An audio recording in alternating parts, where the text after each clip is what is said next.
98. Zhu He completed the earth into a mountain formula step by step. He twisted out the word "you," burned the yellow talisman, stepped on the gang and exhaled. Finally, he put his 2 fingers together and whispered to the talisman on the ground, "By the order of the marquises of the 3 mountains and 9 marquises." Zhu He kept his finger pointing to the ground. He looked more and more embarrassed because the word "you" on the ground didn't move. Zhu He's forehead was sweating. Zhu He didn't make any mistakes in several key points to ensure the effectiveness of the talisman. For example, when burning the talisman, how much jinqi should be injected into the yellow talisman from his qi mansion and so on. According to the explanation recorded in the ancient book, the so-called earth talisman in the opening mountain chapter didn't really appear a mountain peak. It was very different from the veritable spitting river crossing talisman in the walking water chapter. After the earth into a mountain, the word "you" would become a bridge for the mountain god and the earth to walk out of the cave residence. As long as it wasn't too unreasonable, the gods invited to come out of the mountain would most likely agree to the request of the person who burned the talisman. Because the yellow paper talisman itself was similar to a gift. As long as the gods in charge of the mountains and rivers appeared, it meant that they were willing to open the door to welcome guests. However, Zhu He felt that his last-minute god invitation ceremony was most likely to fail. However, when Zhu He followed a loud noise and looked at the ridge, the trees collapsed one after another. Obviously, there was a huge monster climbing the mountain quickly. The spearhead was pointing at the people on the stone platform at the top of the mountain. It was rapidly climbing up the mountain with an earth-shattering momentum. The shocking noise that resounded through the mountain made Zhu Lu, Li Baoping and the others quickly move closer to Zhu He. Zhu He turned his head and said in a deep voice, "Back off. Stand in the middle of the stone platform and don't act rashly. No matter what happens next, don't come near me." The youngest Li Huai's face was pale. He pulled Li Baoping's sleeve and said, "Is it a man-eating monster? Or is it a mountain god?" Previously, Qin Pingan told Alliance not to casually sit on the tree stump.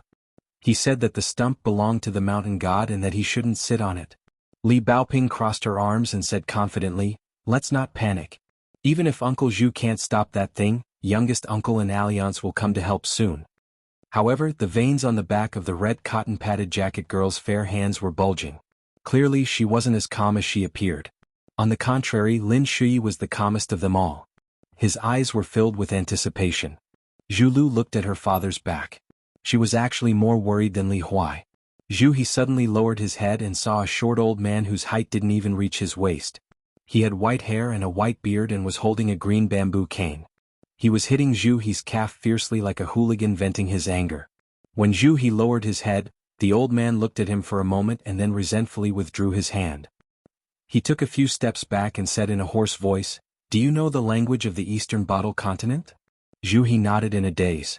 The old man asked again, "Then what about Dali's official language?" Zhu He nodded again. He hadn't recovered from the shock. The old man jumped up with his green cane and hit Zhu He's shoulder. After landing, Zhu He didn't feel anything but the old man staggered and almost fell. He hurriedly supported his old waist with one hand and cursed in Dali's official language in exasperation. "F***ck you're 18 generations of ancestors. You don't have any ability but you're the best at hurting people. I've been hiding from those animals for hundreds of years like a mouse. I thought I'd just struggle at death's door like this and finally get this once-in-a-lifetime opportunity to turn things around. I was just waiting for the Dali Imperial Court to wantonly confer titles to the gods of mountains and rivers. Then I'll finally be promoted from a wife to a wife and be promoted from a land god to a mountain god. I won't have to endure this anymore. Even if I still can't beat them, at least I can barely fill my stomach." While cursing, the old man raised his arm to wipe his tears. In grief and indignation, he knocked the ground hard with his bamboo cane. "If you're so capable, go fight those bastards yourself. F***ck you're 18 generations of ancestors. You used a broken talisman to drag me out. I couldn't hide even if I wanted to. In the end, I had to be buried in the snake's belly with you bastards. Do you want me to die for love? I'm a 16-year-old lady or a middle-aged lady. Could it be that I'm your type? Ah, tell me loudly. F***ck your ancestors." The old man with green bamboo seemed to be choked by someone and couldn't say a word. Zhu He turned his head and looked. He was horrified. A pitch-black head as big as a water tank slowly lifted up from the ridge and finally appeared in front of everyone on the stone plateau at the top of the mountain.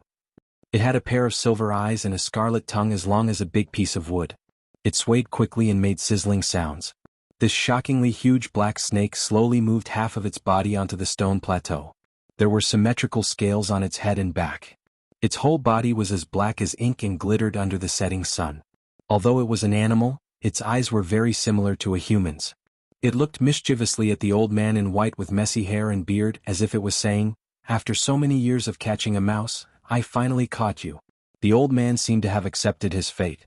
He sat down on the ground and threw away his bamboo cane. He beat his chest and kicked his legs as he wailed, "What a sin! I'm the lord of the land of a mountain, but in the end, I was bullied to this extent by an animal. How can I live like this?" The black snake slowly straightened its back and raised its head. A pair of small claws appeared on its abdomen. It looked like the 4 claws embroidered on the royal robes of the kings of the secular dynasties, but not the 5 claws embroidered on the imperial robes. But this difference of 1 claw was really negligible to the people on the mountain peak and the short old man who called himself the lord of the land. The old man's eyes suddenly rolled around. He stood up abruptly and raised his head to look at the black snake. He said in surprise, "The skin and flesh of this boorish warrior must be very rough. You've come for the smooth and tender little dolls behind you because each of them is more spiritual than the other, right?" The more the old man spoke, the more excited he became. His saliva splattered everywhere as he laughed heartily. "Eat, eat, eat, eat as much as you want. Once you're full, you'll finally be able to achieve the inky flood dragon real body. You won't have to think about my stinky skin anymore. When that time comes, this old man will be my Dali Chituan mountain god, and you'll strive to be your river dragon. Before you walk the river, you'll still be the lord of the mountain, and you can still shit and piss on this old man's head. So it's meaningless for you to eat me now. Although eating me can increase your cultivation base a little, this old man is one of the earth gods after all. It'll also be a big hurdle for you to walk the river and enter the sea to become a dragon in the future." The black snake's big mouth cracked open slightly as if it was sneering. It nodded its head behind the old man. The old man was dumbstruck once again. He sat down on the ground dejectedly. This time, there were no tears running down his face. He only howled, "A male and a female, both of them want to prove their Tao. You ate those little Confucian dolls that were like miraculous elixirs to lay the foundation for you to walk the river and transform into a dragon. Your wife ate me so that she could smoothly usurp the throne and become the next mountain god. Good plan, good plan. I admit defeat." This old man admits defeat. The old man in rags had a dull look in his eyes as he murmured, "The great Tao is unpredictable. It's nothing more than this. In an extremely long time ago, there were 2 immortals who had achieved the Tao who rode on the clouds together. They were in the mood to play chess at the peak of the mountain. One of them cut off the top of the mountain with a flick of his sleeve and used his fingers as a sword to draw 19 horizontal lines. The other one pinched the earth spirit as a black chess piece and grabbed the root of the cloud as a white chess piece. The 2 of them played chess for more than a month. Every time they placed a chess piece, the chess piece would take root and turn into a living creature of the world. The black chess piece was the black snake, and the white chess piece was the white python. They occupied the chessboard on the mountain peak and did not move an inch. When the white chess piece was eaten, it would be swallowed by the nearby black snake and vice versa. They were evenly matched in the chess game. The 2 immortals with great skills did not wait for the outcome to be revealed before they left the mountain. When they left the mountain, there were still more than 100 black snake and white python on the mountain peak. In the long years that followed, the black snake and white python fought and devoured each other crazily. In the end, only a black snake, which had the potential to shed its skin and become a black flood dragon, and a white python, which had the intelligence to grow wings on its waist, survived. For some reason, these 2 black snakes and white pythons no longer fought each other but became a pair of partners. They were extremely cunning and treacherous. In the beginning, they did not provoke the cultivators who could pose a threat to them easily. They only chose to attack the travelers and merchants who were alone. Moreover, they did not attack frequently. Most of the time they would come out of the cave to kill in the heavy rain and snow. For hundreds of years, they relied on their natural longevity to accumulate physical strength bit by bit, patiently waiting for the opportunity to prove their Tao. Time after time they accurately killed their targets. They also began to deliberately choose those martial arts practitioners and chi cultivators who were in the mainstream to eat. As a result, their strength rose faster and faster, and even a mountain of land became their dream meal. In the early days, the 2 sides actually lived in harmony. The land could not do anything to them, and they could not catch the slippery old man of the land. Li Huai could not help but curse, "How can trash like you deserve to be the god of earth and mountain? The heavens aren't blind." The old man's back was facing the group of children. He used his bamboo cane to hit the stone ground hard. He could not be bothered to lower himself to their level. He only muttered unhappily, "He's probably really blind." Zhu Lu was actually the most annoyed and furious person. However, when she saw the black snake, the young girl could not help but tremble. She, who was at the peak of the second realm, realized that she did not have the courage to confront such a monster. Even if it was just one step, she did not have the courage to take a step forward. After all, he was a martial arts practitioner of the fifth realm. He was full of courage. Moreover, he could not allow himself to retreat even half a step. Behind him was his mistress and his daughter. This man did not dare to turn around without permission. He tried his best to shout and remind her, "Zhu Lu, be careful of the cliff behind you. There's still a beast hiding in the dark." The young girl could only move her lips slightly, as if she wanted to tell her father not to worry. However, her voice was as soft as a mosquito. The martial arts practitioner He did not care about this at all. The black snake in front of him, which was leisurely shaking its head, already gave him an almost suffocating sense of deterrence. In the air outside the stone cliff, an ear-piercing buzzing sound rang out. Zhu Lu and Li Baoping turned their heads in shock. A slightly slender snow-white python hovered in the air not far from the cliff. It did not have 4 claws, but a pair of almost transparent wings were flapping rapidly. Its pair of gloomy eyes stared unwaveringly at the young girl Zhu Lu. It flicked its tongue again and again, and thick white snake saliva continuously dripped down. It was practically a glutton drooling over a delicacy. It sized up the delicate and pretty young girl's figure. In the end, its gaze froze on the young girl's face. Being stared at by this beast, Zhu Lu only felt her legs go soft and her entire body lose strength. Although she did not fall, it was difficult for her to breathe. The young girl was well aware that even moving a finger was an extravagant hope, let alone using a punch to repel the enemy. She didn't even know that her usually proud face was already filled with tears. The young girl who had been filled with longing for the Jianghu since the first day she started practicing martial arts was now filled with pain and regret. She should not have died here. How could she have died here? The young girl's tear-filled autumn water eyes were filled with pleading. The white python was completely indifferent to the young girl's pitiful eyes.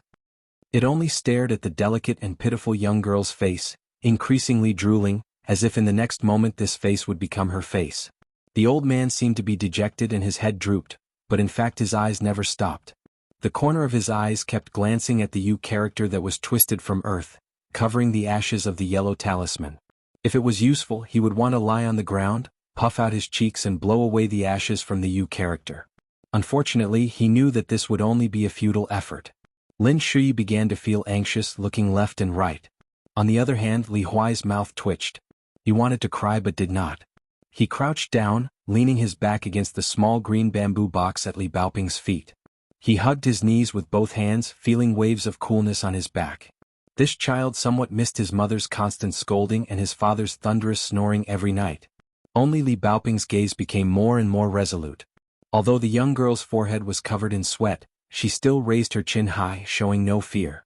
The black snake suddenly rammed its head towards Zhu He. Zhu He, who had been holding his breath and carefully accumulating strength, took a step back and a step forward.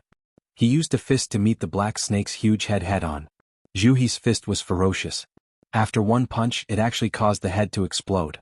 Under the violent impact, the black snake's head swayed backwards. Its huge upper body also leaned back a little. Zhu He, whose arms were numb, clenched his teeth. His feet, which had sunk half a foot into the ground, quickly pulled themselves out of the ground. Instead of retreating, he charged forward with large strides. Every step he took left a deep footprint on the mountaintop's stone floor. Zhu He didn't think that he didn't have the strength to fight back in that head-on collision just now. The black snake once again rammed its head towards Zhu He. The qi in Zhu He's body circulated like a river bursting through a dam. His blood and qi suddenly became majestic. The muscles on his arms bulged, almost bursting out of his sleeves. He roared angrily and fiercely punched the evil creature's head in the middle. The powerful and heavy blow exploded with the vigorous momentum of an iron hammer striking a giant bell. The water tank-sized snake's head was smashed into the stone floor by the punch, raising a cloud of dust. Zhu He, who had gained the upper hand, was about to follow up with another attack when the old man sighed softly not far behind him. Something swept towards Zhu He's waist. Its speed was far faster than the black snake's previous 2 head-on collisions. In an instant, it smashed into the side of Zhu He's body. His whole body was swept away dozens of feet. Although he wasn't killed in one blow, Zhu He's flesh was lacerated and his face was covered in blood. It was obvious that his injuries weren't light. He rolled a few times on the ground and barely managed to stop himself from falling back. He took a deep breath and swallowed down the mouthful of blood that had surged up his throat. Ignoring the injury to his lungs, he continued to charge forward and fight the evil creature. It turned out that the black snake had deliberately shown weakness twice in order to pave the way for this lightning-fast tail sweep. Zhu He's eyes widened. His liver and gallbladder were about to burst. Out of the corner of his eye, he saw the white python arching its body and suddenly charging towards his daughter, Zhu Lu. Its bloody mouth was a ghastly sight. At this moment, a thin figure ran along the black snake's back and finally stepped on its head. With a leap, the youth pounced towards the white python with a hatchet in his hand. In the nick of time, the youth in straw sandals chopped off the left wing of the white python. However, the youth was also sent flying by the tilted body of the white python. Somewhere on the mountain ridge below the stone floor, the bamboo hat man sat on the branch of an old pine tree that jutted out from the cliff. He was sipping wine with an expressionless face. He adjusted his bamboo hat and chuckled.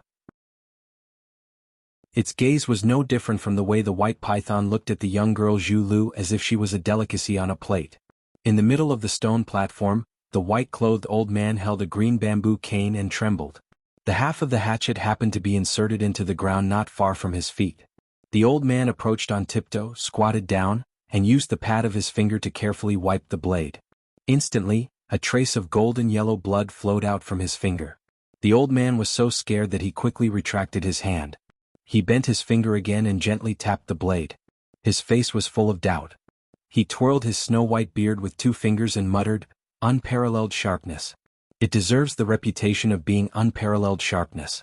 But unexpectedly, it's just an ordinary hatchet. It can't even be called 100 times a warrior's blade. Therefore the blade is extremely brittle and far from being tough enough. If the blade matched the quality of the blade, and it was given to that straightforward man who only knew martial arts as a weapon, he might not necessarily have no chance of winning. But now everything is settled." The old man carefully sized up the bright and beautiful edge of the blade. He sighed with emotion and said, "As for the mystery of this hatchet, it can only be found on that young man's whetstone. But the problem is, how good of a whetstone must be to be able to sharpen a cheap hatchet made of inferior materials into such a sharp edge?" The old man's gaze was somewhat greedy and hot. He secretly looked at Zhu Lu and Li Baoping's wicker basket. Unsurprisingly, the whetstone was hidden in it. The old man then sighed heavily. No matter how good the item was, even if he could get it, it seemed that he would not have the life to enjoy it now. The only thing he hated was the fact that the fifth realm martial artist had used the earth turning into mountain incantation at the behest of gods and devils. It was originally a mountain-splitting technique that had been lost for countless years. At that time, the old man had been hiding underground, thinking that it was a joke to look at someone scribbling. In the end, he had fallen into this big tumble. In fact, this mountain opening technique of earth turning into mountain formula was not very brilliant. It was just that this kind of technique had been silent for too long. In the years when the old man was the landlord of Chiduan Mountain, he was only invited out of the mountain mansion once by someone with this technique. It was the 2 immortals who came to the mountaintop to play chess. Of course, those 2 were true immortals of the land who had great skills. A small fifth realm warrior was not even worthy to carry their shoes. The reason why he was called to the mountaintop back then was that the 2 true immortals did not want to break some old rules. They did not care about the face of a small landlord of Chiduan Mountain. It was not that Qin Pingan did not want to take the opportunity to get rid of the white python. It was really that his internal organs were in a mess, making him unable to do anything more. After wiping away the sweat, it would soon cover his face again. Qin Pingan simply did not waste any more energy. He just kept adjusting his breathing and tried to calm the chaotic aura in his body. This kind of adjustment was like trying to mend a leaky window on a rainy day. The sound of the drum once again resounded from his chest. The sound gradually grew louder and louder. The sound did not enter his ears. Instead, it was like a mysterious inner voice. It was clearly transmitting the trembling of his body and the wailing of his soul. The teenager's almost instinctive intuition first came from the colic in Mud Bottle Alley when he was young. Later, he experienced it again on the mountain. The reason why he did not roll on the ground this time was that Qin Pingan noticed that the strange aura in his body was like a fire dragon. It began to flow upstream from his abdomen. Wherever it passed, whether it was the Qi Mansion aperture acupoints that he recognized from Song Jisun's wooden puppet or the meridians that connected the critical points of the human body, it reduced the pain to a great extent. It was like a general leading troops to quell a rebellion, or the so-called imperial troops in Song Jisun's novel. The effect was remarkable. Although it could not solve the root cause, it could at least make the rebels avoid the sharp edge. Although Zhu He's injury was not light, his momentum did not decrease. Instead it increased. His vigorous fighting spirit was high and his two sleeves were fluttering. He had the demeanor of a grandmaster who could not be underestimated. The black snake, whose abdomen was slowly slithering on the edge of the stone platform, narrowed its eyes. Even though Zhu He showed great fighting strength, it was not anxious. It shook its head vigorously from side to side, as if it was looking for a loophole. In this way, it gave Zhu He a great opportunity to suppress his injury. Seeing this, the old man hesitated for a moment. He still weakly reminded, "Don't struggle. The reason why this evil creature is not in a hurry to eat you is that it wants you to completely stimulate your qi and blood. It is just waiting for a green fruit to ripen. Don't think that it can't do anything to you. Otherwise, even if it swallows your body, it still can't digest your essence, qi and spirit. You should know that it is the real tonic." The old man sighed and began to tidy up his messy hair and tattered clothes.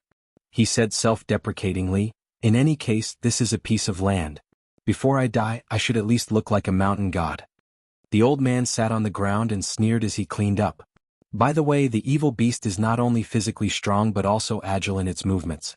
More than 100 years ago, it swallowed a Taoist qi cultivator with the cultivation of the middle fifth floor. Now, I reckon that it should have at least cultivated one or two kinds of rudimentary Taoist techniques. Although it's said to be superficial, when it's used by this evil beast, I'm afraid that even if you have a physique of the fifth level, you won't be able to withstand it. After all, you guys are unlucky to have a martial artist of the fifth level leading the team into the mountain. If it were the sixth level, although the two evil beasts could still defeat you, they might not be willing to come out of the cave for fear that both sides would suffer. If it were the seventh level, hey, they would have taken the initiative to give way for dozens of miles. The young girl Zhu Lu was horrified. After hearing this, she was completely disheartened. Lin Shui muttered to himself, "Alliance, where is Senior Alliance?" Li Huai suddenly found that Li Baoping was quietly rummaging through the book box. Just as expected, the icy miasma that was as sharp as an arrow missed and shattered the stone ground. Zhu He moved a few steps to the side and immediately felt a strong gust of wind sweeping towards him from the side. It was the same two attacks from before. Zhu He had long since anticipated this. He pushed off the ground with the tip of his foot and instead of retreating, he charged straight towards the black snake's abdomen. Unexpectedly, the black snake leaned back and spat out mouthfuls of miasma. Its intention wasn't to pierce through Zhu He's body but to stop him from charging forward. At the same time, its tail continued to extend until it formed a large cage around Zhu He, instantly trapping Zhu He and forcing him to fight like a trapped beast. After the black snake's long body had formed two full walls, it was still able to raise its tail high like a patrolling soldier, preventing Zhu He from escaping. Zhu He's reaction this time was fast enough. Before the snake could form the second circle, he was about to rise from the ground. However, just as his figure rose into the air, he was violently smashed down by the tail. Zhu He protected his head with his arms and was violently slapped back onto the stone ground. Although his internal organs weren't injured, his qi was boiling, causing his face to flush red. The soul will that circulated throughout his body had good intentions. In order to protect its master from being injured, it had no choice but to leave the established meridians and infiltrate into the flesh and skin outside. The black snake's cold silver eyes revealed a trace of a smug smile. If this martial artist was considered to be a 70% cooked delicacy before, then he was now 90% cooked. Therefore it no longer continued to consume Yuan Qi. Instead, it opened its mouth wide and lowered its head time and time again to pounce on Zhu He. Zhu He's fists were like rainbows, nimbly twisting and turning in the beast-fighting arena. His two arms released misty blue gang qi. Every time he punched, it could split the air and cause the wind to roar. Although he was at an absolute disadvantage, Zhu He didn't show the slightest sign of weakness. His eyes were shining and his essence, qi and spirit were unprecedentedly abundant. The white-clothed old man's ears perked up and he clicked his tongue in wonder. Although he hadn't seen the battle with his own eyes, he could roughly guess what had happened. He thought to himself, "It's a pity that a martial arts grandmaster would die halfway." He suddenly woke up with a start as if his butt was on fire. He picked up the dim green bamboo cane and shouted to the martial artist's companions, "Someone come quickly. Anyone will do. As long as it's a boy or a girl, Step on the you character that your elders made with your feet and I'll be able to escape. I won't be bound by this talisman. At that time I'll be able to lend him a hand. I don't dare say that I'll be able to kill this evil creature, but escaping won't be difficult. Hurry up. The old man's anxious gaze wandered around the faces of those people. Lin Shui's lips curled into a cold smile. Li Huai was just about to summon up his courage to take a risk, but Li Baoping grabbed his arm. The old man was stunned. He stomped his feet and scolded bitterly, "Idiots who don't know what's good for them. Don't tell me you want to watch your elders exhaust themselves and die in battle? Have you bastards' consciences been eaten by dogs?" Zhu Lu's figure flashed, and she madly rushed toward the Chiduan Mountains land. In the distance, Qin Pingan suddenly shouted with a stern expression, "Zhu Lu, don't go. If you don't help him, he'll have no way out. Maybe he'll have to fight side by side with us. If you help him with his timid nature, he'll definitely run away. Besides, we're still not sure whether he's in cahoots with those two bastards." His muscles and bones stretched, and a series of ear-piercing sounds like soybeans cracking was heard. The middle-aged man looked up to the sky and laughed, as if he was crying and laughing at the same time. He was extremely happy. "Ha ha ha. As for these guys, you can do whatever you want with them. Of course, in the future, our relationship can't continue to be the same as it was hundreds of years ago. Don't worry, after I am conferred the title of Mountain God, I will promote you to the land here. As for the matter of your man walking on the river, I will also give him some support.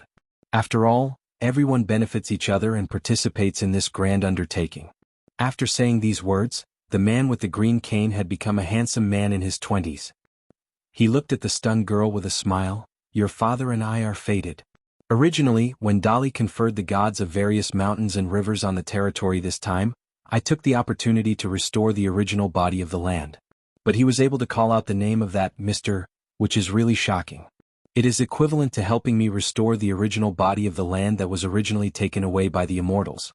To be honest, if he had written the character, you, in the opening chapter of The Mountain with Soil, I might have been the orthodox mountain god of Chiduan Mountain without being conferred the title by Dali." The man looked extremely happy. He paced slowly, waved his hand and said with a smile, it's okay, I am very satisfied. Your father is a good person and so are you. You are my benefactors, but it is a pity that I have to repay the kindness of a drop of water with a gushing spring. As a result, I really have no way to repay such a great favor of being conferred the title of Mountain God." The girl's face was pale. Her lips trembled and she repeatedly murmured, you liar, you liar." The handsome man glanced at the white python and said, "None of us expected my wings to be cut off. Don't expect me to compensate you for anything. I'm very poor now. The land within a radius of several hundred miles around Chiduan Mountain has long been plundered by you all. It's outrageous that I, a dignified lord of the land, am only left with a layer of land." The white python nodded meekly, revealing a rare trace of flattery. Then it shook its head gently. The man waved the green cane in his hand and said heroically, "I don't care about your lousy property. Let all the past conflicts go with the wind." Finally, he looked around and said with a smile, "Where is the brother you call Alliance? It is fine if he does not worship the mountain god, but he dares to sit on my throne." In the end, he even reduced the character to you. The mountain god, who was in high spirits, suddenly looked down with a blank look. His face was full of pain and disbelief. An ordinary bamboo knife had pierced through his heart. The man in the bamboo hat stood side by side with him, but they were facing the opposite direction. The man let go of the hilt and patted the mountain god on the shoulder. He answered with a smile, "Are you looking for me?" 100. When the man in the bamboo hat released the handle of the bamboo knife, he patted his shoulder instead. The handsome man who had just escaped from the gates of hell did not feel relieved. Instead, he became even more fearful. There was no longer a carefree smile on his face. He stood motionless and said in a dry voice, "Senior, there was a misunderstanding today. I was rude." In fact, since this man of unknown origin could appear beside him without anyone noticing and easily pierce his heart acupoint with an ordinary bamboo knife, he was sure that he was no match for this man. Perhaps only when he became the god of Chiduan Mountain would he have the confidence to wrestle with him. Then, a thorny problem was placed in front of him. Should he stand straight and take the beating or should he fight bravely? In fact, the moment the man's palm left the handle of the knife, the bamboo knife made of ordinary material had lost its deterrent power.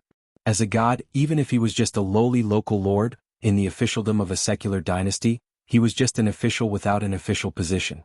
However, a god was a god after all.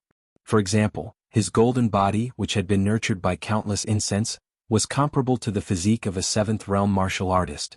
Especially since there was no Achilles heel, even if he was stabbed in the back by the bamboo knife, it would not be a big deal. However, the more indifferent the man in the bamboo hat named Alliance was, the more uneasy he felt. He still remembered that when the two real immortals of the land who came to this mountain destroyed his golden body with their supreme supernatural powers. At that time, the two people's aura and appearance were also so understated. It was even far inferior to any of the moves they made in the chess game. After Alliance attacked, he returned to his cynical manner. He took off the small gourd at his waist and shook it gently. The fragrance of the wine spread. Alliance drank a mouthful of strong wine and walked around the young and handsome local lord. He clicked his tongue and said, "You're quite good at acting." Of course, that white python was not bad either. Together with the violent black snake, their cooperation was flawless. However, your true feelings after you thought that you had succeeded were more to my taste. 3 laughs. Very wonderful. I like it. The black snake and white python had long been enlightened and understood human nature. When the man in the bamboo hat greeted the man with a smile, they retreated almost at the same time. The black snake quickly spread out its long body and retreated to the edge of the stone platform on the mountain peak. The white python that had lost a wing twisted and retreated, obediently occupying the edge of the cliff. Their heads were lowered, looking docile and unusually docile. This time they were definitely not pretending. The scales that covered the snake and the python's huge bodies trembled slightly. They did not even dare to look at the man in the bamboo hat. Alliance's bamboo knife. After the young man heard the bamboo hat man's teasing, his face filled with embarrassment. "Senora Liang, you must be joking." Alliance restrained his smile. Joking? The handsome young man seemed to have sensed that something was wrong. He probably thought that the bamboo hat man in front of him had a ruthless character and was about to kill him. In a hurry, he used the supernatural power of a god of mountains and rivers. His body softened and flowed like yellow mud. The mud on the ground where he stood surged. In almost the blink of an eye, the young man disappeared without a trace. The mud-like ground instantly returned to normal. In fact, the Taoist sect and the military school had similar techniques. Without the support of the body, the green bamboo knife fell. Alliance reached out to hold the bamboo knife and found that the red cotton-padded jacket girl and the other two were staring at him with their eyes wide open. Alliance quickly raised his head and puffed out his chest. He did not put the bamboo knife back into the scabbard. Instead, he leaned the tip of the knife on the ground and assumed a confident posture of looking up at the sky. The bamboo hat man secretly muttered, praise me as much as you can. The two biggest advantages of Alliance are that I like to accept criticism. If you criticize me, I will beat you to death. The second is that I can withstand other people's praise. No matter how ridiculous or mushy it is, I can accept it. Li Huai was the first to speak. The child trotted all the way to Alliance's side and sized him up. He said, Alliance, you came so late. Did you take a dump? Lazy people really shit a lot. Do you know that if you came a little later, there would be no one to accompany you in the future? Then will you miss me then? Alliance, who had a hard time pretending to be an expert, suddenly broke down. He said angrily, I miss your mother and sister, but I don't miss a heartless brat like you. For the first time, Li Huai did not curse back. He lowered his head and his face was a little gloomy. Alliance sighed and touched the child's head. Aren't you still alive? Why are you frowning? All right. Li Huai immediately smiled and raised his head. Alliance, can you teach me peerless martial arts? Alliance asked with a smile, can you bear hardships? The child shook his head seriously and said, of course I can't bear hardships. You didn't teach me to not have to bear hardships and still be able to learn powerful martial arts that are invincible in the world? Alliance's mouth twitched. What do you think? Li Huai curled his lips and glanced at the bamboo hat man. Alliance, you disappoint me. Li Baoping carried a small suitcase and smiled at Alliance. Then she ran to see Qin Pingan. Lin Shuyi arrived in front of Alliance. He was a little puzzled, but he didn't ask anything. Alliance nodded to the youth, indicating that they should talk in private. Zhu He, who was covered in blood, sat cross-legged. He only looked frightening, but his soul and vitality had not been harmed. The man wiped the blood off his face and smiled. He felt happy, really happy. He had never been so happy in his life. It was as if all the depression in his heart had been swept away because of this great battle. His mind was clear and his muscles and bones were relaxed. Zhu ran to Zhu He's side and squatted down. Her face was still covered in tears. Zhu He waved his hand and laughed. Daughter, one who survives a great disaster is bound to have good fortune in the future. This is a good thing, a very good thing. I feel as if I've grasped an opportunity to break through the realm. Several key aperture acupoints that were originally lifeless have shown signs of budding. Don't underestimate these little signs. For someone like me whose future in martial arts was originally cut off, this is a great blessing. Zhu Lu was skeptical. She said worriedly, Father, don't be in such a hurry to talk. Be careful not to pull on your wounds. Zhu He's smile grew wider. He put his hands on his knees and his face glowed. He seemed to be in high spirits. This little injury is nothing. If I endure for another 15 minutes, I might be able to step into the threshold of the sixth realm. Of course, the premise is that I don't die in the mouth of that beast. Zhu He looked at the bamboo hat man and gave him a thumbs up. Senior Alliance, when we arrive at Red Candle Town, I'll treat you to my newly brewed apricot spring. With his back to Zhu He, Alliance raised his arm, waved his hand and said something that spoiled the mood. Old Zhu, I can't thank you with words. Just remember it in your heart. If you say it out loud, it will seem insincere. Qin Pingan took the small porcelain bottle handed over by Li Baoping. It was the exclusive ancestral secret recipe of the Yang family's shop. Its use was very simple, which was to endure pain. Previously in the small town's immortal tomb, after the fierce battle with Ma Kuxuan, the youth had used it once.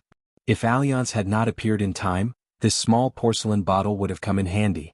Now it was not necessary. Although Qin Pingan was full of pain at the moment, it was not necessary to use it. Old Yang had once said very clearly that every medicine was 30% poisonous. If he could avoid using it, he should not use it. Especially after practicing martial arts, if he abused the so-called elixirs in the long run, he would be digging his own corner. Li Baoping looked at her youngest martial uncle's pale face. The delicate little girl noticed that her youngest martial uncle's left hand, which was holding the hatchet, was trembling uncontrollably. Qin Pingan softly comforted her. Don't worry. It's just that your bones have been beaten back to their original state for the time being. But it's not that there are no benefits. If my feeling is not wrong, there will be more benefits in the future. Li Baoping vigorously nodded, not doubting at all, because her youngest martial uncle had said that he would not lie to her. Alliance looked around, separately looking at the black snake and the white python. After thinking for a moment, he quietly increased the strength of the hatchet, nailing it an inch into the ground in an imperceptible manner. One of them ran back to the cave in the belly of the mountain in a daze. His head felt as if it had been struck by lightning and blood spurted out. He was so scared that he pissed his pants.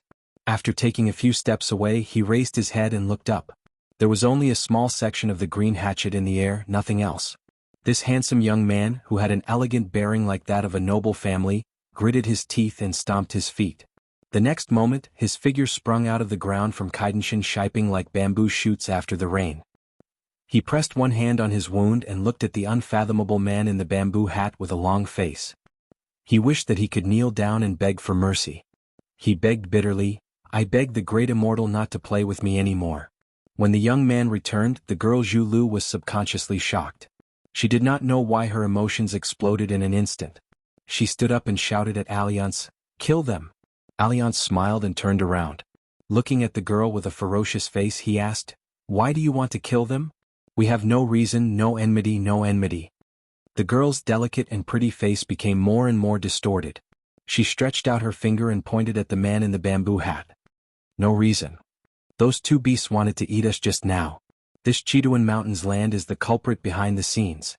Alliance came to a realization. He looked at the young man whose face was full of anxiety, and then looked at the black snake and the white python respectively. You want to eat me? You. Or you. The Chiduan Mountains land and the two snakes that had yet to transform naturally shook their heads desperately. The girl was so angry that her whole body trembled. She cried, my father almost died. We all almost died.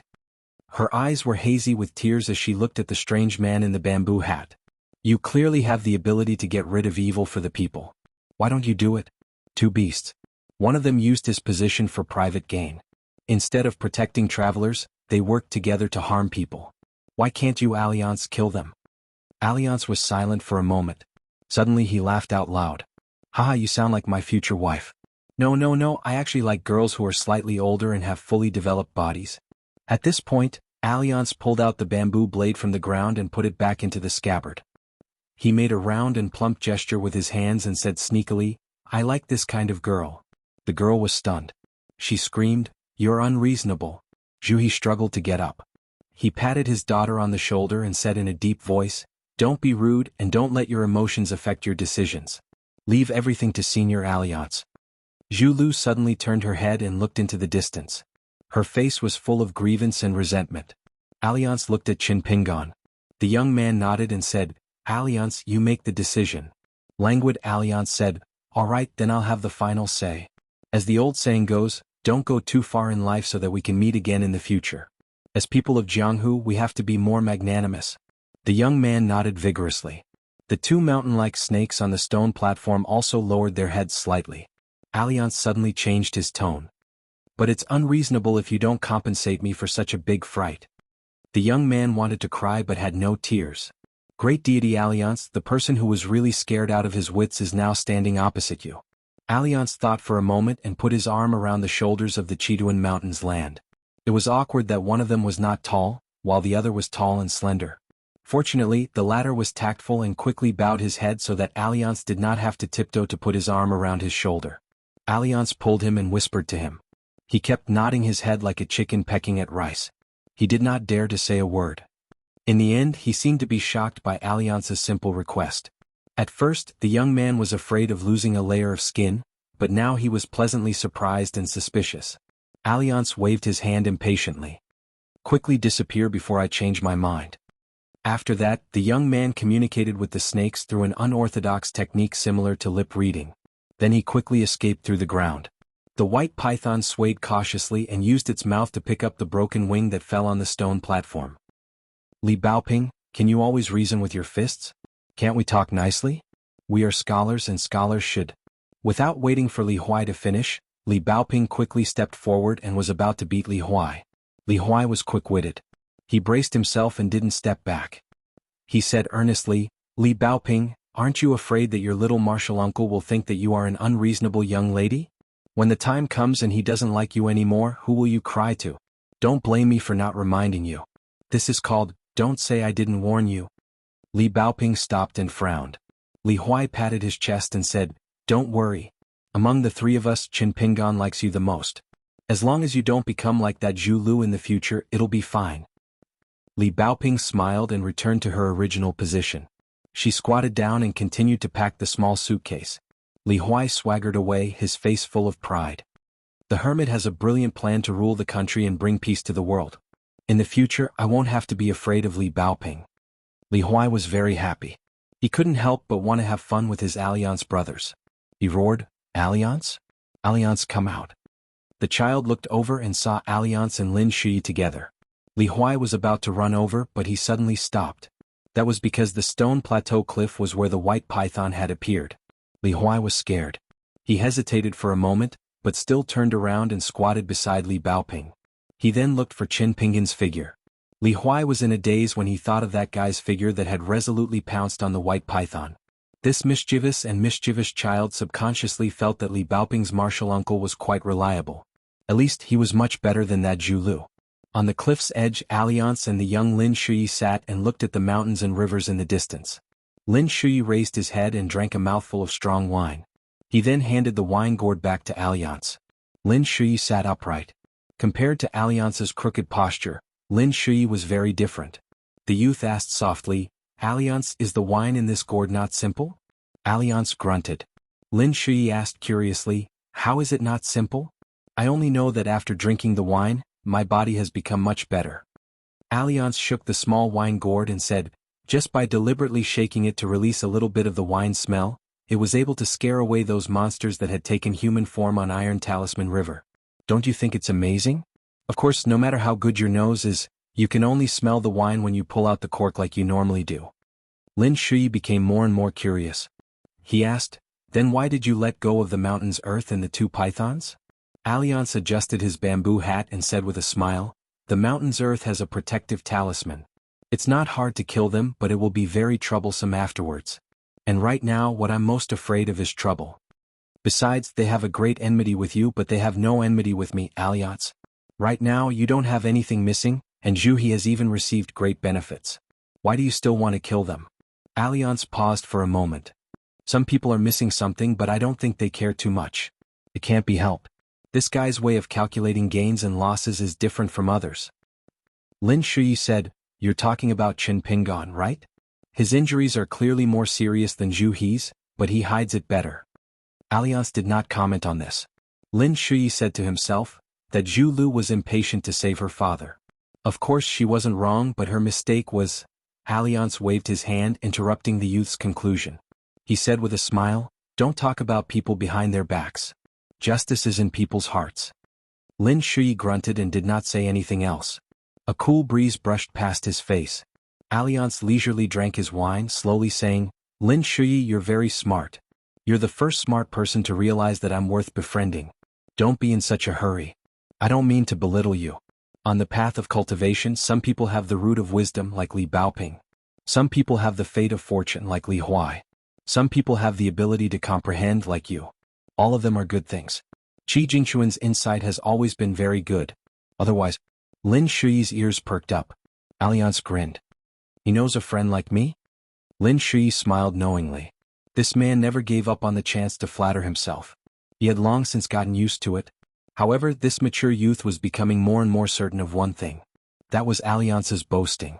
It sounded very far-fetched, but that was because, including himself, no one really knew how powerful this guy was. To wine and songs, how long is life? Like morning dew, the passing of days is bitter. Alliance fiercely gulped down a mouthful of wine, raising his head to look at the darkening sky. He softly said, "And that indigo color lingering in my heart. How can there be such moving words in this world?" Alliance shook his head, dispersing that bit of melancholy. He laughed self-deprecatingly and pointed at the continuous mountain range. In the eyes of some people, the human world is like an upside-down galaxy. Lin Shuyi asked a very profound question. "Alliance, among some people, are you one of them?" Alliance shook his head. "Not for the time being. I don't like to be that kind of person." Alliance softly exhaled, no longer drinking. He propped up his cheek with one hand and tilted his head to look into the distance. In the past, there was a stubborn old man who had students all over the world. Among his favorite disciples, Qi Jingquan's calligraphy was the best, Cui Dong's chess skills were the best, and there was also one person whose sword skills were the best. Lin Shuyi held back his laughter and turned to look at the bamboo hat man's profile. The disciple whose sword skills were the best, was he called Alliance? Alliance laughed loudly. "Of course that person wasn't me. How could it be me?" Lin Shuyi, who did not get the answer right, was somewhat stunned. He only heard that guy say with a smile, "But that person's sword skills were taught by me."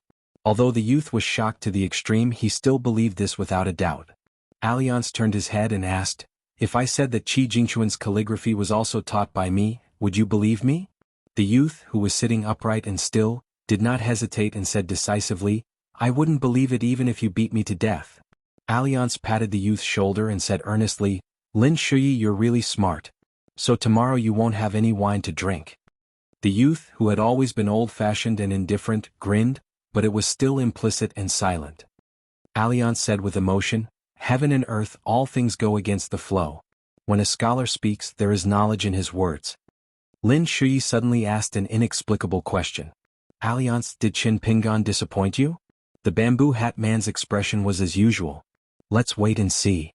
Late at night, Qin Pingan and Zhu He were in charge of taking turns to keep watch by the bonfire as usual.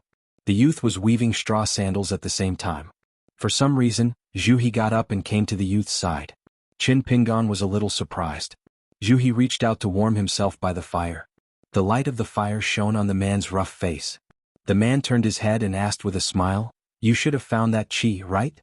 The Qi is like a swimming dragon and it keeps sinking and roaming around, right?" Qin Pingan nodded and sat up straight. This was what he was most confused about. Zhu He did not hide or keep him in suspense. He slowly explained, "This means that you have entered the mud embryo stage. Don't underestimate this first hurdle. Whether you can practice martial arts or not depends on whether you can produce it, find it, and control this Qi. As the saying goes, man strives for a breath, Buddha receives a stick of incense. That's pretty much what it means. Your body is still a clay bodhisattva, but as long as you have this Qi, you can be considered to have reached a higher level. After that, there is hope. No matter how good the scenery at the peak of martial arts is, without this crucial step, it is all empty talk." Zhu He sized up the youth and praised, "Your body has been tempered well. Yes, it should be pretty good. You don't lose to those rich kids who grew up soaking in medicine. I don't know what you have experienced, but I can roughly confirm that you are now in the second stage of martial arts after the mud embryo stage, the wood embryo stage. Although it doesn't make much sense as to why you haven't truly found the Chi-Fu acupuncture point to rest and cultivate, your body and meridians do indeed belong to the second stage. It's just that you are far from the completion of the second stage. Chen Pingan held his breath and concentrated, seriously listening to the martial arts that were hard to buy with money. The man who was praised as a wise teacher by the ancestor of the Li family continued, "The wood embryo stage is very interesting. The level of achievement does not depend on talent or bone structure.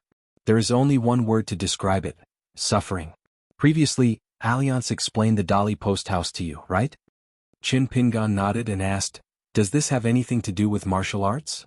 Zhu He added a handful of firewood to the ravine and tried his best to explain the obscure and difficult to practice martial arts in simple terms. He smiled and said, "The meridians in our human body are actually like a post office road.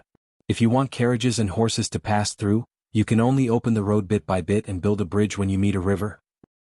It is very difficult for outsiders to give you pointers. Moreover, the real pointers are never about the principles.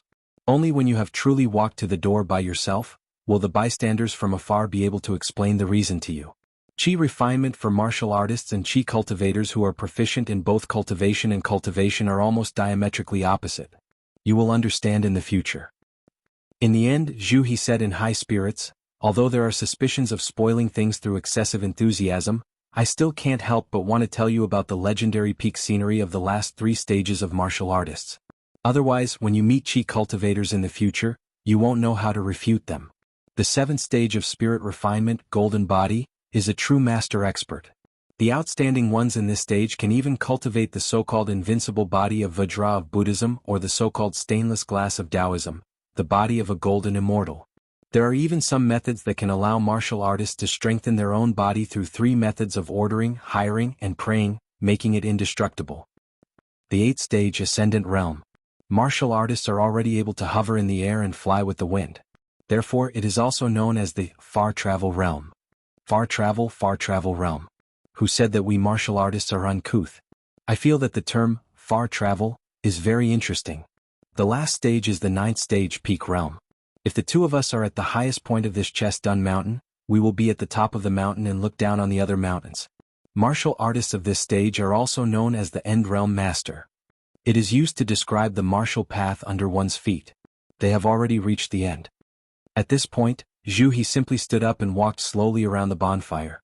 With an agitated expression, he clenched his fists and said in a clear voice, "Although it is not as exaggerated as moving mountains and overturning seas, it is still able to break city walls with a punch and split a river with a palm.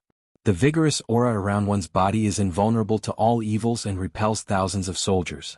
The body is extremely strong and tyrannical, even surpassing the body of a Buddhist arhat. Once a Qi refinement warrior is within 100 feet of one's body, unless one has a superior grade protective Dharma treasure or better, one will definitely die." Zhu He's eyes were burning and filled with passion.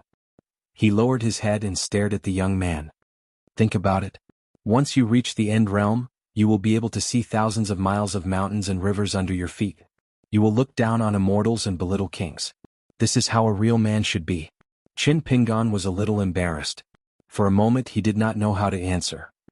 This was because the young man's mind was filled with thoughts of practicing more stake walking and sword cauldron in the future.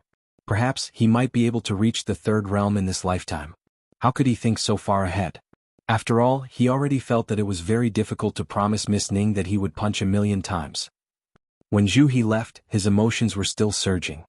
He left behind a young man who continued to weave straw sandals. At dawn, when Alliance woke up with a yawn, he saw the young man standing at the edge of the cliff. He was still doing that boring 6-step stake walking, facing the mountain wind and sweating profusely. A figure rushed past Alliance and stood beside the young man very quickly. She accompanied her little martial uncle and practiced boxing together. Alliance drank a mouthful of wine. After putting away the small gourd, he eagerly ran over to join in the fun. Soon, the little girl's lecturing voice sounded beside him. "Alliance, your posture is wrong. Sai, your arm is crooked this time. Alliance, your steps are a little too big. Take it back. Really, I'm not lying to you. If you don't believe me, look at my little martial uncle. He's so steady. Alliance, if you continue to be so absent-minded, I'm really going to get angry. The man in the bamboo hat finally felt aggrieved. He could not help but complain, Baoping, did you not realize that I'm the real peerless swordsman in that soul-stirring battle yesterday? The little girl in the red cotton-padded jacket nodded seriously as she practiced the six-step stake walking. I know, but you're really not that good at boxing.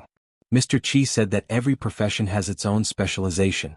Alliance, you don't have to feel embarrassed. Take it slow. I promise I won't scold you. Alliance strode away and shouted in a fit of pique, I'm not practicing anymore. I'm not practicing anymore. Alliance suddenly turned around and saw the little girl's sly and cute gaze. Alliance made a big face at her. The little girl ignored him. The corner of the young man's mouth curled up. Alliance looked at the young man and the little girl practicing boxing from afar. He was a little happy and also smiled. The mountain wind was warm and the sun was rising from the east. 101. When they were about to set off after breakfast, Alliance, who was leading the donkey, suddenly asked everyone to wait for a moment. Then he shouted, Come out. The young and handsome man of the Chiduan mountain, who was dressed in a fluttering white robe with large sleeves, soon came out of the stone plateau at the top of the mountain. With a long wooden box in his hand, he bent down and said to the man in the bamboo hat with a flattering face, Great Immortal, I've already prepared a carriage. The remaining 200 miles of mountain road will be as smooth as flat ground. Alliance was like a completely different person from the guy who had defeated the enemy with one strike yesterday. He said amiably, Thank you for your hard work. Please take the things first. You can pass them to me when we are about to leave the territory of Chiduan Mountain. The young earthling was flattered. Great Immortal is too polite. I don't deserve it. Alliance took a step forward, patted the shoulder of this god, and handed the white donkey's reins to him. Then I won't stand on ceremony with you. You can also take the horse to the border. The young 2D said righteously, It's my duty. It's my honor to serve as the Great Immortal's lackey. Alliance turned to look at Li Huai. When they were eating, this little brat had cried, made a fuss, and threatened to hang himself in order to snatch a piece of spiced beef from him. He had done everything he could, including selling his mother and sister. If Alliance was willing to accept him, this little brat might even sell his father to him. Of course, Alliance was not soft-hearted. In the end, Li Huai was so angry that he wanted to have a duel with Alliance. Until now, the relationship between the two of them was still hostile. Alliance stuck out his thumb and pointed at the flattering young man behind him. His meaning was, Did you see that, kid? Alliance am very popular in the Jianghu, so show me some respect in the future. Li Huai rolled his eyes, turned his head and spat on the ground. Alliance snapped, Let's go, let's go. Moments after he finished speaking, 3 tortoises with carapaces as big as a round table climbed to the top of the mountain. Their carapaces were bright red like large balls of flame. When the young local god with the green bamboo stick looked at them, the mountain tortoises shrank their necks at the same time. Everything had its vanquisher. As the nominal king of the Chiduan mountain, the young local god had been unable to deal with the 2 pythons for hundreds of years due to the constraints of his cultivation. However, the rest of the birds and beasts that had yet to mature were no different from cattle, sheep, chickens, and dogs in the market before him. Each tortoise's carapace could accommodate 3 people. The young local god was very meticulous. He nailed a circle of low railings around the edge of the carapace. The railings were made of sturdy hardwood taken from the ground. They acted as handrails to prevent the distinguished guests from falling from the bumpy ride. Li Baoping, Li Huai, and Lin Shui climbed up the carapace one after another. Chen Pingon was called by Li Baoping to the tortoise carapace she had chosen. Alliance accompanied Li Huai, Lin Shui, Zhu He, and Zhu Lu. The father and daughter pair had their own quiet place. Li Huai was overjoyed. When the mountain tortoises moved, the child's body only swayed slightly. It was not bumpy at all. It was actually much more comfortable than an ox carriage. Although it looked clumsy, the speed of the mountain tortoises going down the mountain was not slow. Li Huai was overjoyed. He hammered Alliance's knee with all his strength. My dear mother. It's the first time in my life that I'm sitting on such a big tortoise's back. Alliance, you wicked brat, you finally did a good deed. Alliance looked at Li Huai with a pitiful expression. For you to be able to grow up to this age, it seems that the customs of this small town are very simple. Li Huai turned his head to look at Lin Shui. Did Alliance say something bad about me? Lin Shui was resting with his eyes closed, as if he was silently feeling the gentle mountain breeze of late spring. He turned a deaf ear to Li Huai's question. Li Huai looked at Alliance sneakily, trying to find clues from the bamboo hat man's expression. Alliance said with a straight face, it's good words. Li Huai glanced at the green scabbard saber on Alliance's leg and then at the small silver calabash at his waist. He asked, Alliance, can you let me play with your bamboo blade? Alliance shook his head. You're not suited to using a saber. Li Huai frowned. Then what kind of weapon is suitable for me? Alliance's expression was serious. You can reason with others. Convince them with reason and virtue.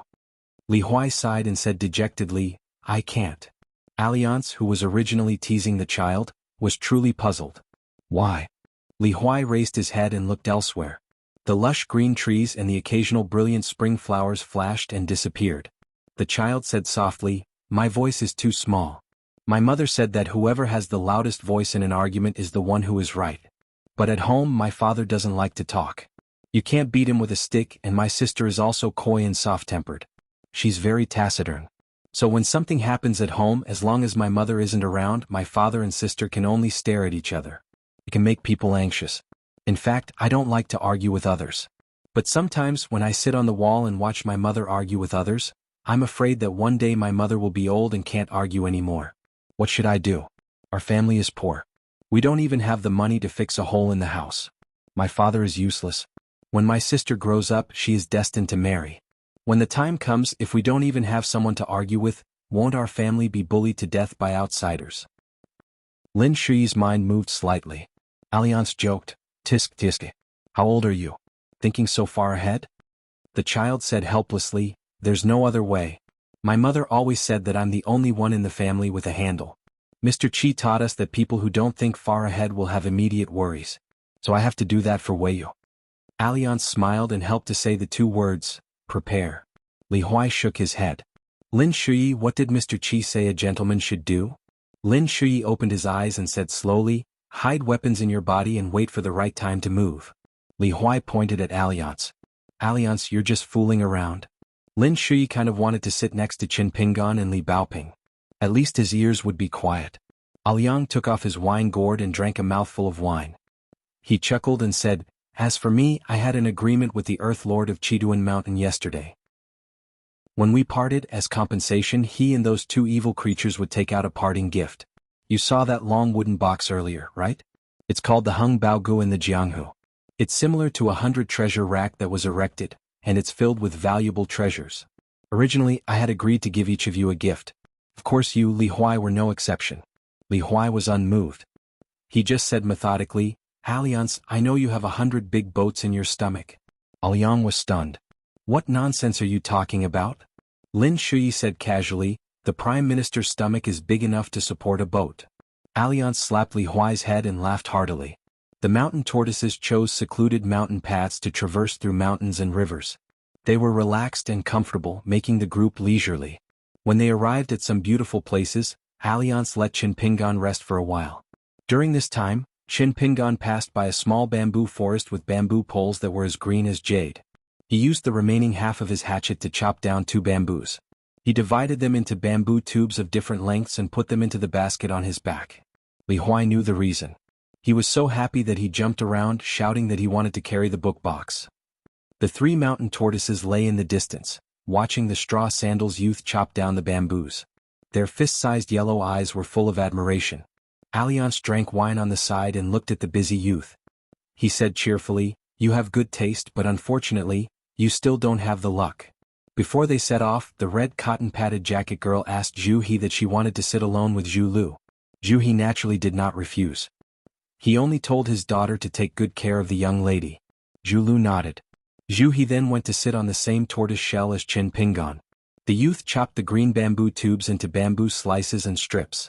Now that they lacked hemp rope, the bamboo box could only be formed after they reached Red Candle Town at the earliest. Zhu He picked up a piece of bamboo and found that it was very light but quite tough.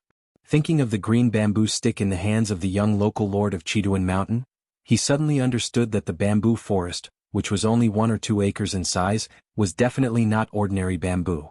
Perhaps it was one of the spring areas where the spiritual aura of Chiduan Mountain gathered.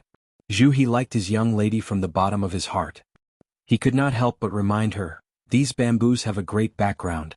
If it was an ordinary hatchet, it would have long been chipped or bent. Therefore, after these 2 book boxes are completed, My young lady may be depressed because in the end, her small bamboo box is the most ordinary. Chin Pingan was stunned. He turned his head to look at the mountain tortoises carrying Alliance and the other two people behind him and asked tentatively, "Is that bamboo forest related to the land of Chituan Mountain?" Alliance nodded and said, "It can be considered his old foundation. After absorbing the spiritual aura of the mountain, it can only produce this kind of green color in 100 years.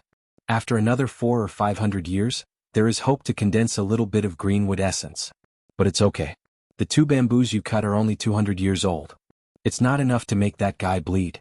At most he will feel a little pain. It's nothing." Chin Pingan sighed and dispelled the idea of going back to chop down another green bamboo. Alliance asked, "What's wrong? You think two are too few? Do you want me to help you pick a few better bamboos?" Chin Pingan shook his head and said, "Forget it." Zhu he asked curiously, "It's not troublesome to go back and forth. It's less than an hour." Chin Pingan looked at the basket by his feet. It was packed with bamboo pieces and bamboo strips. After he was stripped of his orthodox identity, if the Chestun Mountain wanted to retain its spiritual energy, someone had to stand up and help him guard the mountain, suppress the evil spirits and absorb fate. Chin Pingan asked, "Alliance, do you mean that I should invite the land of the Chestun Mountain or the two pythons to my mountain? It's a bit like helping me guard my house?" Alliance squatted down, picked up a stone at random and threw it into the pool. He shook his head with a smile. "You are only half right. Awarding the righteous gods of mountains and rivers is the most important thing of the Dali Imperial Court recently. It involves the fate of the dynasty, so outsiders are not allowed to meddle in it. So, which of the mountains in your hometown can have a mountain god recognized by the Imperial Court? They must be some dead people or, to be precise, heroic spirits appointed by Emperor Dali. If the land of the Chestun Mountain goes to your mountain, it will not be legitimate. What is going on? Besides, even if your Luapa Mountain or Balu Mountain is lucky enough to have a mountain god conferred by the Imperial Court settle down, build a mountain god temple, erect a clay statue and be qualified to enjoy the incense. However, the land here has not been strictly examined by Kintiangian, so it is impossible for him to be the mountain god of Luapa Mountain. Only if he stays in the Chestun Mountain, there may be some hope. After all, in the past few hundred years, even if he has not made any contributions, he has worked hard and did not cause any trouble. Maybe Emperor Dali will give him a way out and promote him to a mountain god while upgrading the Chestun Mountain. So, even if you ask him to go, he will not agree. The matter of the incense god position to these gods of mountains and rivers is a matter of life and death to the mortals. It is even more important because once you take this step there is no turning back. Chin Pingan squatted beside Alliance and asked tentatively, "Do you want me to rope in those two pythons?" Alliance threw a stone and said with a smile, "It is a little difficult to choose. Although those two beasts are not of bad origin, they have done a lot of evil over the years. If word gets out, their reputation will be bad." Chin Pingan asked, "If I allow them to go to Luapa Mountain or Balu Mountain, can they guarantee that they will not eat people?" Alliance was stunned. He rubbed his chin and said, "Eat people? Under normal circumstances, with such abundant spiritual energy, it is too late to cultivate. However, pythons belong to the flood dragon family after all. They are cold-blooded by nature. Occasionally, when they are full, they will eat people to try something new. For example, if you are unlucky, it is hard to say if you encounter them coming out of the cave to look for food." Chin Pingan asked again, "Then can you tell them from the beginning that they can cultivate on my mountain, but they are not allowed to eat people?" "Alliance, is this okay?" The man in the bamboo hat asked back, "Aren't you afraid that they will agree verbally but when they go back to the mountain and see someone they will bite that person's life? Anyway, you will not be on the mountain recently." Chin Pingan was in high spirits. He said slowly, "Alliance, didn't you say that there is a courier station in Red Candle Town? The courier station can send letters.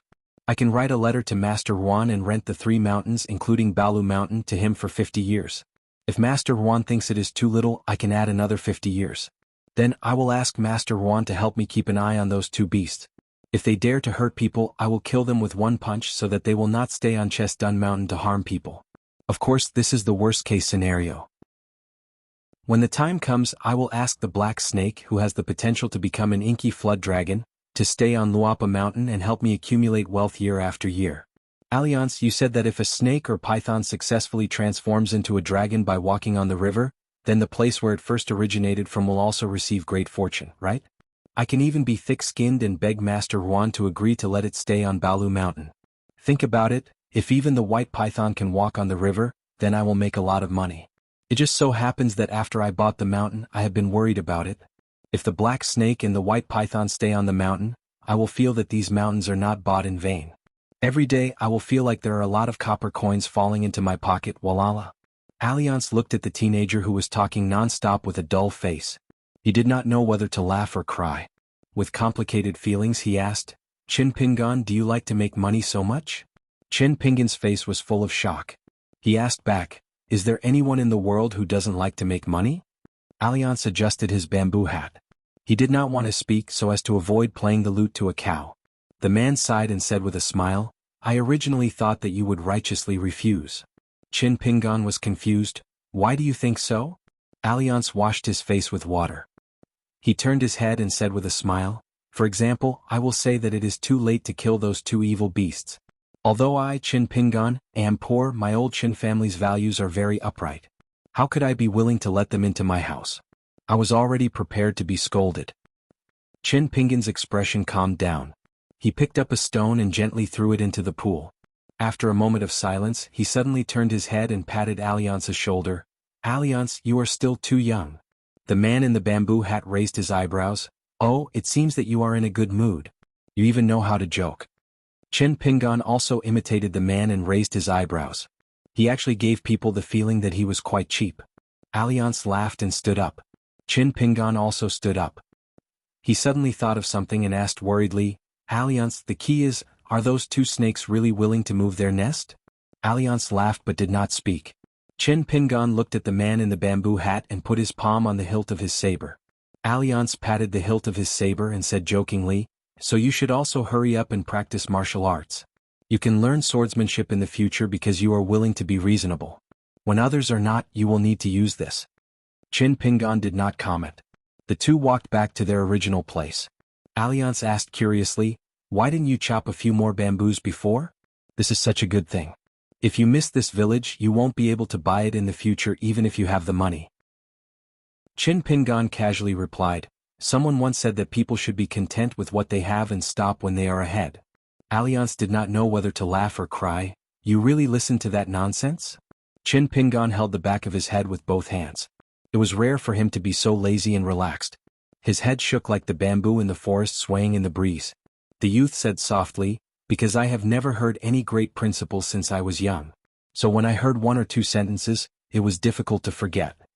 Zhu, he suddenly shouted from afar, Chin Pingon, let's find an open space to spar? The youth took to his heels and ran away. Alright. 102.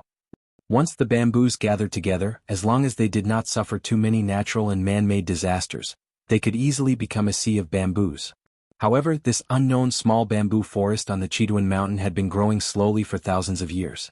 Even though generations of mountain lords and the land had carefully taken care of it, it still could not usher in a bumper harvest. At this time, the young and beautiful lord of the land of the Chiduan mountain inserted the green bamboo stick into the ground beside his feet and squatted beside the two chopped green bamboos. He wanted to cry but had no tears. In a sad and trembling voice he said, you can't bully people like this. No matter how big a guest is, he is still a guest. How can you bully the host like this? You broke the formation with a knife and revealed this treasured land. What's the difference between this and you coming to the host's house as a guest and stripping off the clothes of the host's daughter when you see her slender and beautiful appearance? What's the difference? The black snake and the white python, born from the earth spirit and the cloud root of the Chiduan mountain, were entrenched in the periphery of the bamboo forest. In their gloomy eyes, there was some human-like gloating. A voice sounded not far away and teased, then your family has too many daughters. In the future your dowry will be a huge loss. The young man stood up abruptly and bowed. The young man stood up in horror, without the slightest bit of grief, bitterness and resentment on his face. He bowed and apologized to the man wearing the bamboo hat. Great immortal, I've made a fool of myself. This humble one is used to living a poor life in this small piece of land, so my eyesight is shallow. I can't compare with the great immortal who has traveled the world and seen the mountains and rivers. With the great immortal's eyesight, you must be able to see that this bamboo forest is really a pitiful family property for this humble one. Therefore, even if it's only 2 bamboos missing, it's still difficult for me to restrain my emotions. Alliance, who had left and returned, leaned against a green bamboo and looked up at the lush bamboo leaves. He withdrew his gaze and asked, "Was the earliest ancestor of this bamboo forest transplanted from the bamboo sea cave? And then you made it into this green bamboo stick? Because of this, you angered a certain immortal. In a fit of anger, he removed your golden body deity position that was originally the land of the Chestun Mountain?" This time the young landowner was really shocked. The flattery and fawning expression on his face was not strong but rather weak. He quietly straightened his back, bowed in a dignified manner, and said, "Wei Pai, the landowner of Chiduen Mountain, was conferred the title of mountain deity by the last emperor of Holy Water Country of the previous dynasty. I was in charge of the territory of thousands of miles around Chiduen Mountain.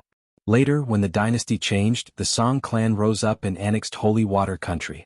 Because of something that angered the founding emperor of the Song clan, I was demoted from the position of mountain deity to the position of mountain deity." He raised the green bamboo stick that was full of spiritual aura in his hand and said with a wry smile, "Blessings do not come in pairs and misfortunes do not come alone. In that storm I was forced to cut down the green bamboo from the bamboo sea cave to make this mountain stick. Unexpectedly, not long after, I angered the immortal friend of the person who planted the bamboo. As they chatted and laughed, I, a small landowner from the soil, was beaten back into the soil again." Alliance leaned against the green bamboo and changed into a posture that he thought was more elegant. He clicked his tongue and said, "It sounds a little tragic." The young landowner was resentful. Ignoring the lord of the land who had a tragic life, Alliance turned his head to look outside the bamboo forest. In his field of vision, Chin Pingon, who had returned with him, was standing on the hillside. The snakes and pythons sensibly stayed away from him, especially the white python that still had lingering fears. Alliance said with a smile, "My friend wants to discuss a business with you. You can discuss the price yourselves. If you agree, you will be friends.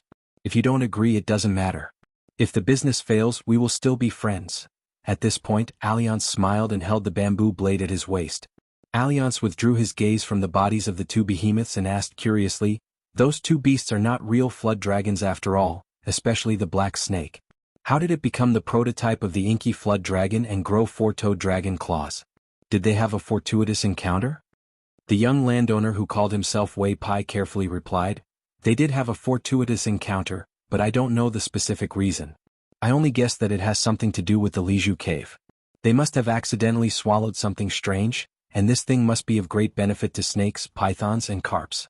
The Red Candle Town near the border of the Chiduen Mountain is a place where the waterways connect to the confluence of 3 rivers. One of them is called the Chongdan River. Now there is a carp that has grown 2 strands of genuine golden dragon whiskers, which makes people envious. 100 years ago, this carp once went against the flow of rivers, streams and mountain springs all the way to the Chiduen Mountain. I have seen it with my own eyes. Logically speaking, even if it is given another 400 or 500 years, it will never be able to grow such amazing dragon whiskers." Alliance nodded and suddenly said, "If that's the case, then I have a little idea." The young landowner glanced at the waist knife of the man in the bamboo hat and asked tentatively, "How did the great immortal know the origin of this green bamboo stick?" Alliance's expression was strange. He laughed and said evasively, "When I was young, I visited the bamboo sea cave once and had a little friendship with Madame Zhu. Our friendship was not deep, very ordinary." Hearing the name Madame Zhu, Wei Pai showed a fascinated look. It should be known that Madame Zhu was the only mountain god in the bamboo sea cave and rarely showed up. It was rumored that she was slender and taller than men. She was the founder of the school of novels of the 100 schools of thought. She had once aspired to travel all over the world and record the local conditions and customs of the whole world. In one of her records, she had specially named Madame Zhu. Beautiful appearance, likes to go barefoot and has green hair. Although they were both gods of the mountain god and the land god, compared to Wei Pai, whether it was status or cultivation, they were too far apart. Wei Pai could not even feel ashamed of his inferiority. Deep in his heart, there was only admiration. Madame Zhu's many deeds were quite popular, so much so that even the eastern treasured vase continent was not unfamiliar with her. Under the 10 great grotto heavens, there were 36 small grotto heavens. The pearl grotto heaven that floated above the Great Li dynasty was one of them. The vast territory of 1,000 miles of mountains and rivers was only the smallest of all the small grotto heavens. The small caves were often called secret realms by Qi cultivators to distinguish the big caves. The secret realms were usually full of aura. However, compared to the 10 big caves, the small caves were incomplete. Its predecessor could be the ruins of old sites or the ancient battlefield of the Dragon Palace. Its origins were mixed. There were even secret realms called island caves. There were many ancient celestial islands that had mysteriously disappeared in history. It was actually in the stomach of an ancient giant beast, the island whale. Among the 36 small caves, the Bamboo Sea Cave was one of the best. It was rich in all kinds of wonderful bamboos. It was valued by the celestial cultivators of the past dynasties. All kinds of celestial weapons made from these bamboos were popular in the world. Within the cave, there was only one celestial power with a high status. It was the Green Immortal Mountain with a long history. It was said that the founder of the Green Immortal Mountain once asked for advice from the sage of the Confucian school. He brought a young virtuous bamboo as a gift. After that, it thrived in the sacred place of the Confucian school, virtuous forest. On the contrary, the Bamboo Sea Cave gradually declined. It was said that this bamboo could record the merits and faults of a gentleman. It was one of the origins of the Book of Merits. When Alliance was chatting with the young landowner, Chin Pingan was sitting on a mountain rock, holding the half of the hatchet in his hand. Not far away there were two terrifying giant heads. After looking at the young man's head, the bodies of the serpents spread out like two winding mountain roads, and finally disappeared in the mountain forest. From time to time, there were sounds of trees being swept by their tails. Along the way, Chin Pingan, in addition to learning how to read from Li Baoping, he also learned the official language of Dali from her. He made good progress. Of course, his pronunciation still had a strong accent of the small town. However, in ordinary communication he could roughly understand the general meaning. Chin Pingan told the serpents that he owned 5 mountains in Longquan County of Dali, hoping that they could move to Luapa Mountain. Of course, he did not forget to tell them clearly that the sage Master Yuan wanted to borrow 3 mountains from him. Obviously, the serpents had a much better idea of the importance of the identity of the sage in Liju Cave than Chin Pingan. Even the indifferent black snake's eyes changed at that moment. At first, the white serpents were slightly moved when they heard the name of Longquan County of Dali. Later, they heard that the Dali Imperial Court had sent Mr. Kintianjian Qinggu and the officials of the Ministry of Rights to jointly survey more than 60 mountains. Emperor Dali was ready to confer more than one orthodox mountain god. The white serpent's eyes showed unconcealable excitement. They couldn't help but spit out their forked tongues and hissed. As a result, the black snake hit them hard with its head before it quieted down. Seeing that the serpents did not refuse the proposal on the spot, Chin Pingan breathed a sigh of relief and continued, "Although I don't know much about cultivation, I'm very sure that the spiritual qi of Chiduan Mountain is far inferior to that of the mountains in my home. You can cultivate for 100 years in my home territory, which may be comparable to hundreds of years here. Of course, if it's for self-protection such as when cultivators enter the mountains to kill you, it's a different story. If you break the rules after getting benefits, then Master Yuan will take action. What you did before has nothing to do with me. However, if you agree to enter the mountains, then what you do after that will be related to me." Chin Pingan said seriously, "So I'll say the ugly words first." The black snake remained in its original position, silent and motionless. The white python seemed to be angry. Although it gave up the impulse to shed all pretense of cordiality, even if the temptation of the great path was right in front of it, the white python still slowly rubbed its abdomen against the ground, emitting an irritable and violent aura. In the bamboo forest in the distance, Alliance sat on a bamboo without anyone noticing. The green bamboo, which was extremely resilient, was crushed into an arch bridge by him. The young landowner, who wished he could hold up the green bamboo with both hands, glanced at the confrontation between the teenager and the snake and explained, "Although the black snake is more cruel and fierce, it has more enlightenment. It has even learned to judge the situation and know when to advance and retreat. The white python usually doesn't seem to have the intention to hurt people, but it's more troublesome to communicate with it because it follows its heart more. This is related to their positions on the chessboard at that time. The white python is just an idle piece, but the black snake is the key to slaying the dragon. Therefore they have been kings of Chess Block Mountain for so many years. The white python likes to wander around. Many disturbances are caused by its movements. On the other hand, the black snake is more focused on cultivation. It diligently absorbs the essence of the sun and the moon every day because of its great ambition." Alliance made a sound of agreement. The young landowner hesitated for a moment and said, "The teenager's words are not bad. What he said is true, but he still doesn't know enough about the habits of the snakes. For them who have embarked on the path of cultivation, the nature of their hearts is the cornerstone of the Great Way. In addition, the snakes who have enlightened their acupores probably know the importance of face. They are used to tyrannizing in Chess Block Mountain, so they will feel that going to the teenager's mountain is like living under someone else's roof. Especially when the teenager mentioned a sage and threatened to kill them if they dared to eat people, the snakes will feel that the teenager is overbearing and not easy to get along with. They will inevitably be resentful. After all, once they agree, they will be neighbors for hundreds of years. Alliance interrupted his long-winded speech. You don't have to find ways to plead for your neighbor. Since I said that I won't interfere, what are you afraid of? In the final analysis, the snakes are unwilling to bow their heads early because they feel that the teenager in the second realm of martial arts is not qualified to be on an equal footing with them. So even if the teenager's request is reasonable, they will still find it difficult to tolerate it. If it were me, what do you think the snakes would do? The young landowner smiled embarrassedly. Great immortal, you can see through people and things clearly. Alliance said indifferently, answer my question. The young landowner was as silent as a cicada in winter for a moment. After thinking about how to phrase it, he answered seriously, they will move without saying a word. They don't even dare to hold a grudge. Alliance looked in that direction as usual and nodded. Very good. You have saved half of the bamboo forest. Crackling noises could be heard coming from the bamboo forest around them. About half of the green bamboo seemed to have been cut in half by a knife and fell to the ground.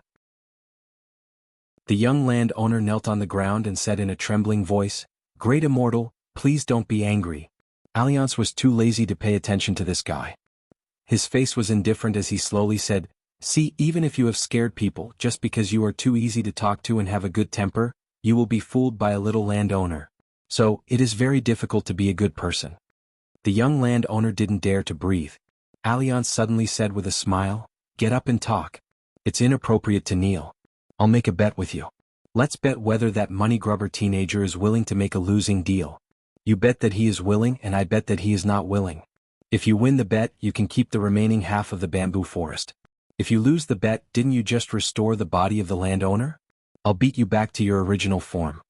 The young landowner, who had just stood up, wanted to die at this moment. He murmured, May I ask, great immortal, what is the chance of this little one winning? Alliance stretched out a finger. The young landowner's face was pale. 10% chance of winning. The man in the bamboo hat grinned and said, It's 1%. Then Alliance looked at the teenager and shouted, Chin Pingon, just open your lion's mouth. Alliance will keep an eye on it. Don't be afraid of angering those two animals. If there is a conflict, you can use the pair of snakes to practice. Don't worry, I will help you look at the situation. When the time is right, I will definitely make a move. Didn't you previously exchange pointers with the 5th level expert Juhi? After the exchange, you clearly have some understanding. You might as well strike while the iron is hot. Maybe you can make further progress. The young landowner was dumbstruck. Alliance said with a smile, Sorry, you don't even have that little chance of winning now. The young landowner's heart was dead like ashes. Instead, he had some extra courage. He turned his head and said with a wry smile, Senior Alliance, your gambling character is really not very good. The man in the bamboo hat said something strange, tossing and turning just for a sure win situation? Do you think that I, Alliance, am so boring? The young landowner chewed on these words carefully. He looked at the teenager named Chin Pingon again with both envy and pity. A moment later, a white rainbow of sword chi that was enough to shake mountains rose into the sky. The young landowner was so scared that he fell to the ground. The figure of the man in the bamboo hat disappeared from the green bamboo pole in the shape of an arch bridge in an instant. He came to the sky above Chituan Mountain and quickly pulled out the green-sheathed bamboo knife at his waist. He cut the white rainbow in half and did not let it continue to rise into the sky. A moment later, Alliance sat back on the bamboo pole that had not been straightened and casually threw away the broken bamboo knife made of ordinary material. Although it was not broken, the whole knife was broken. The black snake fled madly into the depths of the dense forest of Chituan Mountain. Not far in front of the young man, the white python that had pounced on him without warning had already lost its entire head at this moment, revealing a mangled and bloody neck. It was a ghastly sight and it was extremely tragic. Chin Pingon's face was calm and he grinned. The look in his eyes was exactly the same as when he killed Kai Chinchien of Mount Yunxiao in the alley. Alliance held back his laughter. He took off the small gourd at his waist and drank a mouthful of wine. He laughed in a low voice, It's a bit interesting. 103. The green bamboo suddenly straightened. It turned out that Alliance had jumped to the ground and reached out to pull up the lord of the land of Chiduan Mountain. He chuckled and said, "My gambling character is not good, but your gambling luck is very good." The young lord of the land's face was snow white and frowned. Although he had survived the disaster and managed to save the remaining half of the bamboo forest, when he saw the white python whose head had been blown off in the distance, the young lord of the land could not help but have mixed feelings. For hundreds of years they had lived next to each other. Although they were evil neighbors and had constant friction, they had generally lived in peace. At least they had never fought to the death. Today the snake python should have been about to embark on the bright road of cultivation, but at this time, its head was blown off by someone's fierce sword chi. It could be imagined how great the shock it brought to him was. The young lord of the land sighed and bowed dejectedly. He said softly, "As Senior thinks, I'm a lowly Philistine who will not be beaten for 3 days. But now I'm really full after a beating. I hope Senior Alliance can pity me. I'm really scared out of my wits and I don't have the slightest bit of heart. Next, Senior Alliance, just say the word and I'll do it." Alliance did not deliberately mystify him. He looked down at the empty green bamboo scabbard and nodded. "You pick a better old bamboo. I want to exchange it for a bamboo knife. Take it as a gift from your friend. Also, there are so many bamboos that fell on the ground inexplicably. It's not good to waste them." The lord of the land in Wei Pai's mouth twitched. He only dared to curse in his heart, "Senior Alliance, you're heartless. Alliance, you're good." Alliance rubbed his chin. "My friend made a losing deal and indirectly helped you win half of the bamboo forest. One should be kind and repay kindness. What do you think?" Wei Pai smiled bitterly. "It's only right and proper." Qin Pingan took half of the hatchet and ran to the white python's corpse. He chopped off the remaining wing. It was crystal clear and as long as a human's arm. Touching it in his hand, it was as cold as snow. Under the sunlight, it constantly flashed with a burst of brilliant colors. Alliance had mentioned before that the most valuable thing on this white python was the snake's gallbladder and its wings, which were priceless and priceless. The rest of the python's skin, tendons, and bones were also rare and valuable, but they were far more precious than the first two. Qin Pingan hung the hatchet at his waist and jogged toward the bamboo forest. In the end, he saw the young landowner bending over and half squatting, pulling a green bamboo out of the ground with both hands. Underneath the ground, the jade-green bamboo whips intertwined with each other. As the green bamboo was pulled out of the ground, the nearby soil was splashed up by the bamboo whips.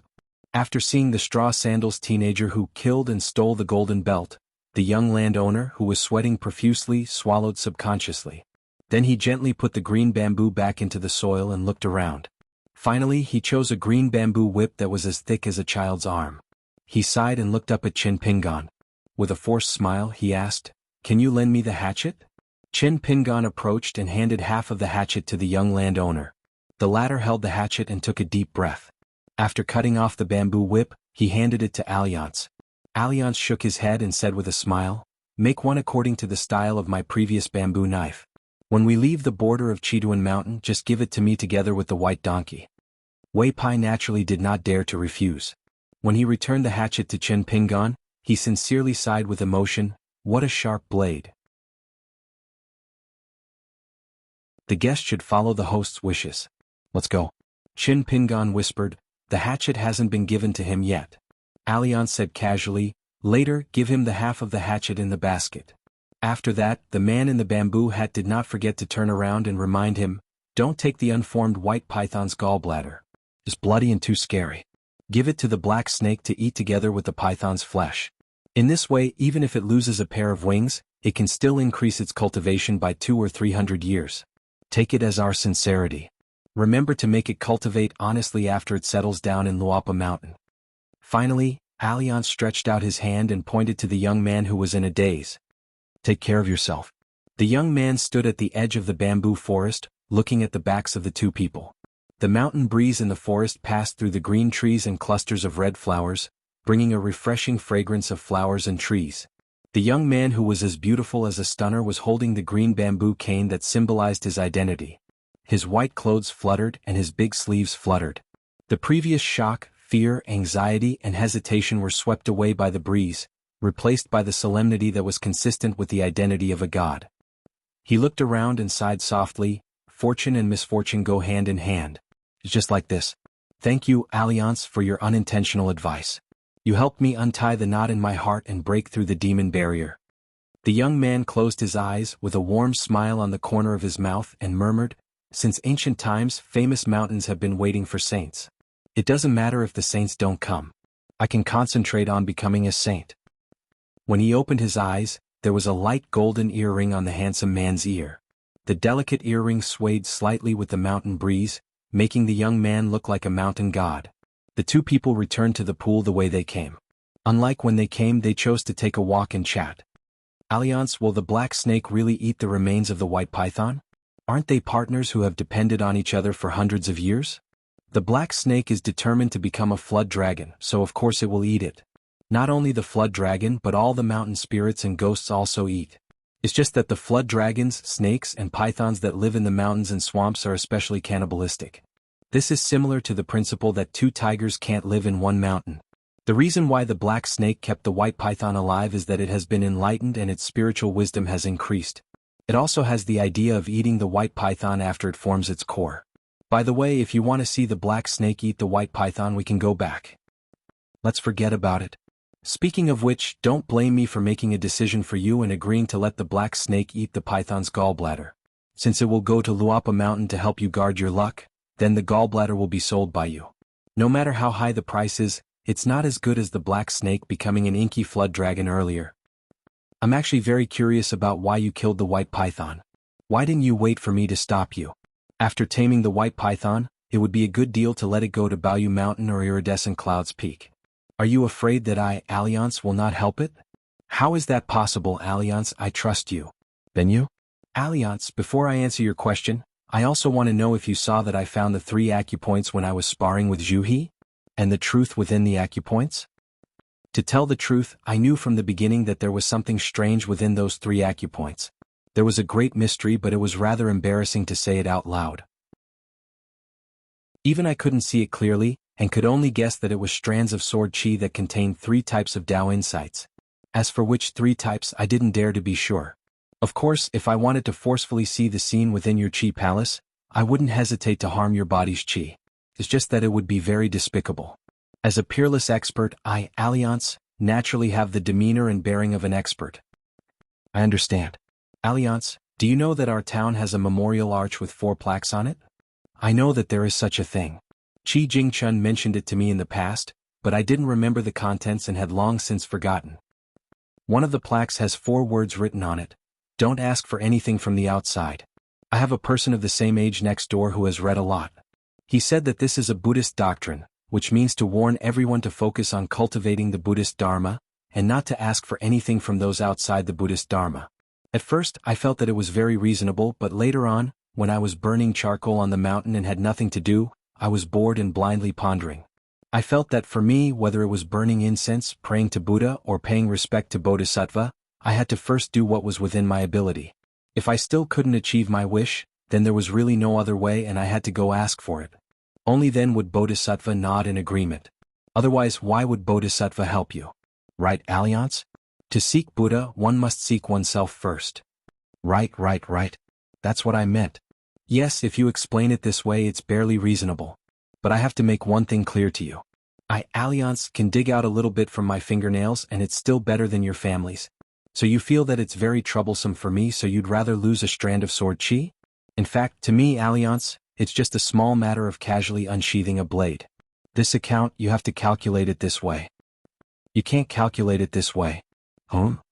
Old man Yao, who taught me how to burn porcelain, was rarely willing to talk to me, but there were 2 times when he spoke very harshly. I remember it very clearly. The first time was when I was a kiln worker's apprentice. He said that it was fine to learn how to burn porcelain from me, but if you dared to slack off even once, you would get out of the dragon kiln. The second time was when I went into the mountain with him for the first time. He said that it was fine to go into the mountain with me to find soil, but no matter what happened, if you dared to cry in front of me once, you would never go into the mountain again. What are you talking about? Chin Pingon, what do you mean? Then let me put it another way. Alliance, do you like to sleep in? Nonsense, you don't like it. I like it too, but you might not believe it.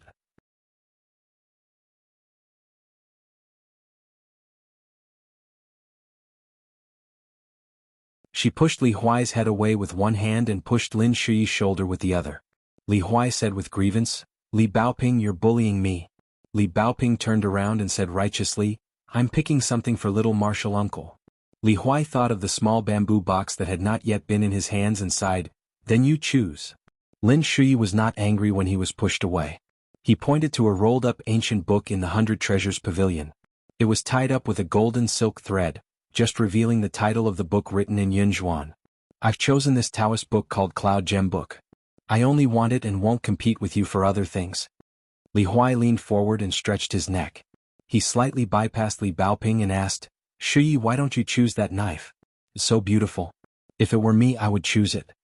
It took a lot of effort for Lin Shui to move his eyes away from the narrow saber that occupied the largest area of Baibao Pavilion. He said softly, I'm not good at martial arts and I don't like to practice sabers or swords. Li Huai saw that Lin Shui was unwilling to change his original intention, so he began to persuade Li Baoping, this knife at first glance, is an unparalleled weapon in the world. I guess it can even cut the iron chain of our town's iron lock well. Li Baoping, such a good thing, you really don't want it? Besides, isn't your little martial uncle a good weapon now? I think it's good for him to use this knife. Taking a step back, it's more impressive to use it to open a path in the mountain. It's better than holding a broken knife, right? That narrow knife, even if it was like a lady hiding in an embroidery house, was lying quietly in the white scabbard with a beautiful arc. Alliance smiled and bent down to pull out the narrow knife. The blade was like a white rainbow that lingered in the world. There were no inscriptions on the blade, but there were natural lines, like the talisman of auspicious clouds carved by the Taoist immortals. Alliance was slightly surprised. He flicked his finger. There was no turbid buzzing sound, but a clear and melodious vibrato. Alliance listened for a moment and nodded, yes, it should be the auspicious symbol at the bottom. Alliance put the knife back into the scabbard and handed it to the little girl. He smiled and said, take it. This knife suits you. Later, find a sword-nourishing gourd and this auspicious symbol knife and hang them on your waist. Find a tall horse, wear a red dress, ride the horse alone in Jianghu and drink wine on the horse. Everyone who sees you will like it. Alliance laughed heartily, who wouldn't like such a girl? Li Baoping stared blankly at the heavy narrow knife in her hand. Zhu He was also squatting nearby. Zhu Lu didn't want to come over at first. She even said that she didn't want the food that was given to her in a fit of pique. However, her father glared at her sternly and then pulled her over. This was the first time the girl saw her father angry. She was a little scared, but she still didn't want to squat down like Zhu He. She stood there stubbornly with a cold face. Li Huai took advantage of Li Baoping's inattention to grab a palm-sized painted puppet. The workmanship was exquisite and lifelike. This was the object that he fell in love with at first sight. Lin Shui gently picked up the rolled-up ancient Taoist book. After holding it in his hand, the introverted young man revealed a joyful expression for the first time. Zhu He picked a book and a sealed medicinal pill. Then he looked up at the bamboo hat man with a shocked expression. The latter laughed and said, what? Are these things that you and your daughter can use? Don't thank me. If you want to thank someone, you should thank Wei Ba and Snake Python. It was not Zhu He, but he was too lucky. Even if you gave him a mountain of gold and silver, it was not as good as the hero's gallbladder of Jinwu Mountain, which could not be bought with money. This medicine could help the person who took it condense the scattered soul in the acupoints and Qi mansion, and finally form a house hero's gallbladder that was convenient for the Yin spirit to rest in. Zhu He was not a Qi cultivator, nor was he a military cultivator. However, the hero's gallbladder was precious precisely because it was also suitable for pure martial artists, especially martial artists who were stagnant at the peak of the fifth realm. Obtaining a hero's gallbladder was equivalent to having half a life. Alliance asked softly, how was your chat with the Lord of the Land? Qin Pingan smiled and said, very good. I also gave away the things in the bag. Alliance clicked his tongue and said, you're not careless at all. You gave it away just like that. I was just casually saying before. Besides, if we're talking about business, you should actually treat it as a business deal. I believe that with the wealth of the black snake and the white python, no matter how stingy they are, they will be willing to give you something really good. Qin Pingan said, I still understand the principle of not letting the fertile water flow into the fields of others, as well as the principle of planting in spring and harvesting in autumn. Alliance nodded and adjusted his bamboo hat. We'll be arriving at Red Candle Town soon. Then the man wiped his saliva and said, new apricot spring wine rouge small pleasure boat I Alliance am back. Qin Pingan suddenly had an ominous premonition about the Red Candle Town that Alliance had been longing for. Wei Pai looked at the back of the group of people descending the mountain and sighed. He tapped his toes and flew to the top of a mountain tortoise's shell and sat down cross-legged. After traveling for dozens of li, the black snake with its bulging abdomen accompanied him from afar. Although its body was bloated, its aura had soared and it was abnormally fierce. Wei Pai suddenly smiled and threw a bag at it, which happened to fall on its path. The black snake carefully lowered its head and sniffed. There was nothing unusual, so it turned its head to look at the immortal on the mountain tortoise. The handsome man who looked like a banished immortal smiled and said, "Consider it a housewarming gift from that young man." The black snake with 4 claws and 4 toes hesitated for a moment and finally tore open the bag with its teeth. A dozen snake gallstones that the young man had picked up from the Dragon Whisker Creek rolled out. The color of the gallstones had faded in the creek. At first glance they looked no different from the pebbles in the ordinary creek. However, after the black snake stared at them closely, its eyes were burning hot and full of anxiety. It was afraid that it would be disappointed in the next moment. It slowly spat out its tongue and tentatively rolled a stone into its mouth. After seeing this, the young man continued to ride the mountain tortoise and said to himself, "A good beginning, but I don't know if it will end well." After a moment, the black snake behind him grabbed the ground with its 4 claws and looked up at the sky. It let out a roar that resounded through the mountain and startled countless birds that were flapping their wings and flying away. Even the young man was a little envious. "I heard that except for the Pearl Cave, this thing is almost extinct in the eastern bottle continent. It belongs to the flood dragon species. Eating it can give birth to the muscles, bones, whiskers, and scales of a real dragon." As they approached the Red Candle town, the white donkey stepped on the bluestone road, making a crisp ticking sound. Alliance did not hold the reins of the donkey as it would follow him. After hearing the roar, Alliance smiled and said, "It seems that it's really useful." Chin Pingon whispered, "I kept the most valuable snake gall stone. I didn't want to give it away." Alliance laughed, "You're a thief." At the back of the group, after pulling away from Li Huai and Lin Shui, Zhu He whispered to his daughter while leading the horse, "You must keep the purple chi book well. If everything goes well, this book can help you reach the 5th realm. At that time, with the help of the hero's gall, you can reach the 6th realm." The girl was stunned. "Father, if you give me the pill, what will you do?" Zhu He chuckled, "Father is still young. Now that your spirit has returned, you might be able to break through by yourself and take a big step forward. You'll be at the peak of the 7th realm. Father dares to think about it now." The girl, who had been depressed, smiled and said, "Still young? Then father, do you want to find a beautiful wife in the Red Candle town?" "Father, don't worry, I won't stop you." Zhu He looked embarrassed and glared at his daughter. "Nonsense." The girl thought for a moment. "Father, you should keep the pill. I'm only at the peak of the 2nd realm now. I'm still far from the 5th realm." Zhu He laughed heartily. "You can keep it. Just think of it as your dowry in the future." The delicate and pretty girl seemed to have thought of someone and her face turned red. Zhu He was in a good mood and said heroically, "In the future, when we come to the capital of our Li dynasty, let's see which noble family has the fortune to marry my daughter." The girl stamped her feet and said shyly, "Father." Zhu He quickly waved his hand and said, "Don't talk about it. Father won't talk about it." On the post road at dusk, Alliance stood on tiptoe and rubbed his hands as he looked at the gentle silhouette of the Red Candle town. In the eyes of the bamboo hat man, it was like a beautiful woman lying drunk in a wine shop. He said hurriedly, "Chin Pingon, let's agree in advance. You have to lend me a gold ingot." Chin Pingon nodded, but he was somewhat puzzled. "Alliance, you're short of money?" Alliance grinned, "You don't understand, do you? In the martial world, the one who borrows is the grandson, and the one who returns is the ancestor. I've been humiliated so miserably by little brats like Li Huai and Zhu Lu. I must enjoy being the ancestor and make it up to myself." Chin Pingon said helplessly, "Then I'll give you a gold ingot." "I won't lend it, I'll just give it to you." Alliance slapped the youth's shoulder and laughed, "Then it's settled. You'll give me the gold ingot for free." Alliance looked ahead and raised his arm and clenched his fist. "To be able to get a gold ingot from a money grubber like you for free, I, Alliance, am really fierce."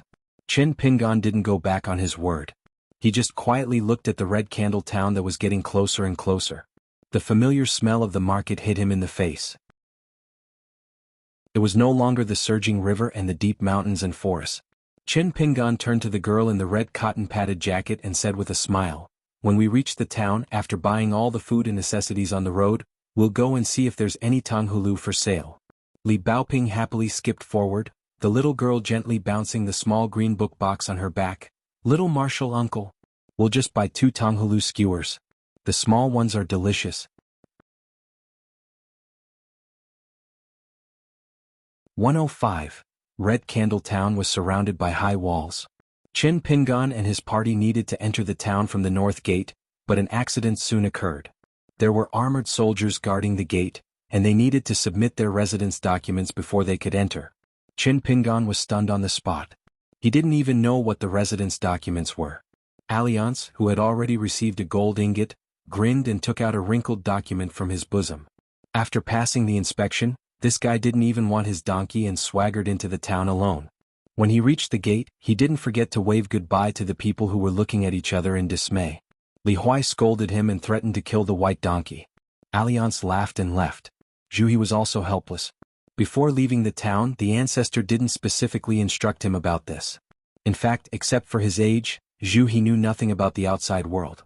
He was no better than Qin Pingan. As for traveling mountains and rivers, eating and sleeping in the open, he was far inferior to the poor boy who used to be a kiln worker. Zhu He suddenly had an idea. He thought that money could make the devil turn millstones. It must be a universal principle. He was about to secretly give money to a soldier, but the young soldier directly pointed a spear at his chest and reprimanded him sternly. Even the good-tempered Zhu He was a little angry. As a warrior of the fifth realm, if he joined the army he might even become a middle-level general with thousands of elite soldiers. However, when Zhu He was about to argue with the man, Zhu Lu gently pulled his arm and reminded him softly, "Father, our Dali military law is clear about rewards and punishments. It is either very light or very heavy, so don't get into a conflict with these soldiers. We common people won't have any advantage." Zhu He frowned and snorted coldly. In the end he still chose not to fight with the officials. Zhu Lu comforted him in a low voice, "Father, in the future, let the ancestor help you find an official identity. With the amulet and your skills, I believe you will soon be able to stand out. You don't need to endure this." Zhu He strode away and nodded. He glanced back at the gatekeeper and sneered, "It's really like the old saying, the king of hell is easy to meet, but the little ghosts are hard to deal with." Everyone subconsciously looked at Qin Pingan. Qin Pingan thought for a moment and slowly said, "There is no other way. We can only go around Red Candle Town and sleep outside tonight. We can hire people to help us buy everything we need. The real trouble is that we can't go to the water transport wharf in the town. The established itinerary will have to be changed.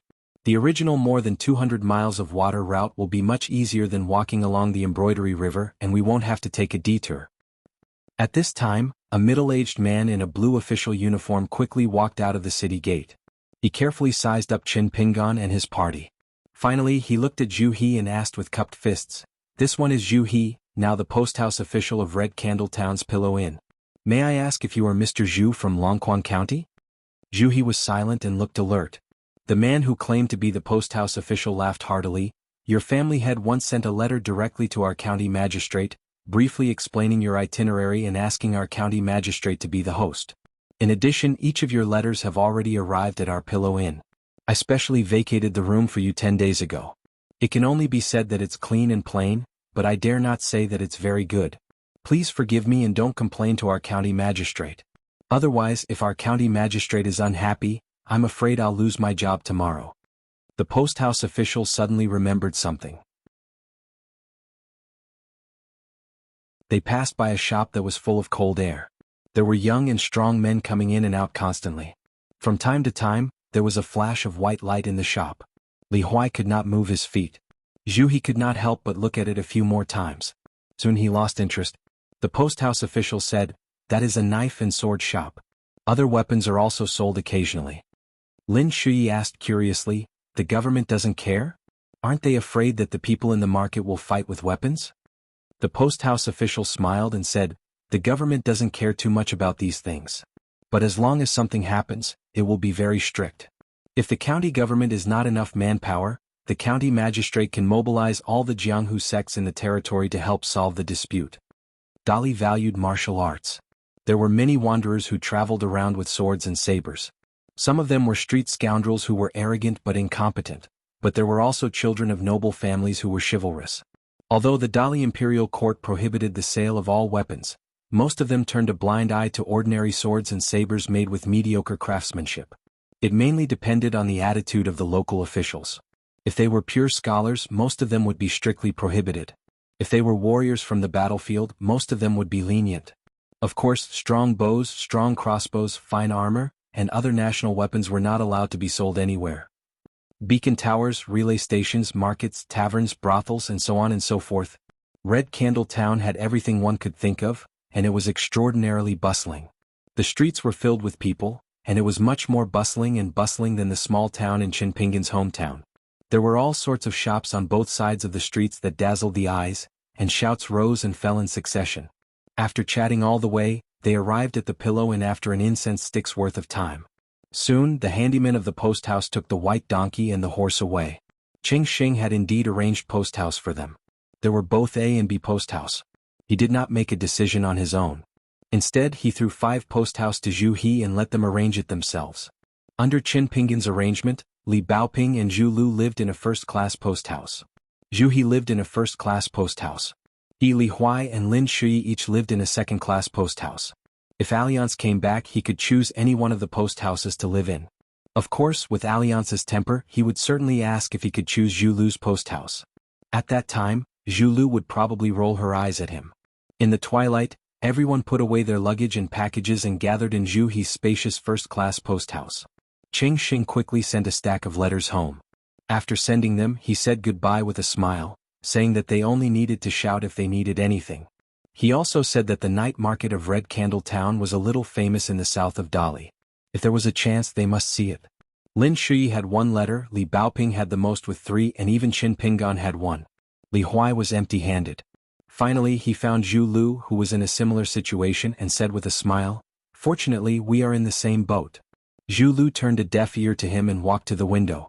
The small pillow post house had a deep winding path, creating a courtyard with a deep aristocratic garden. Looking from here, it looked like a small lake the size of a palm, and there were many fat red and yellow koi fish. Lin Shui's letter was only a piece of paper without many words. The youth took a deep breath and put the so-called letter back into the envelope. Then he left the post house with a gloomy face. His 5 fingers tightly clenched the envelope.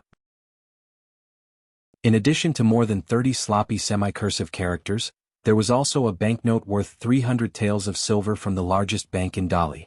The youth strode back to the post house, gently closed the door and put the envelope on the table.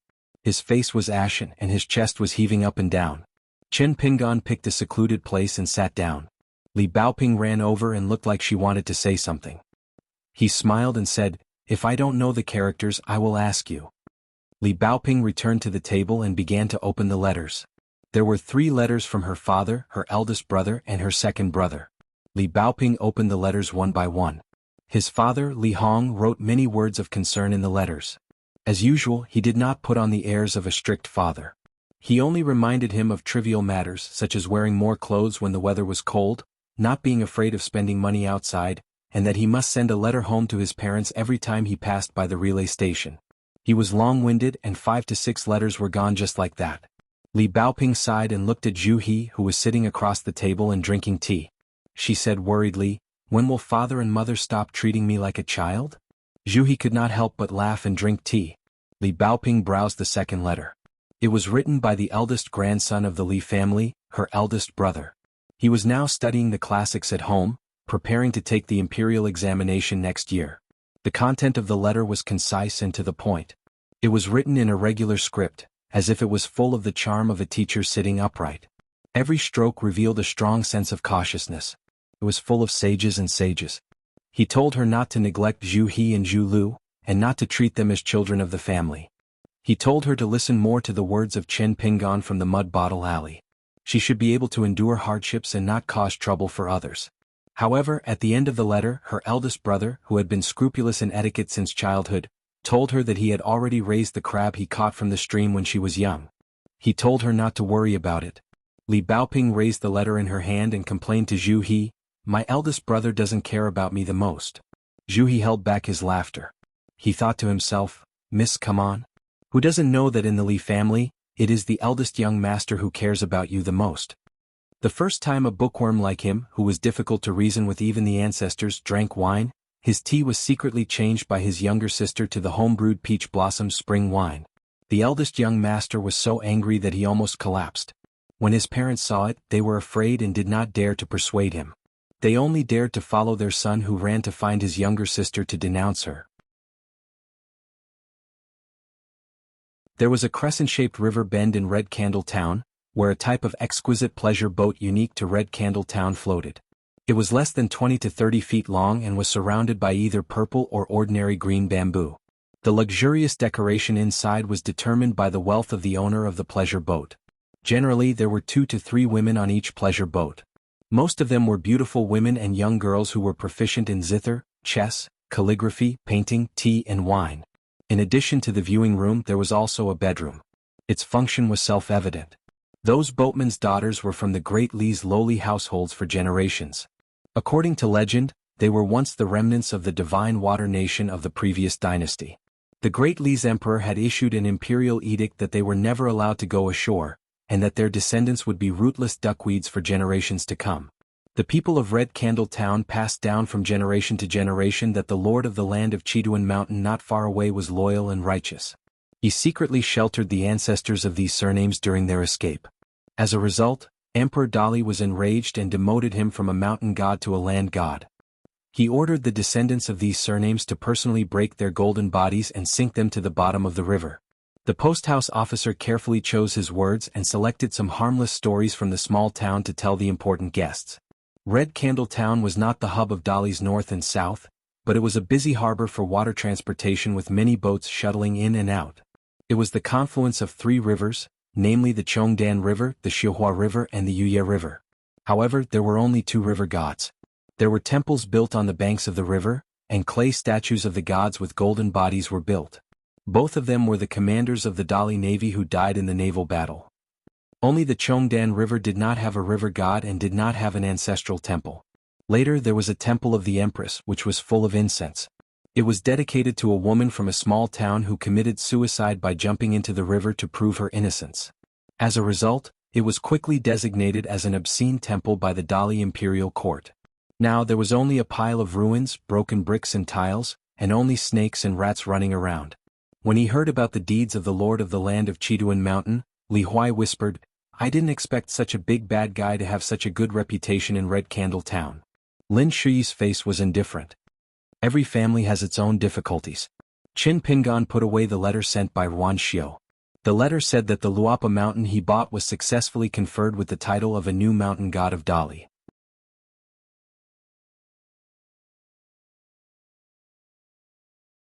"106. The posthouse official told them that there was no night curfew in Red Candle Town, and there was a market in the west of the town. Although it was small, it had all kinds of sundries. Knowing that Qin Pingan and his companions were going to buy the things they needed for their study tour, Qing Xing offered to be their guide, saying that it would save them a lot of trouble, and at least those merchants would not dare to ask for sky-high prices. Qin Pingan looked at Alliance, who had been to Red Candle Town once. The bamboo hat man nodded and said that he was only familiar with the scenery on both sides of the river and had never been to the market. The posthouse official looked at Alliance and the 2 old men smiled knowingly. There were nearly 100 large and small gaily painted pleasure boats in Tushui Bay. Every night, they would sail out of the bay and enter Red Candle Town along the river. After circling around, they would return to Tushui Bay. During this period, men would constantly board those gaily painted pleasure boats to get drunk and laugh. In Red Candle Town, although the girls of the boatmen in Tushui Bay and the other girls in the brothels were all of Dali, the former had always been directly managed by the musical house in the capital city. Even the county magistrate, as a local official, was not qualified to change the identity of the girls in the gaily painted pleasure boats.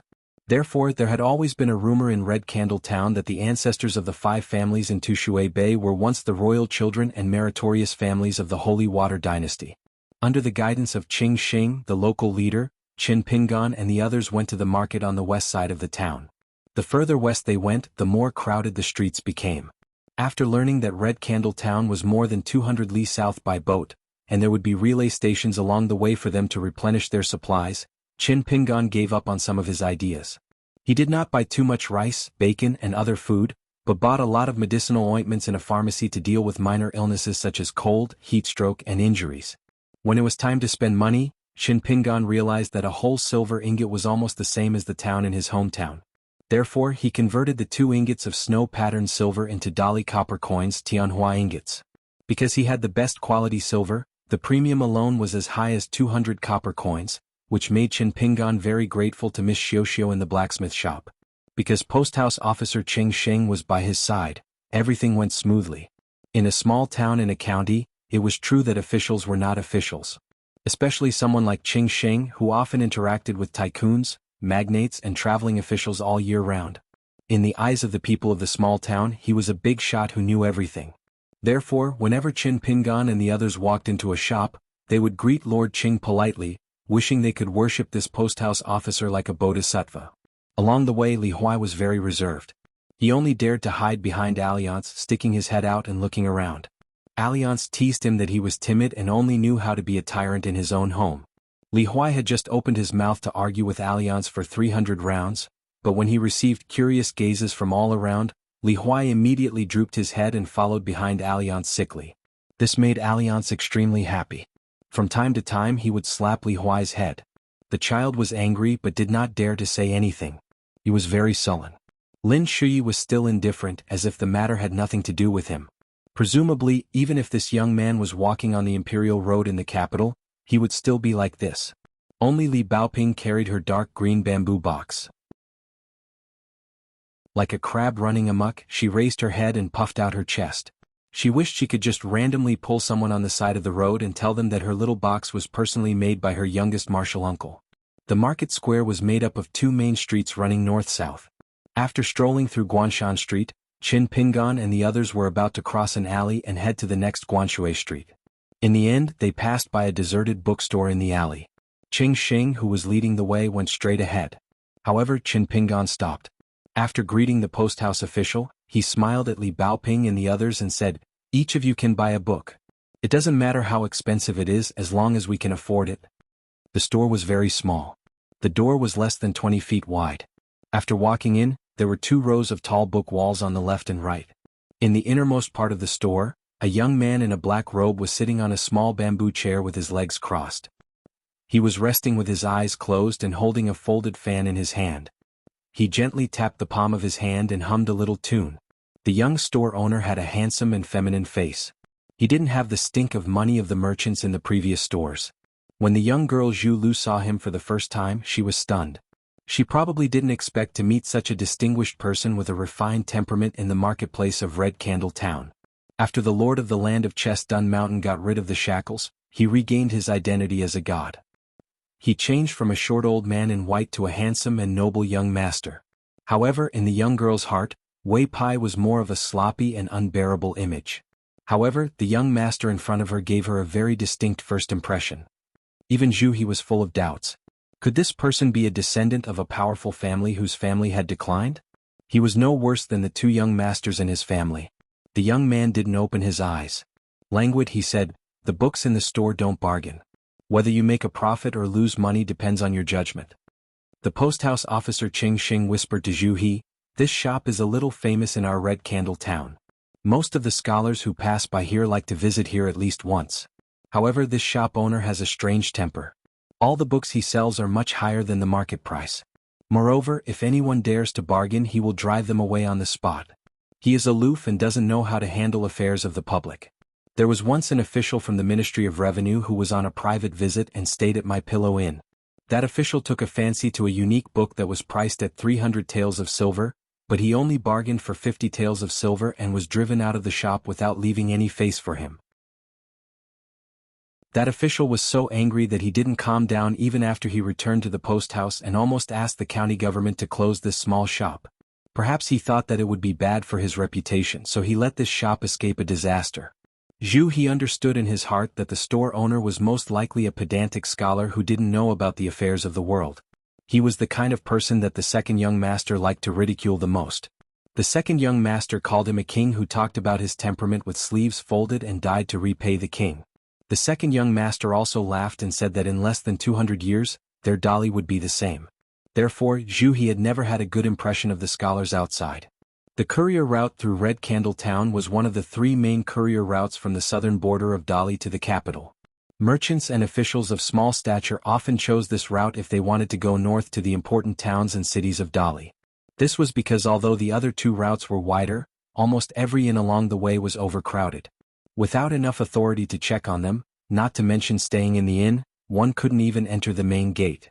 Every year, many officials and tyrants who didn't know this way lost face because of this.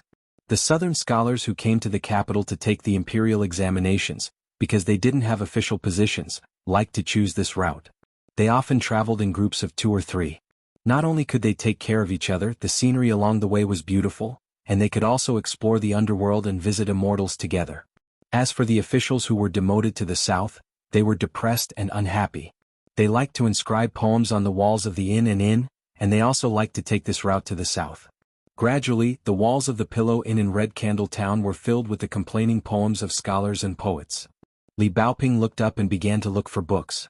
She glanced here and there, depending on her mood. Occasionally she would pick out a book and casually flip through a few pages. If she wasn't interested, she would put it back. Finally, the little girl found a travel book of mountains and rivers. It was priced at 300 copper coins. She was a little distressed, but she really liked it. She turned to look at her youngest martial uncle. Qin Pingan smiled and nodded. Lin Shuyi's gaze slowly swept over the wall of books in an orderly manner. From right to left, from top to bottom. Every time he picked out a book, he would start from the title page. Finally, the youth took a fancy to a geomancy book that didn't have the author's name on it. It was priced at 400 copper coins. Lin Shuyi looked at Qin Pingan and the latter still nodded. After Li Huai arrived at the shop, the noise on the street was finally gone. He immediately returned to his naughty nature, almost like a runaway wild horse. He was the youngest and the shortest, so he insisted on sitting on Alliance's shoulder to pick a book.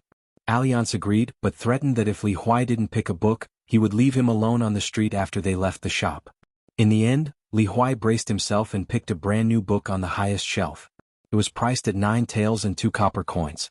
When he saw the price, Li Huai was so scared that he wanted to sneakily throw the book over.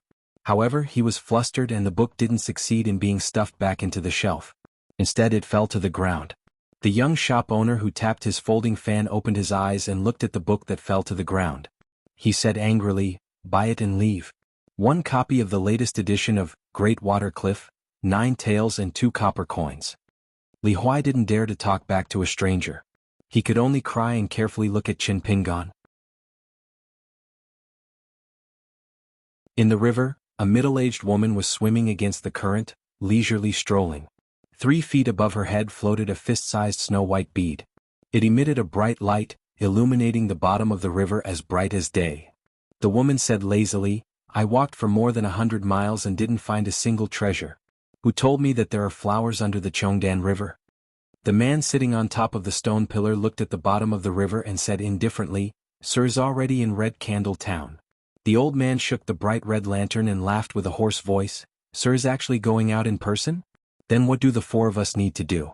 Sit on the bench and watch the show?" The man drank a mouthful of wine and said in a deep voice, "I hope so."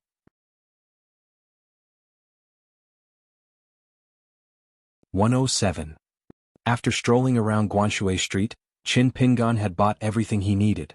He was about to go home when Alliance proposed to take a night boat trip to the Chongdan River. Only Lin Shuyi agreed. Qin Pingan didn't mind going to the dangerous beach after putting away his things, but Li Baoping tugged at his sleeve. Qin Pingan understood and weighed some coins in his purse. The scattered copper coins were enough to buy some candied haws. Zhu Lu took her father Zhu He to the weapon shop. Li Huai complained that he was hungry, so Alliance asked the post-house official to take him back to Pillow Rest for supper. The group parted ways. Lin Shuyi walked side by side with the bamboo hat man and asked softly, "Senior, you said that Li Huai is the most blessed. Is the seemingly brand new Duanshui cliff the most valuable?"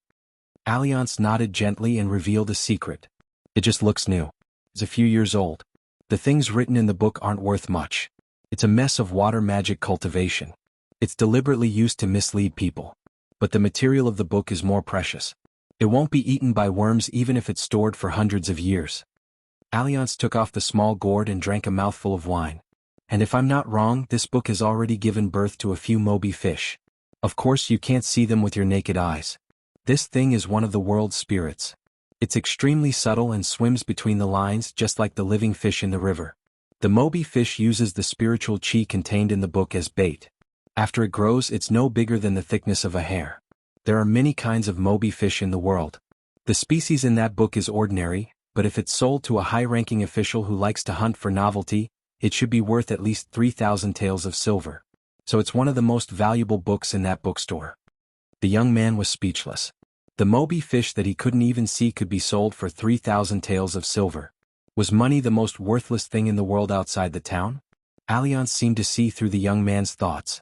He smiled and said, "When you really set foot on cultivation in the future, you'll understand that the gold and silver in the eyes of the common people can be piled up like a mountain. It's just a matter of a snap of the finger. By the way, since money must be spent like running water, it means that the vulgar things are the most valuable." Lin Shui nodded. Alliance smiled and said, "If you tell Qin Pingan these things, he may not understand." Calm. Lin Shui shook his head. "It's about money. He definitely knows." Alliance laughed and brought the young man to the riverbank of Red Candle Town. It was a hubbub of voices. The young man was used to the quiet night of his hometown, so he was not used to it. Especially every time he breathed, he seemed to be able to smell the scent of cosmetics. At first, he would feel that the fragrance would assail his nostrils, but after smelling it for a while, he felt a little sick. When the two of them passed through the alley and came to the riverbank, their vision suddenly opened up. Both sides of the river were covered with thick bluestone roads. Orioles and swallows were chattering and laughing. Many beautiful women were leaning against the railings of tall buildings, revealing their white lotus-like tender arms. The women's clothes were mostly red and green. A series of lanterns hung from the tall buildings, illuminating the women's faces and making them look even more enchanting. Pleasure boats of different sizes were slowly moving along both sides of the river with bamboo curtains hanging down. Most of the boats had two women sitting at the front and back of the boat with another person rowing.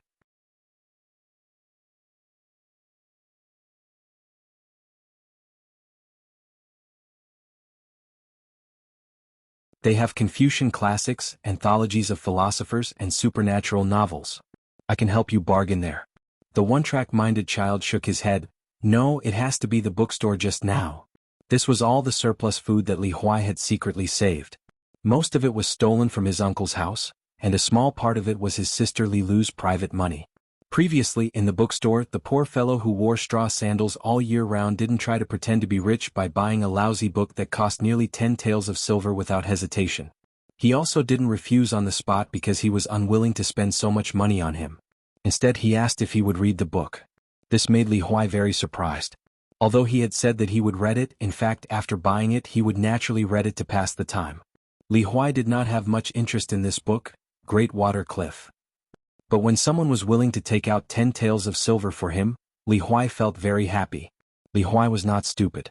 Whether other people treated him well or badly, the child knew very well in his heart, very clearly. Pairs of straw sandals, unfinished book boxes, and this Great Water Cliff book.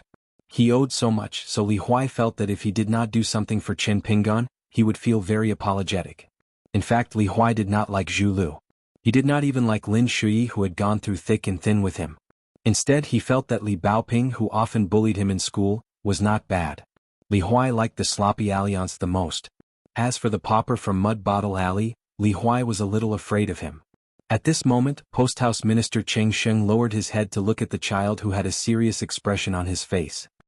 He thought to himself, as expected of that fellow's so-called immortal aptitude. There were some things that were truly blessed with the soul. He held back his laughter, thinking that he could just go with the flow and help this child. Who knows, maybe he would be able to form a huge relationship with him. Being kind to others, even to 1,000 ordinary teachers, was far better than being kind to an immortal. This was what he had seen with his own eyes and heard with his own ears. It was absolutely true. Cheng Sheng took the child to the alley between the two streets. The young shopkeeper was sitting on the threshold and looking at them with a smile, as if he had been waiting for their arrival. At this time, at the other end of the alley, a stooped old man with a lantern walked in and faced Li Huai. The young man slowly got up and waved his hand at Cheng Sheng. The bookstore is closed today. I'll bring the child here to buy books later. Cheng Sheng pulled Li Huai without saying anything and turned around to leave. After confirming that the two of them had left the alley, the elegant and refined young master no longer had his previous tranquility and ease. He appeared slightly respectful and uneasy as he cupped his fists and said softly, "Li Jin of Chong Danjiang pays his respects to Master Lang Zhong." The white-haired old man nodded with one hand behind his back and the other holding a lantern. He stepped over the threshold of the bookstore and the young man who stepped aside followed him. The old man inserted the handle of the lantern into the lower end of a book high on the wall and turned to look at the young man with a jade-like face. He sighed with emotion. When you and I first met 40 years ago you had such a face. Now that we meet again you are still the same. You are envious. The young man clenched his folding fan and smiled. For us aliens, it is a great blessing to be born as a human. The old man nodded and did not refute. The young man asked curiously, "Is it your arrangement that those people can live in the pillow inn?" The old man kept silent. The young man did not ask any more.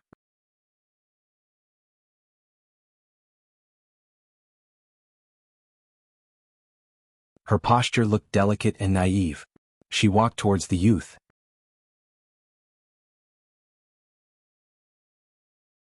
109.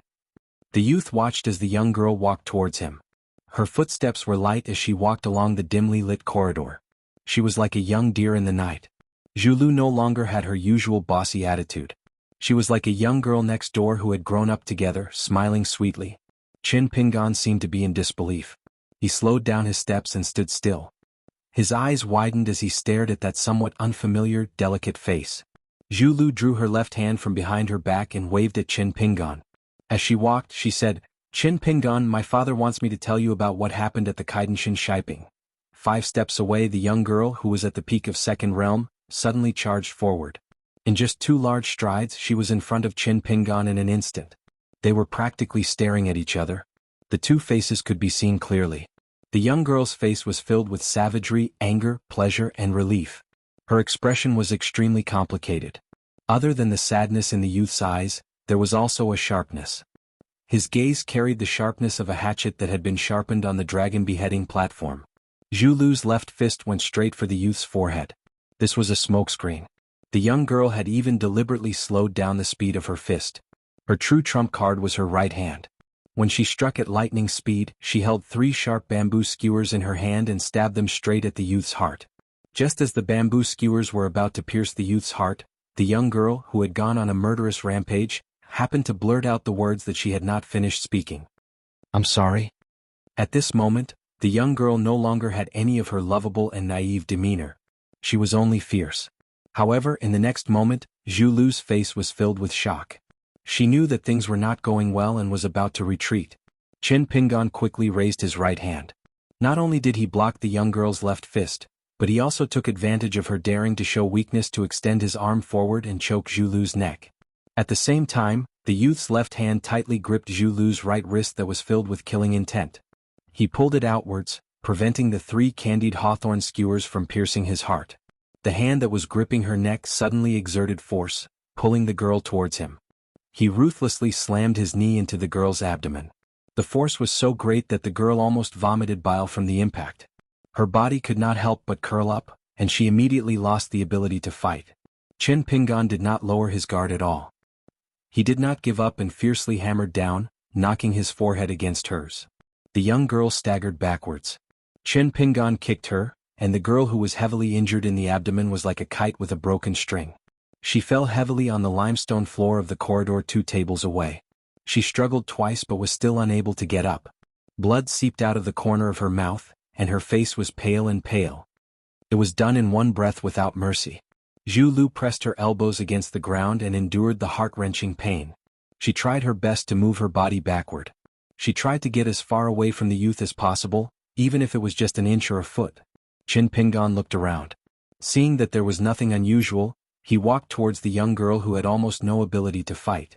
His muscles were tense, but he was still cautious. Zhu Lu fell into great panic. She did not have time to wipe the blood from the corner of her mouth. She sobbed and explained, "Don't kill me, Qin Pingan. I was just joking with you. Really. I didn't lie to you." She lowered her gaze and looked at him viciously. But Qin Pingan never thought that she would really kill someone. When the young girl mentioned her family's young master, her entire demeanor changed. She turned her head and looked at the straw sandals youth like a person looking at a dog. At that time, young Miss mentioned the contents of the letter to me for the first time. Young master said that Dali's fire beacon lit a fire of peace that stretched for thousands of li from the border all the way to the capital. But young Miss did not know, all of you did not know, that before this, young master had never told me about this matter of using the fire of peace at the border to report to the king. Young master told me some interesting stories and anecdotes. I remember them clearly since I was old enough to understand them. So at that time I felt that something was wrong and asked young Miss for that letter. As expected, I saw through the mystery of the letter. In this world only I, Zhu Lu, can see through it. Qin Pingan lowered his head and looked at the young girl whose face was filled with fanaticism. The youth did not say a word. Zhu Lu was immersed in her own world. At this moment she became the arrogant and conceited servant of the Li family, the fledgling martial arts genius. She continued, then I carefully looked through it twice. After using it twice, I found the correct answer and solved the riddle that my family's young master deliberately left for me. She looked at the youth's cold and dark face. The young girl sneered, young Miss is an unpredictable child. Of course, she could not understand young master's good intentions. So from the beginning young master did not place his hopes on young Miss. Instead he chose me. That letter was full of more than 2,000 words. Almost all of it was written in running script. Only 7 words were written in regular script. The young girl almost laughed until tears came out of her eyes. She said intermittently, Dali's surname is Zhugua, the eldest grandson of the Chen family. Killed the horse bandits, set the fire of peace, reported his safety and received the title of nobility. Those 7 words were killed Qin Pingan, received the title of nobility. Scholars did not use knives to kill people. Qin Pingan frowned. Zhu Lu covered her stomach which was in constant pain. Her head was covered with cold sweat. But she still sneered, have you never heard of the word title of nobility? Zhu Lu struggled to lean against the bench opposite the youth. This time Qin Pingan did not stop her. She looked at the youth who was called youngest uncle by her young Miss. Do you know what I want to do the most besides killing you? Don't you know a lot of words? I just want to hand that letter to you.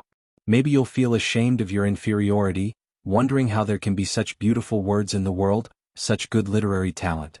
Even if you, Qin Pingan, read it 10 times or 100 times, you still don't know that the real knowledge is only those 7 words. Isn't it funny? I think it's very funny. It's so funny that I almost die of laughter. Qin Pingan sat quietly on the bench. The candied haws were scattered around him. No one cared about them. The youth looked at Zhu Lu and twitched the corner of his mouth. If it wasn't for Zhu He, you would really die of laughter today. Qin Pingan stood up and said slowly, I know that you are actually saying these words to your father. And you struggle to get up this time to lure me to attack you. You want Zhu He to have no choice. Either I kill you or he kills me, right? Zhu Lu's face was gloomy. She did not say anything. Zhu He was standing in the corridor. His fists were clenched and the veins on the back of his hands were bulging. His face was full of pain. The man looked at the youth and the girl. One was his beloved daughter and the other was a junior he admired. Zhu Lu stretched out her thumb and wiped the blood from the corner of her mouth. She lowered her head slightly, but her eyes were fixed on the youth with straw sandals. She turned her head slowly. For the first time the girl was calm. She said to the familiar figure, with the temper of our Miss, if she knows all this, even if I don't die, I will lose a layer of skin. There will be no hope for me in this life. Father, I beg you. Don't be soft-hearted. Take advantage of the fact that Alliance from the Wind Snow Temple hasn't come back yet. Hurry up and attack. Young master said that indecisiveness will lead to chaos. Qin Pingan suddenly turned around and bent down.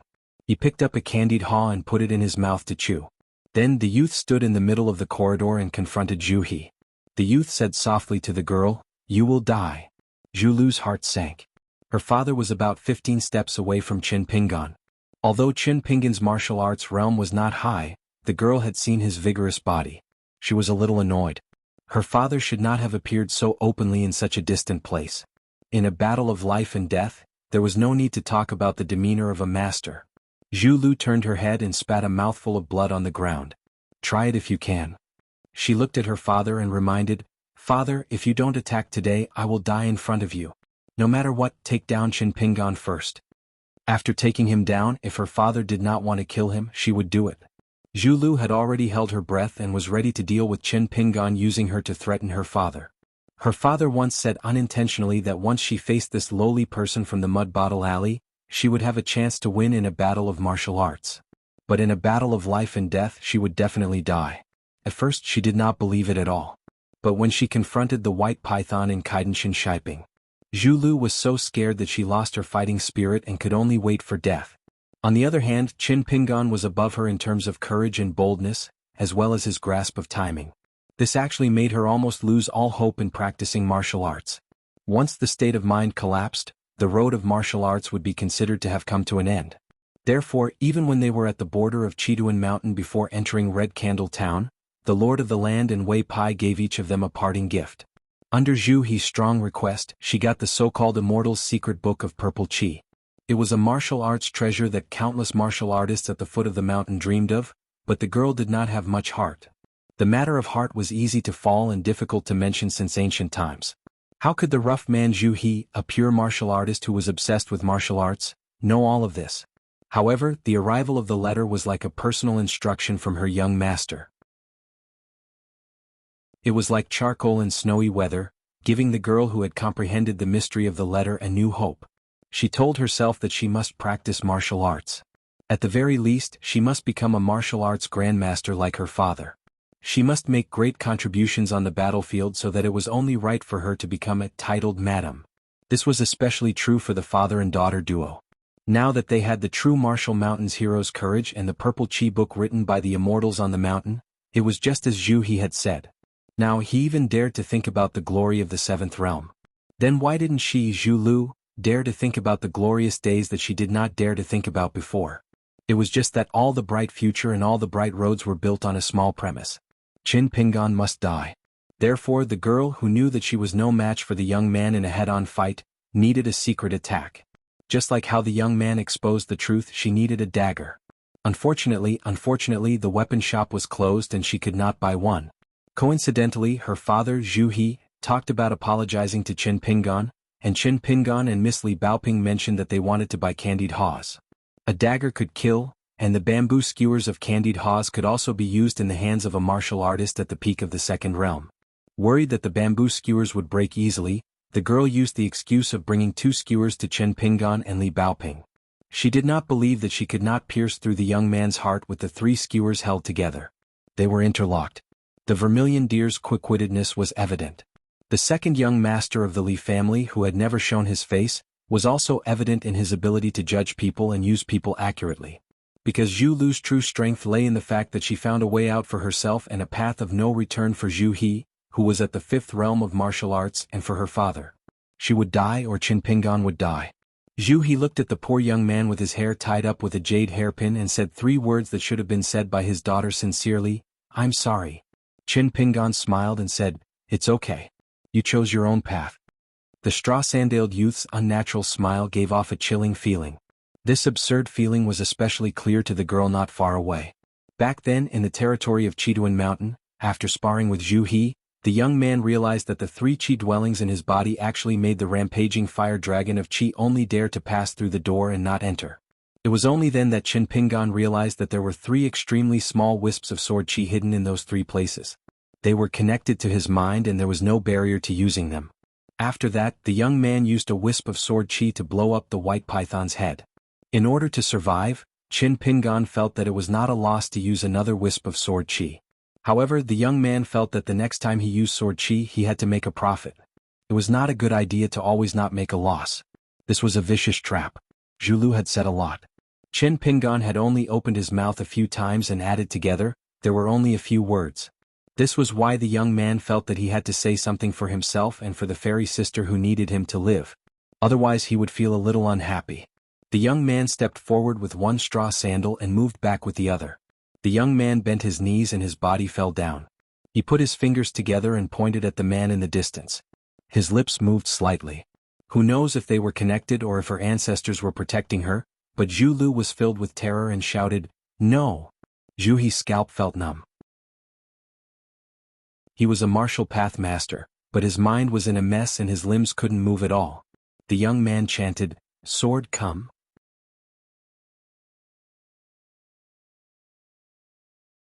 "110. Qin Pingan's shoulders sank and his aura stagnated.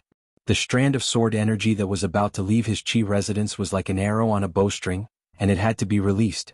However, after being abruptly patted on his shoulder, it was like a python coming out of the mountain, only to encounter a flood dragon blocking its path.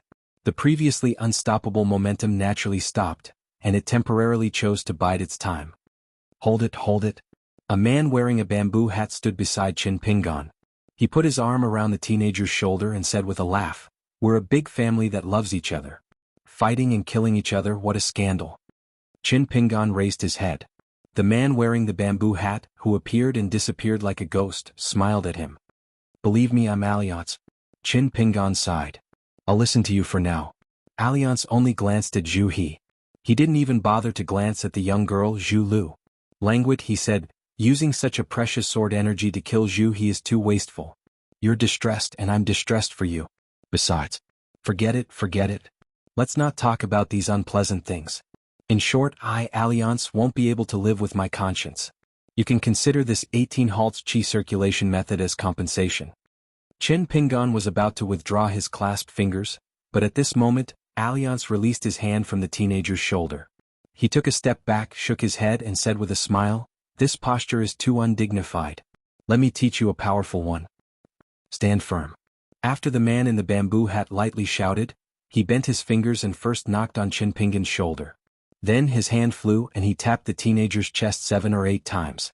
At the same time he used an immortal supernatural power that was even better than condensing sound into a thread. It directly stirred up ripples in the teenager's heart, and a series of thoughts rang out. Remember the origin of this qi in your body. Remember the names of all the qi residences and their circulation routes. The qi is like a dragon's vein, and it starts at the ancestor of all mountains, Linchong.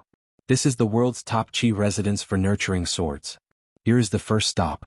Quickly pass through 3 mountains and 6 passes. Here is the second stop. These qi residences and qi residences are completely different from today's saying.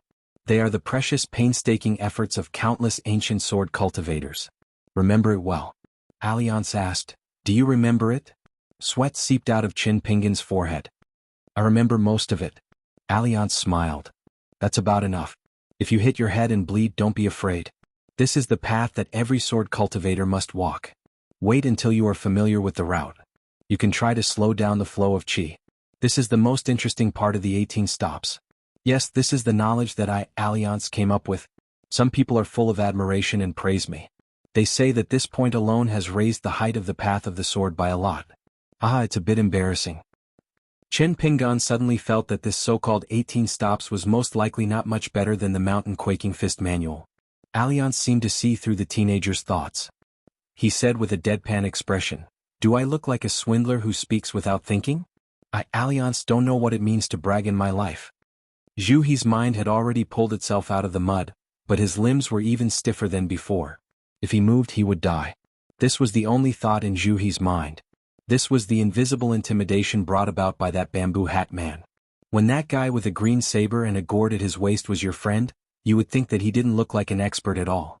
But when this guy became your enemy, Zhu He was so scared that his back was drenched in sweat. He was really scared out of his wits. In the distance, Zhu He had already lost his mind. Nearby, Zhu Lu could only hear Chin Pingan talking to himself. Aliang then told Chin Pingan telepathically, "It's good that the light boat can travel hundreds, thousands of miles in an instant, but it's even better if it can travel slowly, just like how the mountains don't grow taller for 100 years, or how the rivers accumulate water for 1,000 years, but the water level doesn't rise at all. In the future, with qi you can focus on practicing this path. You can do it even when you're asleep." Chin Pingan was puzzled. "How do I know if I'll be able to do it after I'm asleep?" Alliance crossed his arms and said with a smile, "When you reach the end of the water, you can sit and watch the clouds rise. When the time comes you'll naturally know the answer." Alliance sat down on the bench. But as soon as he sat down, his expression changed. Chin Pingan covered his forehead. Alliance calmly raised his butt and patted the candied hawthorns off his butt. He shifted his seat and placed his hands on the railing. He took a deep breath and finally looked at Zhu Lu for the first time. "You and your father need to return the hero's gallbladder and the purple qi book to me at Marshall Mountain. You also need to take out the stack of talisman passed down by the Li family. However, these talisman can only save one of you. Zhu Lu, I'll let you choose now. Do you want to leave Pillow Relay alive, or do you want your father?" Without waiting for Zhu Lu to speak, Zhu He said in a deep voice, "Senior Alliance, please let Zhu Lu leave." "I'm willing. This chapter is not finished. Please turn the page."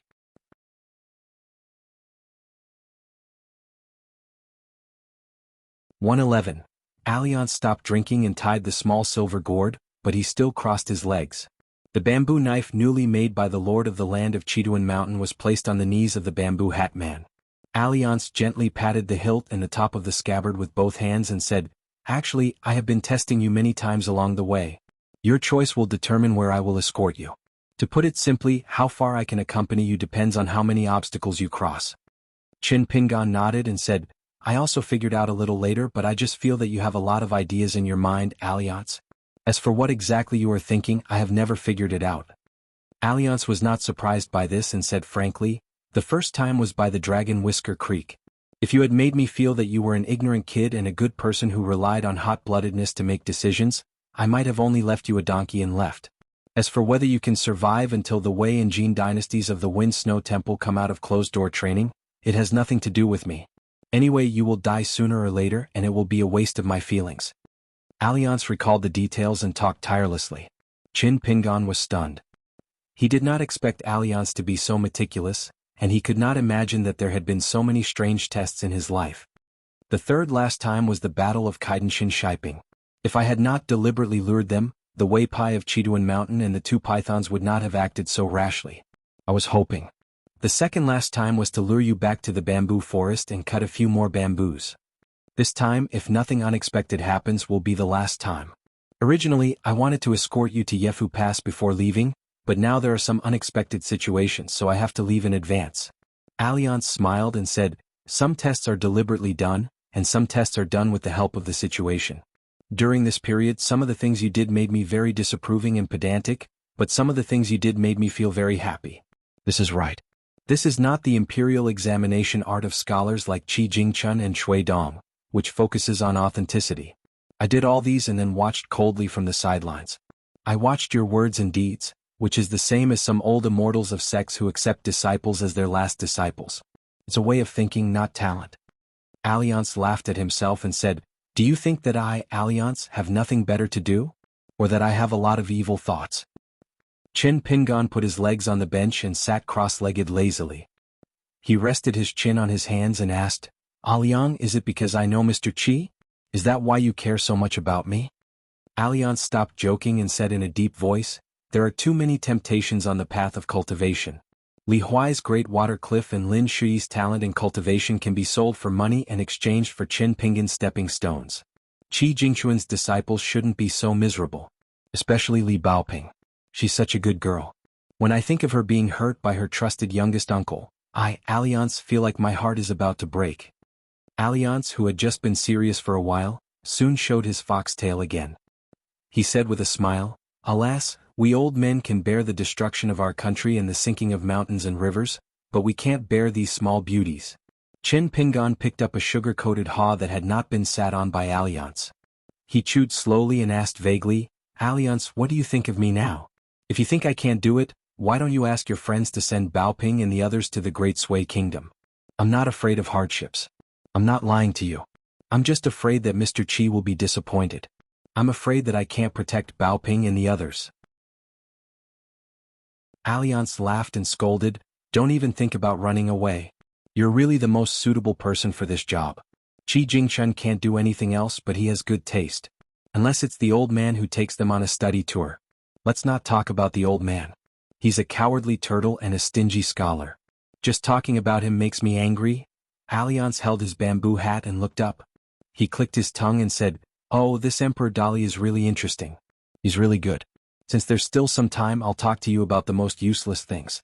I'll also explain why I'm willing to spend so much time on you." Alliance also crossed his legs and sat cross-legged with Chen Pingan. He placed his saber on his knees and said slowly, "Whether it's martial arts or Qi training, the biggest taboo on the path of cultivation is to follow your heart. It's a shortcut, but it's difficult to think about why. The military cultivators would never take a step back. Most of the martial artists in the world could not escape from such a rut. They only felt that to go against the current was to press forward courageously. What they were fighting for was to advance bravely and to reach the sky by themselves. Taoists like to ask themselves. Buddhists like to look at the past and the future. Confucians like to talk about rules and draw frames. Moism is a little strange. They like to help the world and are most chivalrous. They don't like to talk about longevity. Novelists have high standards but little ability. They hope to create a world on paper by themselves. The human heart is as brittle as glass. It can't stand up to scrutiny. Qi Jingchun is a pedantic and conceited gentleman. If he doesn't want to test the waters, then I'll do it for him. How can the inheritance of literary lineages be trifled with? If you, Qin Pingan, turn out to be an embroidered pillow or someone who can't withstand temptation, then what will you do? Qi Jingchun might be dead, but I, Alliance, am still alive. If Qi Jingchun doesn't see it, he won't be bothered by it. Won't I be disgusted to death? You have to know that being able to endure hardships and being able to withstand temptation are two completely different things. Alliance sighed and said, "This is probably the case of the eunuch being more anxious than the emperor?" Qin Pingan said in all seriousness, "Alliance, don't worry. Although I like money, I only like money that I earned with my own hands. If it's someone else's money, even if it falls on the ground, I'll only look for the owner. I'll never put it in my own pocket." Alliance smiled and said, "I can't say that you're wrong. But if you really need it urgently, you can use it first to solve your urgent needs. Just remember this debt in your heart. When you have the ability to repay it in the future, you can repay more. Both sides will be happy. This is a real good person. Otherwise, would you really starve yourself to death with that little money?" Qin Pingan asked, "Then how do you know if I need it urgently?" Alliance pointed to his heart and then to his head.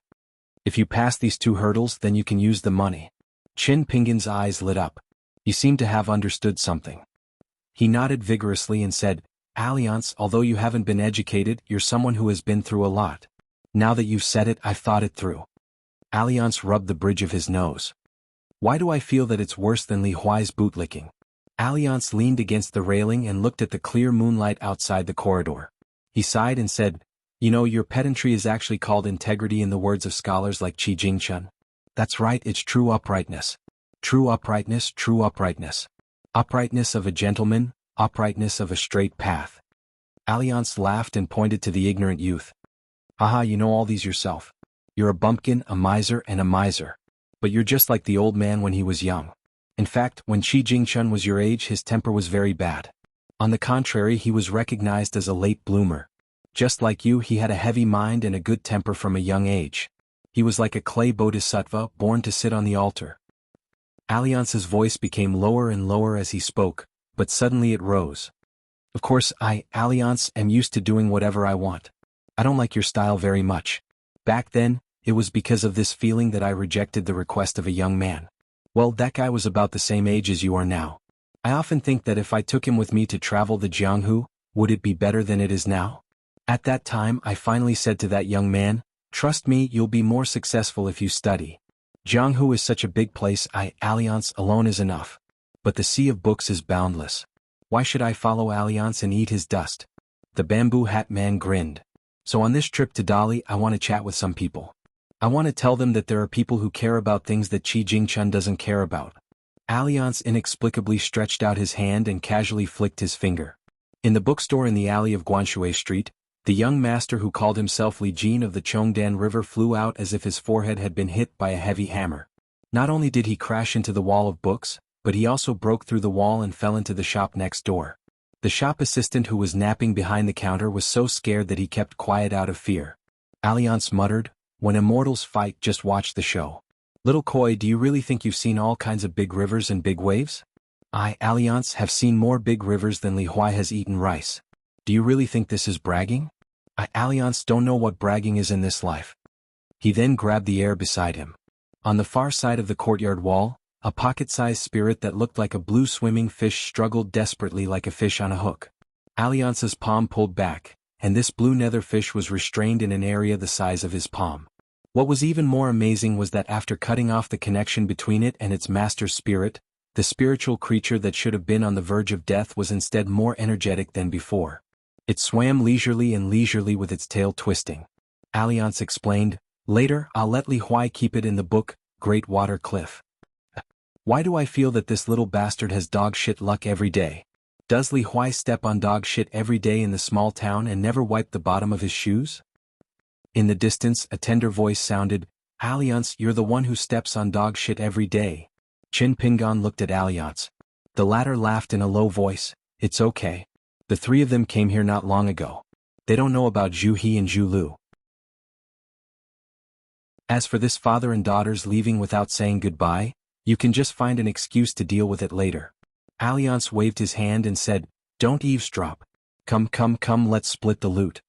Li Baoping, Li Huai and Lin Shui came to the corridor one after another. Li Baoping sat on the right side of Qin Pingan, and Li Huai sat on the left side of Qin Pingan. In the end he had the same experience as Alliance.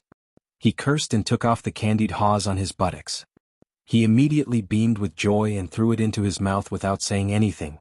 Lin Shui sat silently beside Alliance. Alliance turned around and handed a pile of yellow paper talisman to Lin Shui. "Study it carefully. Don't waste it easily.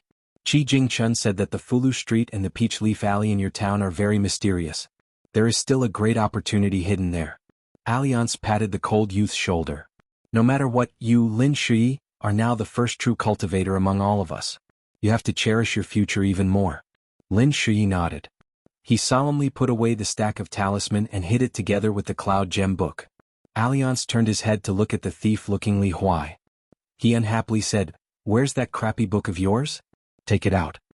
Li Huai angrily scolded, "What are you thinking about it for? Unless you give me 10 taels of silver first." Alliance snapped his fingers. The originally hidden nether fish appeared in front of the 4 people. Other than Qin Pingan, the other 3 children all stared with their eyes wide open. Alliance said with a face full of disgust, "Take out that crappy book. Casually open a page and clamp the fish in it. As for how to raise it, figure it out yourself. I'm not going to wait on you." Li Huai jumped up and took out the book, Great Water Cliff. After opening it, his footsteps were quick as he abruptly closed the book towards the green nether fish. A faint wailing sound could be faintly heard from the pages of the book. Alliance rubbed his forehead. "The remaining donkey, who wants it?" Li Huai immediately raised his hand. Me. Can I sell it for money? Or if I'm starving, can I kill it for stew?"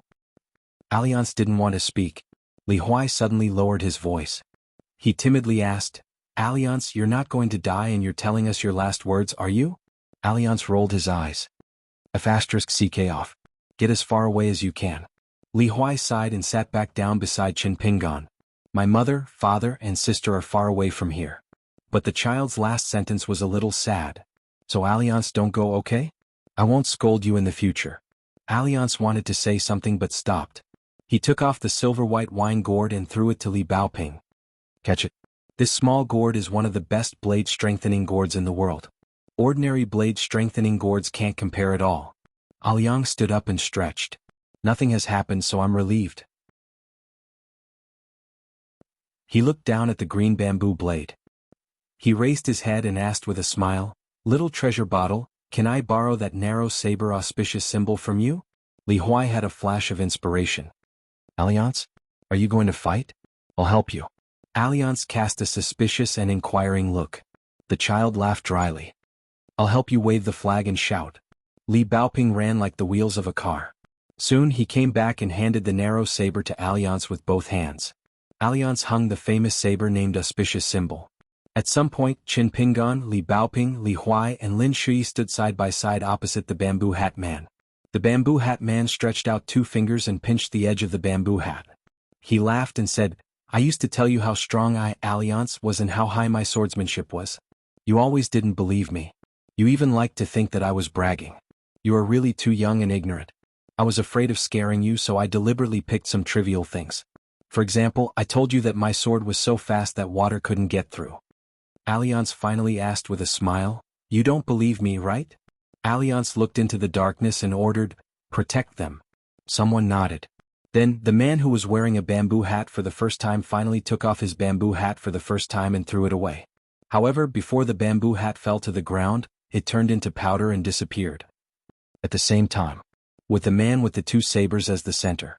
Within 1,000 miles, the earth cow turned over and shook. Alliance subconsciously went to support his bamboo hat. Only then did he realize that there was no bamboo hat left. He scratched his head, coughed, and said with a smile, "My name is Alliance Kind."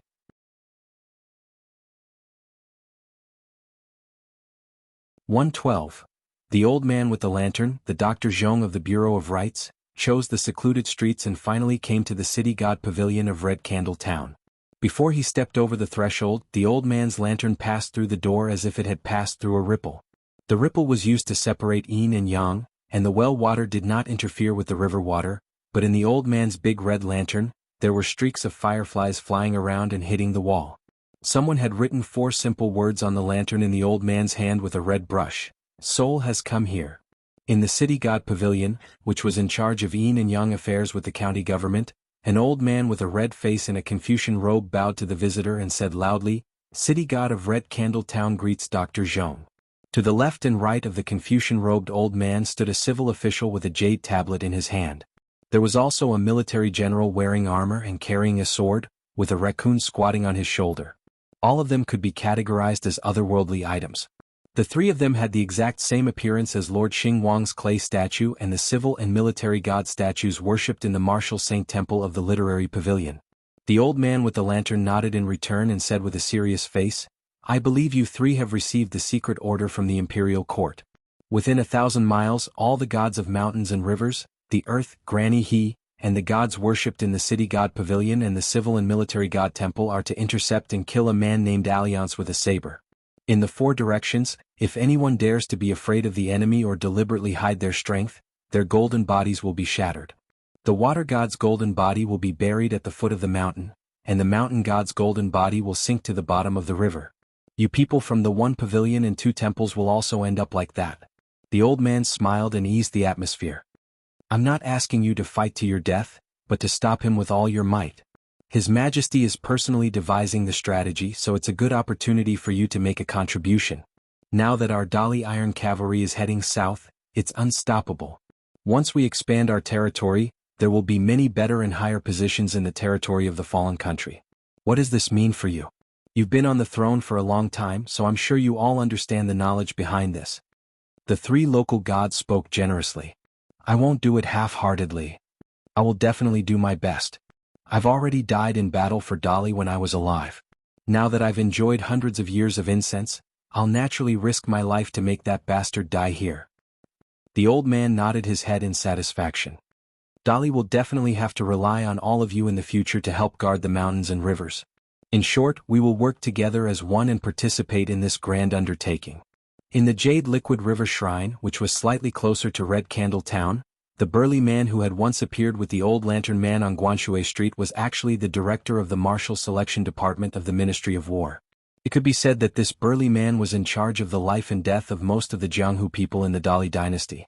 However, compared to the old man's Bureau of Rights, the former was described as dealing with trash in a quagmire, while the latter was laughing and chatting with immortals about immortality.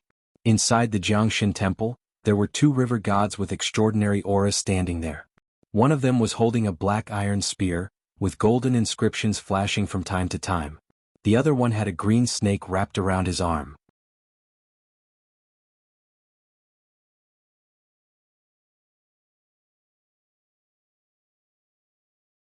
(113) When Emperor Dali stepped onto the highest step and stepped onto the platform, his figure immediately disappeared. From where Song Zhangqiang and the 2 directorates of ceremony stood, the stone platform was originally the size of a farmer's sun-drying field. Looking up from afar, it should have been empty. However, the man in the ceremonial robe saw a towering building that was more than 10 feet high. It was not a wooden building that could be seen everywhere in Dali's capital, but it was carved out of countless white jade. On the ground floor hung a plaque with the words Baek Okekyung Building written in gold. The door of the building slowly opened on its own. Emperor Dali walked in and saw a snow-white sword suspended in the air. The whole floor was filled with strands of wandering electric light. The emperor ignored the electric light that was pregnant with fierce sword intent and strode forward to the stairs. The electric light was like the court officials meeting the first assistant of the emperor. They all retreated to make way for him. It was a similar scene on the second floor with only a flying sword hovering in the center. However, it was different from the first floor where the body of the flying sword was wide. The body of the flying sword here was sparkling and translucent, with a body as slender as a willow leaf in early spring. Inside the building, there was a stream of green water flowing slowly, rippling slightly. Emperor Dali continued to climb the stairs. At first glance, compared to the stunning scenery of the first 2 floors, the third floor was no different. There was no amazing flying sword suspended in the air, nor was there a strange environment to raise the sword. However, the man in the ceremonial robe who did not stop before stopped for a moment on the first floor. He narrowed his eyes and looked around carefully. He whispered with a smile, "Found you?" Then he walked to a wall not far away and leaned forward slightly. In his sight, a pocket-sized flying sword that looked like an embroidery needle appeared. However, such a small flying sword was equipped with a gray scabbard inscribed with the words Pillar of Strength. This inconspicuous little toy actually had a grand and exaggerated name. On the 4th floor, there was an ancient long sword covered with talisman script. On the 5th floor, there was an unimaginably large sword as tall as the Dali man, with the word Zhenyu written on it. Emperor Dali ascended the stairs one by one and finally stopped at the 10th floor. Inside the building stood one old man and two young ones. The old man's face was dark and his skin was wrinkled. He was tall and wore a white robe with a laurel on his head. In his deep eyes, there was a purple aura that was visible to the naked eye. Beside the old man was a young man and a young woman. They were the master and servant of Mud Bottle Alley, Song Jisin, and the maidservant GQ from Liju Grotto Heaven. The young man was already one of the most outstanding young men in Dali. The only fly in the ointment was the khaki-colored four-legged snake lying on the young man's shoulder. It was a bit of an eyesore. Fortunately, if one looked closely, the snake's forehead bulged, revealing its loftiness. The young girl GQ seemed to have grown more than an inch taller than when she was in Mud Bottle Alley. Her face was even more beautiful. Her whole body radiated radiance, giving people a mysterious feeling of a cold rain after a long drought. At this time the old man was standing at the window of the 10th floor. He stretched out his hand and pointed somewhere in the capital to teach the young man. Seeing the arrival of Emperor Dali, the old man just nodded to greet him. Emperor Dali did not care at all. He walked to Song Jisin's side and wanted to touch the young man's head. However, the young man quietly turned sideways and avoided the palm. Emperor Dali's face was as usual. After retracting his hand, he asked with a smile, "Song Mu, you have been learning Qi observation technique from Mr. Lu for some time. Have you found the formation eye of Dali's capital city Mountain River Formation?" The young man's face was cold. There was a sense of alienation in his stiff voice. "I haven't found it yet." The old man Laurel laughed. "How can it be so easy to reach the next level in the journey of geomancy? However, Song Mu is already outstanding. He is not inferior to the young talents of other continents. The key is that Song Mu has a lot of potential. Because he is proficient in calculation and deduction, he can learn everything with half the effort." The Wan Juzi upstairs still does not hesitate to praise Song Mu. He praised him as a coral lotus. Emperor Dali laughed. "He is my son." The maid GQ quietly took a few steps back. She wrinkled her nose and sniffed. Emperor Dali turned his head and scolded with a smile. "You little thief, you are really not polite." The young girl looked blank and innocent. The man pointed at her and joked. "It's not difficult to borrow again. Don't just take in and not take out. Be careful or I will send you back to that dragon lock well. Besides, the Changchun Palace, the immortal sect closest to the capital, has a well. When the time comes I will let you move there." The man's joke made GQ's face turn pale. She quickly opened her mouth slightly and spat out a trace of golden breath. These faintly discernible breaths, like small golden snakes, quickly attached themselves to the dragon pattern on the man's robe. Like fish in water, they happily swam among the silk threads of the magnificent dragon robe. The dragon robe trembled slightly and emitted bursts of brilliance. The edge of the sea below the dragon robe really caused some splashes. Emperor Dali laughed. "You are so timid. Why did you dare to lose your temper with Mr. Qi again and again?" The young girl's face darkened. She moved to another window. She looked all the way south, away from the tall buildings, away from the palace, away from the capital. She tried to see her distant hometown in the south. She did not like this place. This was the capital of Dali called Rising Dragon City. Emperor Dali stopped smiling and asked the old man, "Is Luan Juzi really confident that he can build the 13th floor of the Beko Kekyung building?" The old man in white with a floating immortal aura said in a deep voice, "If not, why would Luan Changya come to Dali?" The man nodded. He put his hands on the windowsill and looked at the prosperous capital. He said self-deprecatingly, "That's good. Although I'm recognized as a thrifty emperor and have been secretly mocked by so many monarchs and emperors in the eastern vase continent as a thrifty woman, there are some places where I'm willing to spend money." The old man smiled and said with emotion, "After hundreds of years of hard work, the Song clan's income from operating Liju Cave has been all spent on this Beko Kekyung building. If this is considered stingy, there won't be a second generous monarch in the eastern vase continent." Emperor Dali asked, "Although it's not easy, I still want to confirm with Mr. Lu one last time. As long as it's in the area north of the Lakeview Academy in the eastern vase continent, against a cultivator of the 10th floor who dares to go against Dolly, this building only needs to use 10 swords. Cultivators of the 11th floor, 11 swords, 12 swords, 12 swords, can all fly out of the building and kill them instantly from thousands of miles away. The old man with the surname Lu said heroically, "It's just a small eastern vase continent, there's no accident." The old man added, "Judging from the situation and the summary of intelligence from various spies, the man with the bamboo hat who uses a saber must be a chi cultivator who went up to the 5th floor. It's more likely that he's on the 11th floor. It's also possible that he's on the 12th floor. In the end, it's still too far away and that person deliberately hides his aura. Whether it's my astrology deduction or the remote observation of the river and mountains on Palm, it's still a little vague." The old man waved his sleeves lightly and smiled, "But let's make it clear first. At present, the Baek Okkyung building has a total of 12 floors and each floor has one flying sword. Although it has a wide range of supernatural powers and infinite killing power, enough to deter the chi cultivators of the continent, every time the flying swords go out of the building, it's a huge consumption. Even if Dali has just annexed the rich Lu dynasty in the north, once all 12 swords are used in one go, it's still impossible to do it again within 20 years unless your majesty is willing to bear the cost of the destruction of all the flying swords." The man in the ceremonial robe nodded, understanding in his heart. Song Jisun suddenly asked, "At present the Wan Juzi has yet to build the 13th floor of the Baek Okkyung building. If the uninvited guest who provoked Dali is a cultivator of the 13th realm, then what should we do?" The man in the ceremonial robe smiled and did not speak. The old man with the surname Lu laughed loudly and explained in a gentle voice, "A cultivator of the 13th realm? That's the largest continent in the world. Even in my hometown it's still a rare existence. Moreover, the secrets of heaven cannot be revealed. Let's not talk about it. You only need to know that Ruan Jiao of the Wind Snow Temple on the 11th floor is already an important figure who can establish a sect." The word, sect, is a very weighty saying. Only with a cultivator of the upper 5 realms holding down the fort can it be called a certain sect. Otherwise, it would be considered as overstepping the etiquette system. Those old fellows of the Confucian school who are the most disciplined would be so angry that they would blow their beards and glare their eyes. Emperor Dali slowly said, "Although Ruan Jiao's temper is not very good, his actions are decisive, and he is slightly unreasonable. He has already attracted a lot of criticism from Dali's native immortals. However, this person's temperament is very much to my liking. Naturally, I am willing to treat him with respect. Not only will my Dali not refuse such a cultivator, I, as the monarch of Dali, am even willing to sit on equal footing with them. Moreover, as long as one sits on the dragon throne, they will understand the simple logic of buying horse bones with 1,000 taels of gold."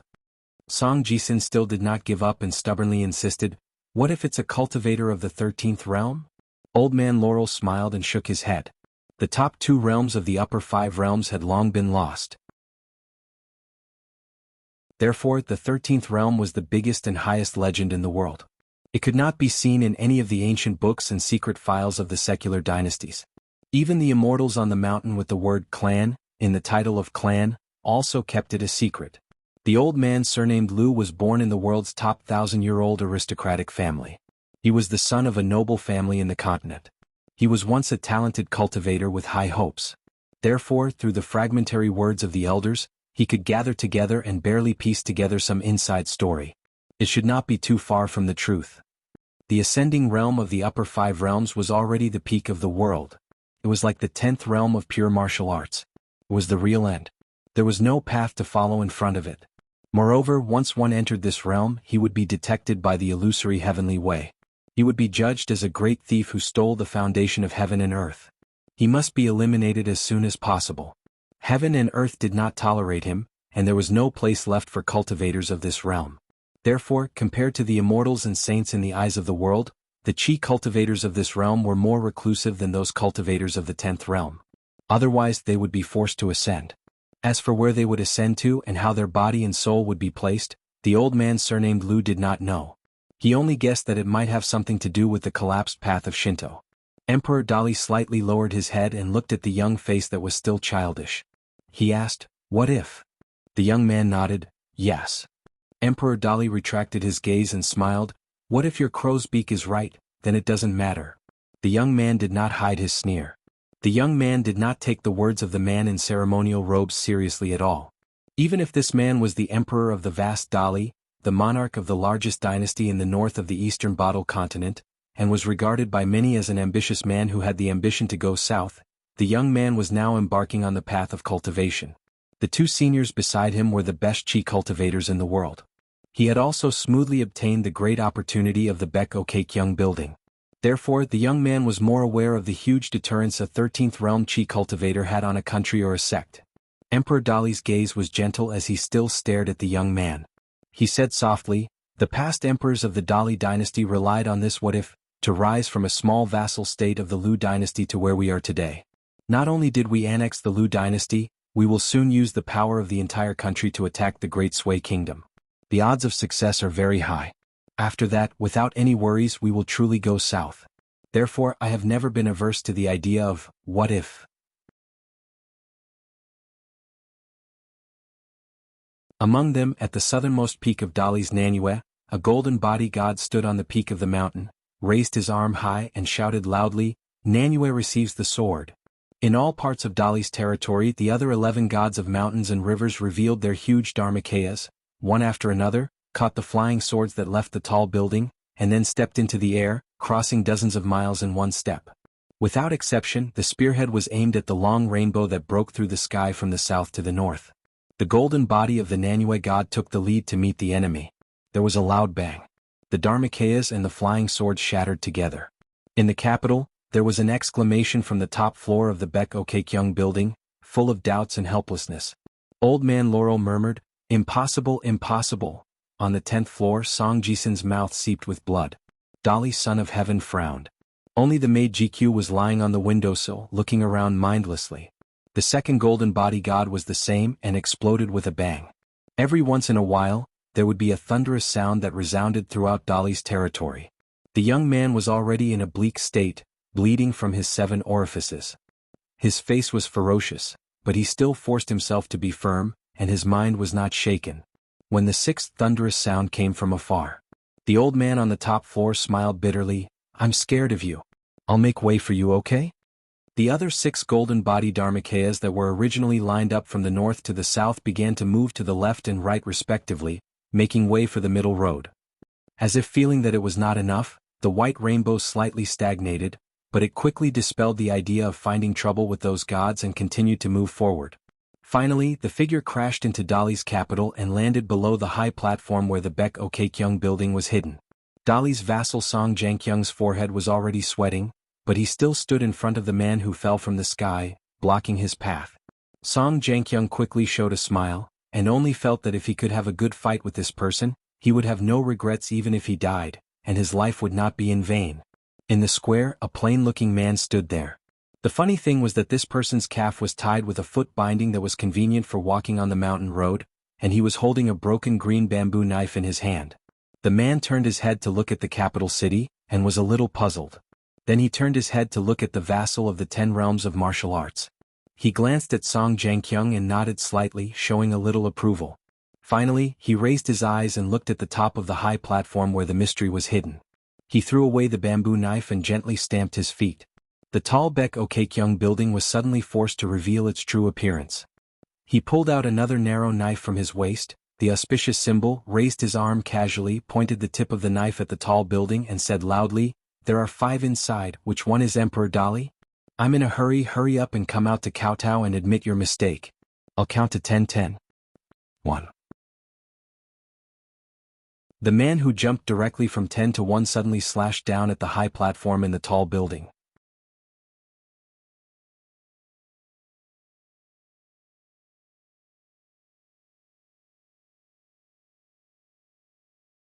1:15, today's first chapter. There are 2 more chapters today. On the peak of Chiduan Mountain, the burly man with wine pots hanging around his waist was dying and lying in a pool of blood. When the rainbow light headed north from Red Candle Town, among the secret masters who participated in the hunt, the Dali Chi cultivator who was closest to it was the woman who was drinking in the tavern near the Pillow Rest. She was the Grand Elder of Changchun Palace. Unfortunately, she did not have the time to take action. Or rather, the thought disappeared as soon as it came to her mind. She did not have the time to take action, nor could she stop it. She did not dare to stop it. It was that simple. The woman's Taoist heart, which was as clear as glass, was covered with a layer of dust. She really became a drunk.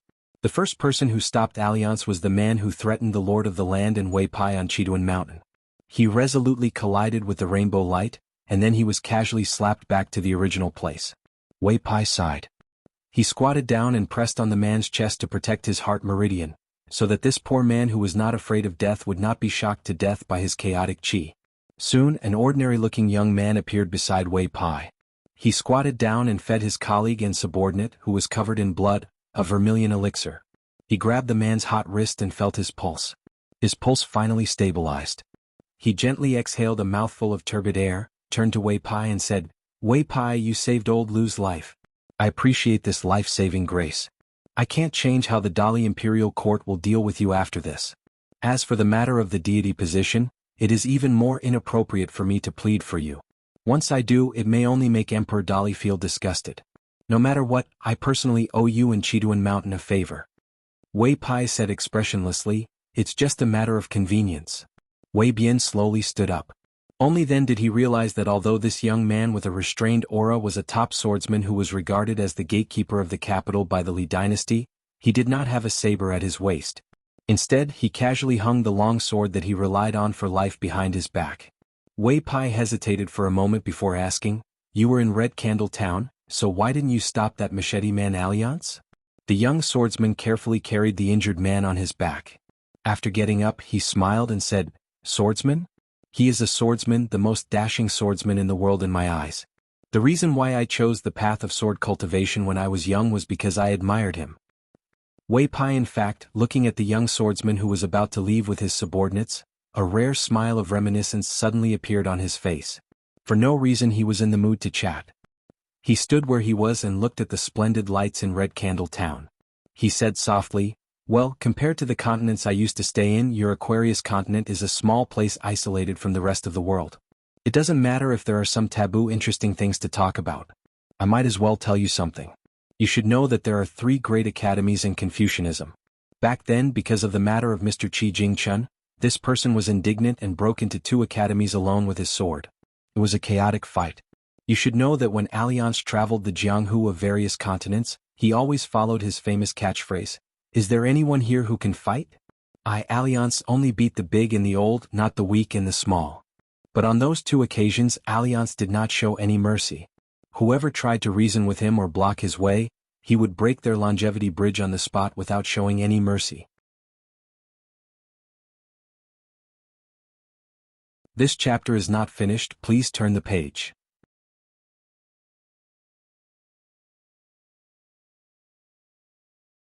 (116) Wink with a frown. I really like the current atmosphere of book reviews and discussions. I'm not trying to be polite, but I hope that we can talk about our own reasons. Of course, it's okay to scold the author along the way. Also, the urging joke was really unintentional. You can tease me, but don't take it seriously. I'm very serious about this. I welcome everyone to urge me to update every day. Only with pressure comes motivation. Finally, someone suggested building a fierce building. I think it's very good. The group number is 22221655. Finally, there's one more chapter today. I'm a little regretful that I named it that way. Luan Juzi glanced at the old man Laurel who was sitting across Emperor Dali. The latter immediately stood up and began to cast the Lu family's yin-yang technique to cover the sky and earth, making it harder for others to observe from afar. Luan Juzi then said something shocking. "This disaster is most likely caused by the others. At the very least, they're adding fuel to the fire. Maybe Alliance's appearance is so coincidental that someone secretly sent the news." Not long after Qi Jingchuan's death, Alliance came to Dali. There must be someone who doesn't want the Mahist branch behind Luan Changye and the Yin-Yang branch represented by the Lu family to help Dali conquer the entire eastern Aquarius continent. Emperor Dali loosened his fists and rubbed his cheeks. His expression was cold as he sneered, "What a great struggle that hasn't happened in 1,000 years. What a chaotic world." Luan Juzi reminded him softly, "Now that things have come to this, you can't be discouraged." The man in the ceremonial robe laughed and shook his head. "No, I won't. 10 years or 15 years is fine. There's a lot that can be done in that time. Thinking back to my Dali emperors, all the humiliation we suffered in the Aquarius continent, my internal injuries are nothing. The man forcefully swallowed a mouthful of blood that surged up to his throat. He lowered his head and rubbed his neck with his fingers, revealing a trace of ferociousness and regret. However, the ferocious look on his face did not disappear for a long time, and the regret quickly dissipated. In the end, all that was left was helplessness. It turned out that before the man ascended, he used a supreme secret technique to quietly break Emperor Dali's heart meridian, causing his longevity bridge to completely collapse. The originally hidden cultivator on the 10th floor who was full of vitality was now so weak that it made one's hair stand on end. Not only that, the Baek Okkyung building still existed, but half of the 12 flying swords were destroyed, and the other 6 were missing. To put it simply, the Baek Okkyung building, which had endless killing power, was now an empty shell, reduced to an embroidered pillow. It could be used to scare people, but to kill a cultivator of the 5 realms, it was a fool's dream. Song Jisin, who had lost his composure before, came in front of the 3 people. He had already regained his composure, but he still asked, "Wanjuzi, Mr. Liu, can you tell me what happened? Why can't I sense any of the flying swords?" On the 12th floor of the Baek Okkyung building, there were 12 flying swords. Incense, Pillar, Zhenyu, Shanhai, Taoji, Leixiao, Zidian, Sutra, Sanskrit, Hauranqi, Hongzhuang, and Cloud Pattern. The 12 flying swords, which took half of the country's power to create, were all worthy of the Dali dynasty's national treasures. The 6 flying swords, including the incense, had been destroyed along with the golden bodies of the 6 Dali gods. But logically speaking, the other 6 gods of mountains and rivers who had made way for them did not participate in the fight against the enemy. Even if the flying swords did not return to the Baek Okkyung building in the capital, it was impossible for them to disappear without a trace. "We father and son are going to talk about our own things, please understand." The 2 old men quickly got up. One smiled and said they would not, the other said they did not dare. Emperor Dali looked up at the stubborn young man, patted the steps beside him, and then quietly crushed the jade pendant hanging from his waist. He said in a deep voice, "Sit down and talk. From now on I am your father, Song Yongchun, and you are my son, Song Mu. I'll just call you Song Jisin. It's a good sign to pass on the torch and collect bits and pieces." Song Yuzhang's name is tacky, but he still put a lot of thought into it. The young man sat obediently beside the man. Emperor Dali first sighed, "I have to say the great Sui Kingdom's Gao family is really lucky. Also your crow's beak stinks too much." When the 2 of them were alone, the young man was a little uneasy. Even if he was not afraid of this man on the surface, Song Jisin could clearly feel the man's control over the Dali dynasty from the attitude of his uncle, Song Jangkyung, the servant GQ, and the 2 old men. The kind of magnanimity and sloppiness that only looked on the surface was actually filled with arrogance and self-confidence. It was a bit like the attitude of the swordsman named Alliance towards the eastern Aquarius continent, towards the whole world. The man smiled and said, "The remaining 6 flying swords that left Luli City, since they did not return, they are all gone. Gone, the sky will not fall." Song Jisin was infuriated. "Gone? Gone? How can you say it so easily? Luan Juzi and Mr. Liu both told me that these 12 flying swords mean that Dali has a self-evident influence on the direction of the entire Aquarius continent." But the young man did not dare to continue. And Song Jisin quickly regained his senses. The creator of the Baek Okkyung building and the flying swords was not him, but the man beside him who had accepted his fate. The man looked at the roof of a big hall in the distance, where there were squatting beasts lined up, and he said softly, "To the ruler of a country, do not be afraid of any big trouble. When there is trouble, as long as you can solve it, it means that you and the dynasty have become stronger. If you cannot solve it, it means that your ability to govern the country is not enough.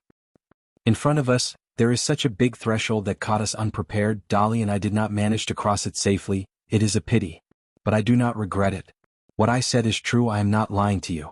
Song Jisin could not understand it even if he was beaten to death, and asked, "Why?" The man's eyes were sharp. Without any of his previous helplessness and discouragement, he pointed to the roof of the big hall. "Because this proves that the Dali country policy that I made is right. The people in the mountains, regardless of whether they are good or evil, must be locked in a cage. Dali will not interfere with them in their pursuit of immortality, and is even happy to help them a little, happy to see them succeed.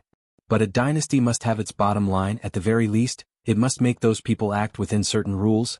They cannot do as they please. They cannot easily move mountains and rivers in a secular dynasty just because of their personal preferences. In a casual battle between immortals, the ones who suffer the most in the end are the unarmed commoners of the dynasty. It must make all the commoners in my Dali's territory be willing to worship immortals, not just because of fear. Even if it is a commoner living at the lowest level of society, if he innocently dies because of a battle between immortals, at that time, I, Dali, must have the confidence and ability to seek justice for that commoner who is as insignificant as an ant in the eyes of immortals. Song Jisun was shocked beyond words, his mouth wide open, and he could not say a word. The man leaned back, his elbows on the ground, and looked at the sky in this posture leisurely. Do you want to ask why he did not kill us and then ascend to that other place where the world does not know where? Song Jisun used the back of his hand to rub his cheeks hard, and grunted in agreement. The man said frankly, before I tell you the answer, let me tell you a piece of unfortunate news. Rumor has it that after breaking through the 13th level, the important people can come down again and return to our world.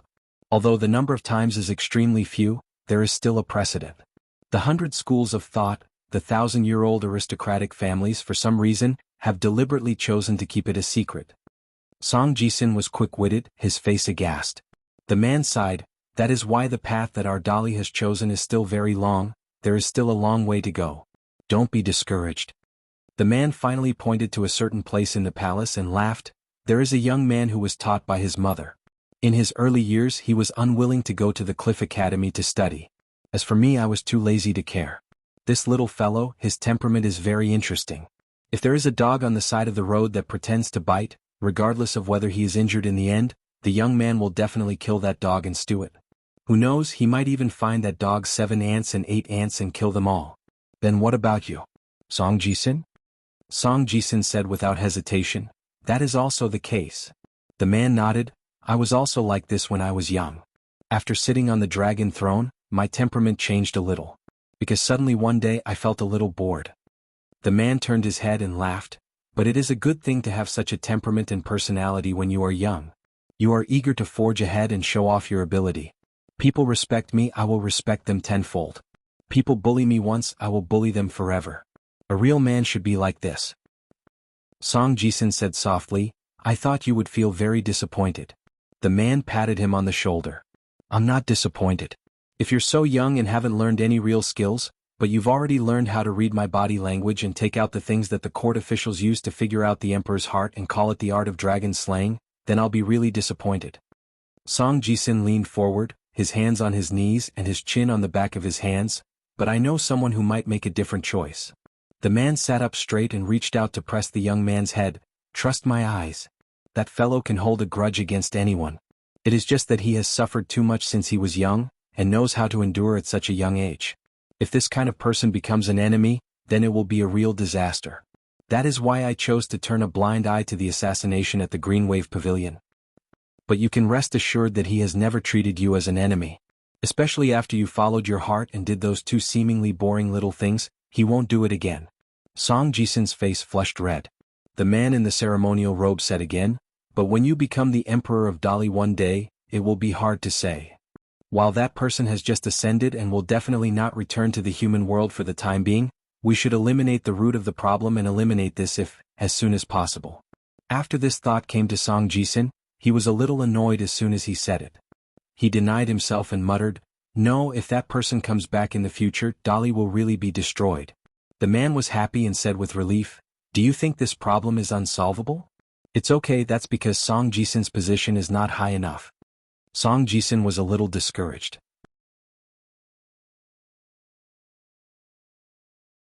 His voice was warm and mellow and he left 2 irrelevant words, a journey of 1,000 miles begins with a single step. In the future you must eat 3 meals on time. A travel-worn old scholar finally arrived at the foot of the Chiduan mountain. He adjusted the luggage behind him and held his waist as he lamented, my old waist and old bones are suffering. What a pain, what a pain.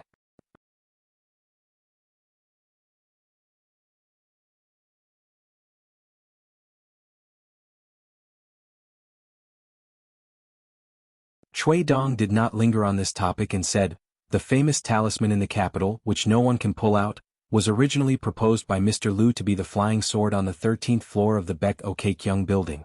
First, Wan Juzi felt that it was inappropriate. As the last sword on the 13th floor, it was not powerful enough. Second, in Longquan County, the predecessor of the Dragon Cave, It needed to consume 2 magical weapons as the price to split open the huge dragon beheading platform. The royal treasury was really stretched.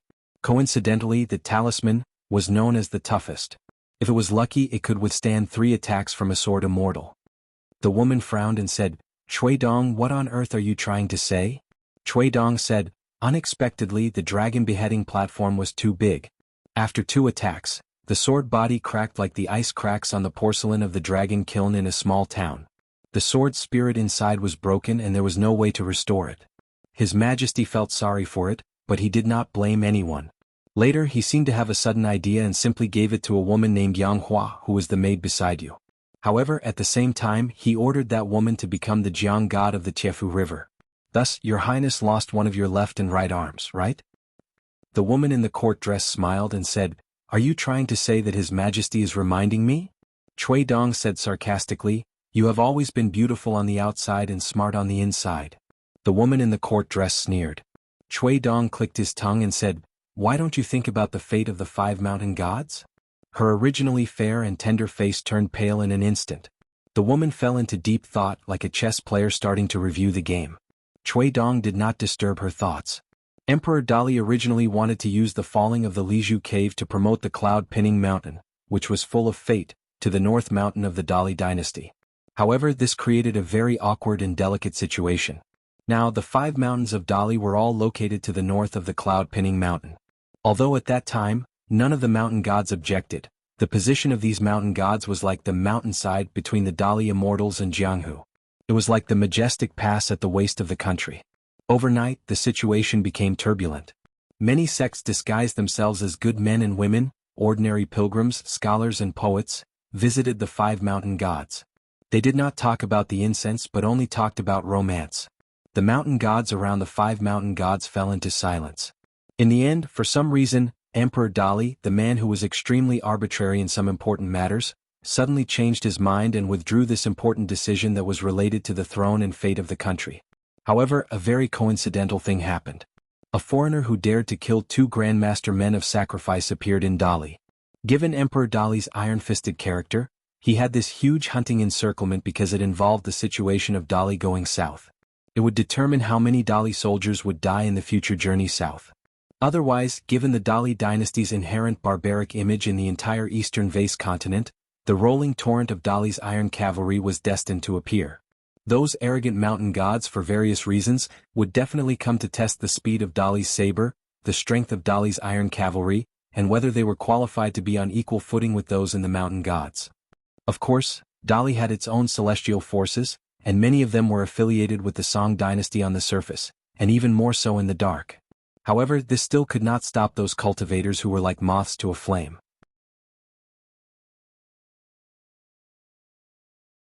In the early years, when Chui Dong and Emperor Dali were chatting happily in the process of playing chess, Dali's imperial tutor, who had always been unscrupulous in his speech, shared some of his insights. Among them, he said that sometimes, it was better to use those who had made mistakes and been beaten. They could even be put in an important position, because those who had suffered pain and had been taught a lesson would be particularly obedient. Therefore, among the 5 mountains, except for the god of the middle mountain, as long as the other 4 mountains in the east, south, west, and north chewed on the aftertaste of this tragedy one day, then most of them would begin to resent Emperor Dali. Only the god of the north mountain, who was the first to take the wrong side, would only be more afraid. If it were before today, Chui Dong would have been willing to tell her these details one by one. But at this time, he did not intend to suffer with her. Chui Dong could tolerate some of the dirty things this woman had done. After all, it had nothing to do with him. The more ruthless an ally was, the more his enemy would suffer. Chui Dong was not foolish enough to persuade this ally to have a bodhisattva's heart. For Chui sure to be able to get to where he was today, he definitely didn't rely on benevolence. But His Majesty, if this siege was successful, perhaps just wanted to knock some sense into him. But now the situation was very different. This empress, who really did not have the slightest bit of womanly kindness, let the surrendered general of the Lu family cut off Song Yuzhang's head and secretly put it in a wooden box, in case of an emergency. Who was she targeting? Naturally, it was her son Song Mu or Song Jisin, who had grown up in Mud Bottle Alley. Of course, Song Yuzhang deserved to die. The construction of the covered bridge involved a great scandal of the Song imperial clan. The saying of making amends for one's faults did not make sense here. After Song Yuzhang returned to the capital, he served as an official of the Ministry of Rites for a period of time. Before he could even warm up his seat, he was personally appointed by the emperor to Liju Paradise. Nominally, he was more familiar with the local customs and affairs, which would be beneficial for the matter of conferring the title of God of Mountains and Rivers. In reality, Song Yuzhang was well aware that this was giving him a relatively dignified death. It was not a sudden death in the capital's official residence, and he was not casually beheaded for some crime. Song Yuzhang still faced death calmly. Even as the imperial tutor of Dali, Cui Dong, even though he felt that Song Yuzhang was completely blindly loyal, he could not deny that he somewhat admired this bookworm's honest character. Cui Dong privately believed that in the court of a dynasty, there were always two things that were required: the inconspicuous floor tiles and the pillars that supported the palace. Neither could be missing. Song Yuzhang belonged to the former. He, the imperial tutor, Cui Dong, the vassal king, Song Zhangqiang, and the other officials of the 6 departments all belonged to the latter. However, this woman actually collected that head, crossing the emperor's bottom line for the first time. As a result, that trusted general called Yang Hua was forced to become the god of the Tiefu River. In reality, although that palace maid was indeed talented, under normal circumstances, she definitely would not have been promoted so hastily. With Emperor Dali's shrewdness and diligence, he would definitely have made better use of her potential. However, this empress still bit the bullet and did her best to make Song Jisin the owner of the Baek Okakyung building, obtain the recognition of the 12 flying swords and walk up floor by floor. It seemed like a mother making up for her long-lost son. In reality, it was not so simple. Song He was the one she truly regarded as her own flesh and blood, and she had high hopes for him. After all, one of them lived with him day and night and watched him grow up bit by bit. He made her happy in every aspect. On the other hand, he was far away in the Black Pearl Cave, struggling in the shabby alleys full of chicken dung and dog excrement. She had tried to peek at the Emperor's secret file once in the earliest days, but she was severely punished. It was probably from then on that she had given up on her eldest son. In addition, Song Mu's name was clearly written in the official residence of the Dali sect. His name was crossed out in red ink, which was a shocking sight. As for whether there was suffering and pain in the depths of her heart, Cui Dong did not know. No one knew. Cui Dong was not interested in the bloody details and mental journey unknown to others, and why and how she treated her eldest son, Song Mu, as a stepping stone for her younger brother, Song He. The woman in the court dress smiled and said, "I already know where I was wrong, but does Cui Dong know?" Cui Dong put one hand behind his back and patted the wall of the arrow pile with the other hand and said slowly, "I know. I opened the capital city's great formation and opened the door to meet the enemy. Although my intention was good, and I could let Alliance see our Dali's sincerity and compromise, I was still caught in a dilemma." The woman looked at the imperial tutor with pitiful eyes and gloated, "His Majesty's life is also a person who supports the dragon. How can you put it on the gambling table without permission?" Cui Dong nodded and said, "That's true." The woman said with good intentions, "The great imperial tutor of Dali, once the first disciple of the sage of literature, at this time if you shed tears of regret, maybe His Majesty will spare you." Cui Dong smiled and said, "I'm a pitiful person who has fallen many times. I can bear pain and endure loneliness. But you're different, Your Highness. You were born in a rich family and you've been used to a life of luxury since you were young. I'm afraid it'll be a little difficult." The woman's face was gloomy, and she finally shed all pretense of cordiality. She asked bluntly, "Are we going to break up?" Cui Dong said calmly, "The friendship of a lowly person is as sweet as wine. We make friends with benefits and we break up when the benefits are exhausted. What's so strange about that?" "What, Your Highness, don't tell me you think we're gentlemen's friends." The woman gritted her teeth and said, "Fine, fine, fine. You win. Then you'll have to beg His Majesty to beat me to death or else." Cui Dong waved his hand and said, "Don't scare me with words. You know very well what kind of personality I, Cui Dong, have. The mountains are high and the rivers are long. No one knows what will happen in the future. As long as Your Highness can get through this, Cui Dong will naturally be willing to ally with you."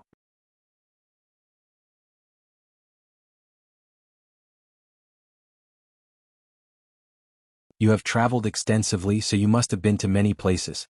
What do you think of our Dali scenery? Very good, very good. It's a place of great people. Then is the wine in our Red Candle town good? It's good, it's good. It's just a little expensive. Then isn't our emperor very powerful? Very powerful. Is our Dali Imperial tutor's chess skills better than those of the Great Sway Kingdom? It should be. Is our Dali the strongest in the north? Of course, of course. In fact, except for the first question, the boatman deliberately teased the old man with a series of questions, because he found that the old man was really a nice guy who liked to nod and agree with everything. When they were about to go ashore, the boatman saw the old man nodding with a sincere face again. He couldn't help but laugh. Old master, you have a good temper, but it's too good. How can you only say nice things like that? The scholars I have met before, big and small, old and young, there are at least 100 of them. They all speak in a genteel and sarcastic manner, making people unable to understand what they are saying, making people feel that they are very knowledgeable. Alas, it's a pity that I'm not good at understanding. I haven't been to school and I don't have a teacher to guide me. Even if I want to interrupt, it's difficult. As long as you have the heart, nothing is difficult. The old man laughed and then asked, by the way, have you heard of Mr. Chi from Cliff Academy? The boatman hesitated, sighed softly, and finally shook his head. Never heard of him. The old man nodded and said with a smile, Dali is a little different. What? I passed by a small beacon at the border where there were only 2 people. In the end, an immortal descended and asked for food. If it were any other country, they would have knelt down and offered it with both hands. But you Dali soldiers are different. You talk to the immortals with a straight back. Of course, it's inevitable that you're nervous. The boatman laughed and said, Old master, you've seen immortals before? Then you didn't walk so far in vain. You're better than me. Those tourists say that there are water ghosts and river grannies under the Chongdan River, but I've been rowing for 30 years and haven't seen anything strange. The old man smiled and said, That's right, I've seen it before. It's just that those immortals have bad tempers. Those 2 beacon fire soldiers were slapped and sent flying, smashing all the tables and stools into smithereens. But one immortal, after eating and drinking to his heart's content, threw a gold ingot on the ground before leaving. The boatman said enviously, Wouldn't that be a fortune? If it were me, not to mention 1 slap, 10 slaps would be enough. The old man nodded and said approvingly, You have a big heart. It's a good thing, a good thing. The boatman suddenly asked worriedly, By the way, those immortals didn't make things difficult for you, old master, did they? The old man looked at the sincere old man and laughed heartily. They didn't make things difficult, they didn't make things difficult. After the boatman felt relieved, he wanted to tease this interesting old man. He asked, Old master, do you want a drink? The boatman blinked and tried hard to hold back his laughter. He whispered, It's wine with prostitutes. I can lead the way. The old man's eyes widened and he squeezed out 3 words. Is it expensive? The boatman laughed heartily and decided not to tease the old man anymore. It's expensive? The old man struggled with himself. It's okay. Wait for me when we get ashore. I'll go borrow money from someone. Maybe I can borrow 20 or 30 taels of silver. The boatman was stunned for a moment. He was an honest man after all and naturally couldn't bear to take him to a brothel where money flowed like water. Old master, I'm just joking with you. The wine with prostitutes is boring. Thinking of drinking 2 or 3 taels of silver in 1 cup, I'll be so distressed that I won't even care about the taste of the wine. Let's not go. If you really want a drink, I'll take you to a small wine shop on the shore.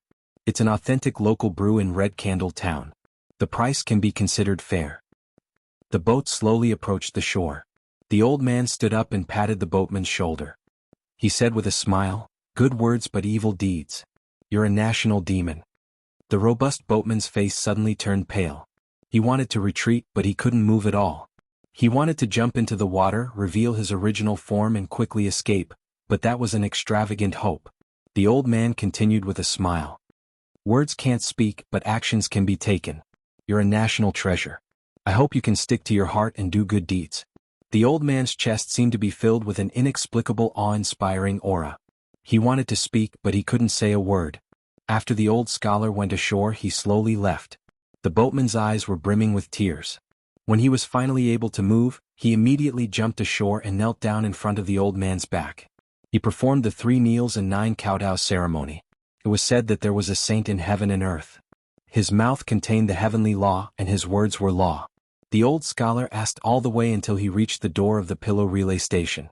He asked if the young man called Chin Pingan was still there. The relay station guard asked who he was. The old scholar thought for a moment and said that he was half a teacher of the young man.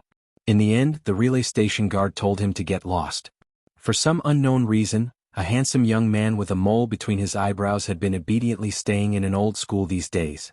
Every day he would hold a book and read. What was even stranger was that the young man would often cry until his face was covered with snot and tears.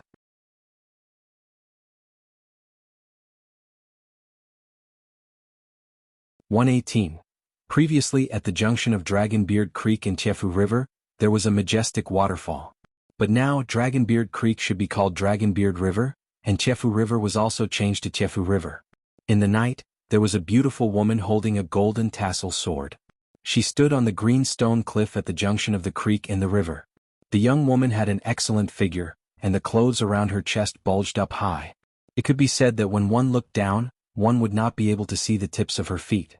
So much so that the golden tassel of her sword was entwined just like that. She was the personal servant girl of the Empress.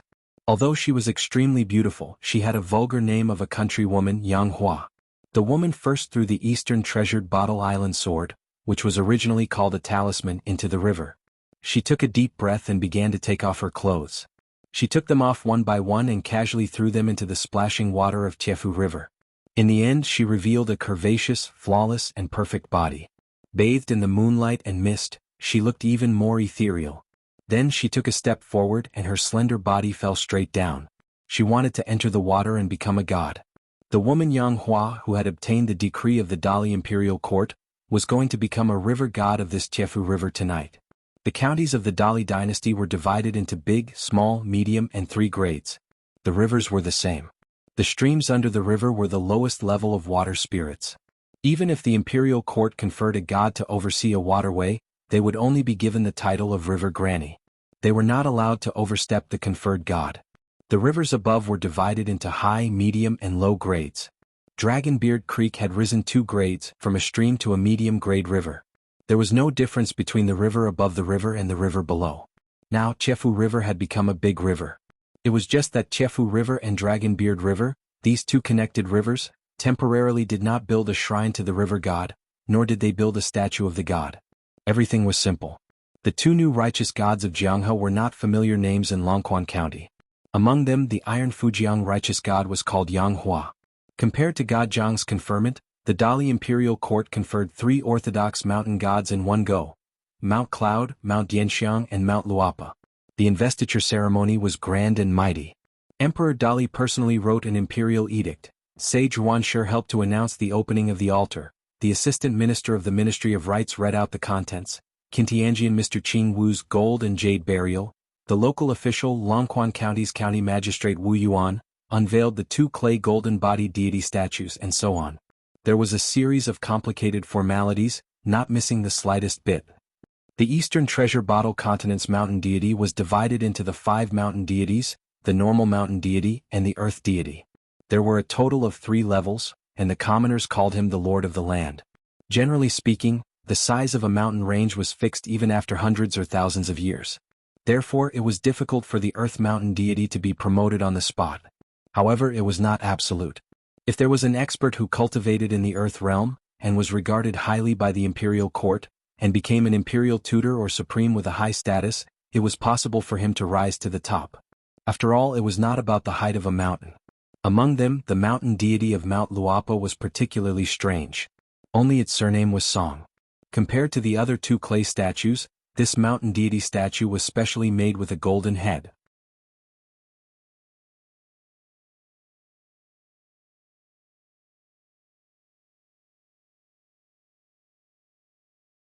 For example, when there were 2 earthquakes from Red Candle Town, Longquan County also shook and the river swayed. If you have an ancestral temple and a clay statue, then you will suffer the impact of this kind of vibration. Although the woman pretended to nod in agreement, she did not think so in her heart. The old man was expressionless. He held the pipe in one hand and casually knocked on the stone cliff with his free hand. The woman's flesh and blood instantly cracked inch by inch, causing her to fall into the river from the pain. She wailed with all her might under the water, and her body twisted and rolled crazily. The old man turned a blind eye to this and said slowly, "Why did the righteous god of mountains and rivers choose to follow the king at the foot of the mountain to help keep the people on the mountain in check? Other than the source of incense, the fights between the immortals on the mountain will affect the rise and fall of the fate of the land. This is also the key. Who would be willing to be in a precarious situation? Who knows if their golden body will be severely injured tomorrow and they will disappear from the world the day after tomorrow. Other than that, the folk customs, culture, education, weapons and many other things will also affect your cultivation. It can be subtle or sudden, but it can't be changed by the will of the gods. The former is like cutting flesh with a blunt knife, while the latter is a disaster from the sky. You should cherish the current leisure time. This is the real carefree and happy life like a god. The woman didn't dare to go ashore anymore. Her pale head slowly floated to the surface of the water and begged for mercy. Great immortal, I know the severity of the situation. The old man waved his hand. Go away. The woman dived into the water and swayed her waist. Her figure instantly passed through the stone arch bridge and escaped 2 to 3 miles away on the waterway. The woman who used to be a river woman leisurely passed by the section of the river where the blacksmith shop was. Now she was not so afraid of the little girl with powerful means. After all, in addition to working diligently for the military saint and increasing the gloomy weight of the flowing water, she was occasionally called by the little girl to ask about the past of the small town. Over time, she felt that her waist had become very strong. As for the girl Xiao, who was very strange in the woman's eyes, according to their chat, the woman knew that in addition to forging every day, she continued to keep an eye on the old house that was about to be repaired. She also helped to clean a few houses every few days. She also moved the cage of old hens and chicks to the blacksmith shop. In fact, the woman didn't understand the girl's thoughts at all. How could the only daughter of the military saint live like a daughter of an ordinary family in a small town? Not to mention that it was boring, she didn't have any great ambitions. However, she didn't dare to tell Ruan Xiao her thoughts. After she became the legitimate river god, she felt the power of the fire dragon even more deeply. However, the woman now felt that she really had a backer. She thought that she and Xiao had turned from enemies to friends. She could even be considered half of the military saint's helper. Moreover, she could be considered as old Yang's unofficial disciple. These things made the woman very proud. In fact, she also remembered the beating, but she was a little forgetful. She often forgot the pain after the scar healed. However, she enjoyed it. The old man sitting alone on the back of the green ox sighed. A frog at the bottom of the well forgets his worries when he sees the full moon. After a long time, a young man with a cinnabar mark between his eyebrows slowly walked up the stone cliff. He squatted beside the old man and sighed. Old Yang smiled and asked, "Did you study a lot at school today?" The young man, imperial tutor, was hurt by this sentence. He was so angry that his whole body trembled. The old man didn't continue to sprinkle salt on his wound. After all, they were temporary allies. The clay statues of the Yuan family's Wenchang Pavilion and the Chao family's Martial Saint Temple have already been built, right? But the location hasn't been decided yet? Don't you want to help that student of yours? Are you really willing to see his career break in this Longquan County? The handsome young man with a cinnabar mark between his eyebrows said dejectedly, "If it was in the past, I would have a backup plan. Do you think I still need to do this now?" Old Yang nodded. "It's a little tragic."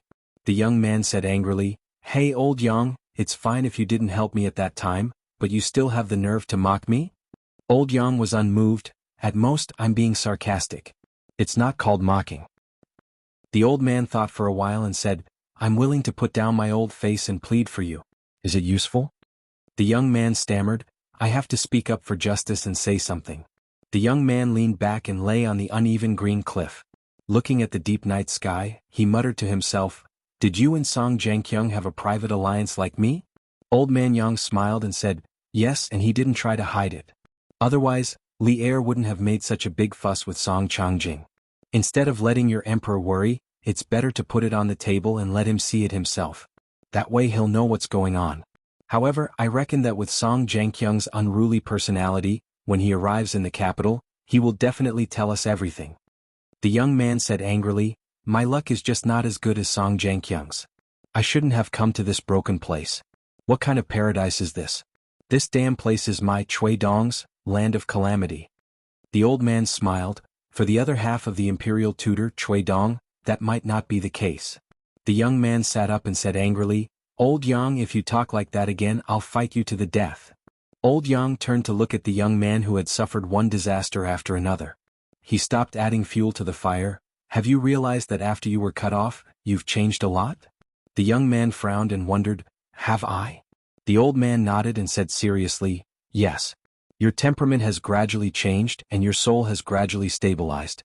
Although your cultivation is negligible, compared to the previous imperial tutor Chui Dong, you finally look a little like the young Chui Dong. The young man's face was ashen and his eyes were burning. The old man looked into the distance and joked, "It seems that studying is still useful." Chui Dong, who was originally living in this precious body, was now like an immigrant who had migrated to a distant place and took root in the local area. Chui Dong was divided into two. Imperial tutor Chui Dong had lost a part of his soul. The body that the young Chui Dong's soul resided in was both a place to stand and a cage. The young man did not want to be entangled in this matter. He was afraid that he would drown himself if he could not help it. He quickly changed the topic. His Majesty did not agree to merge Dragonbeard Creek and Chiefu River into one river and then divide it all to Hepa. Instead, he divided them into two and promoted them separately. At the same time, Song Yuzhang, who had died of illness here, was promoted to the mountain god of Luopa Mountain without any warning. Furthermore, he ordered people to secretly create a golden head and send it to Longquan County. In this way, he gave imperial younger brother Song Jianqiang and that person who slept beside him 50 times each. Old Yang looked at the rolling mountain range and peaks in the west and asked, "You Chui Dong, imperial tutor, also need to figure out the emperor's heart like this?" The young man was stunned and sighed deeply. Firstly, he has been in a cage for a long time, the horse is thin and the hair is long, and the man is poor and the ambition is short. Secondly, that His Majesty the Emperor is ambitious and likes to scheme openly. He is upright and really cannot be underestimated. If it was another dynasty, Song Jianqiang would have already usurped the throne. As for that woman, she might have already tasted the taste of an empress. Although the Eastern Treasure Bottle continent is small, there is one thing that other continents do not have, and that is that in the official history, there has never been an empress who ruled over the world. Who knows how many women are restless, wanting to take the lead and use this chance to be immortalized in history. Even if they have to go down in infamy for 10,000 years, they would still be willing. I just don't know if Dali can get through this hurdle.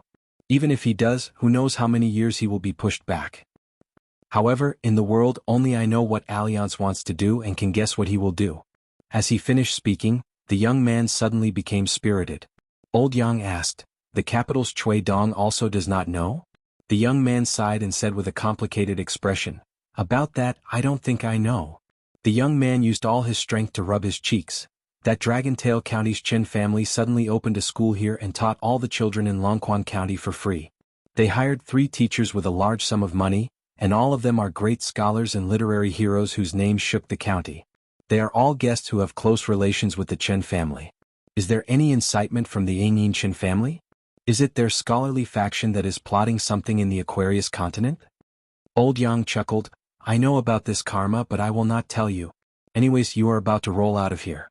For me to talk to you for so long, it is already very benevolent of me."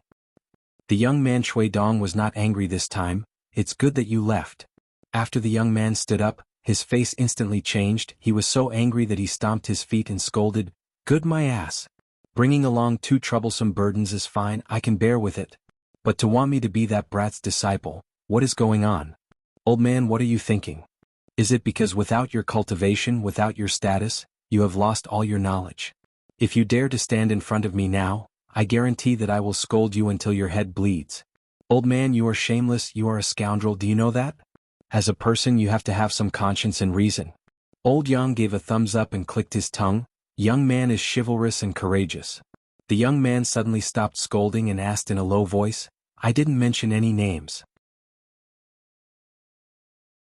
The old man used to be extremely powerful, but that was so many years ago. Now there's only a little left. You can't possibly still hear my words, right? Old Yang stood up and put away his pipe. He patted his butt and prepared to leave. "That is hard to say after all, you were his first disciple, you might be an exception." The young man Chui Dong laughed dryly and comforted himself. "Impossible, impossible." At this time, the most common scholarly books appeared in front of the young man. No one flipped them, but they slowly opened to the first page. The young man with the cinnabar mark on his forehead was dumbstruck, as if he was grieving for his parents. Old Yang walked away. "Sigh, someone wants to read again." The young man's eyes were lifeless as he straightened his clothes. He straightened his back and began to recite loudly, "Heaven and earth have righteous energy, the chaos is manifold. Below are rivers and mountains, above are the sun and stars." The young man suddenly came back to his senses and looked at the old man's back. "Damn you!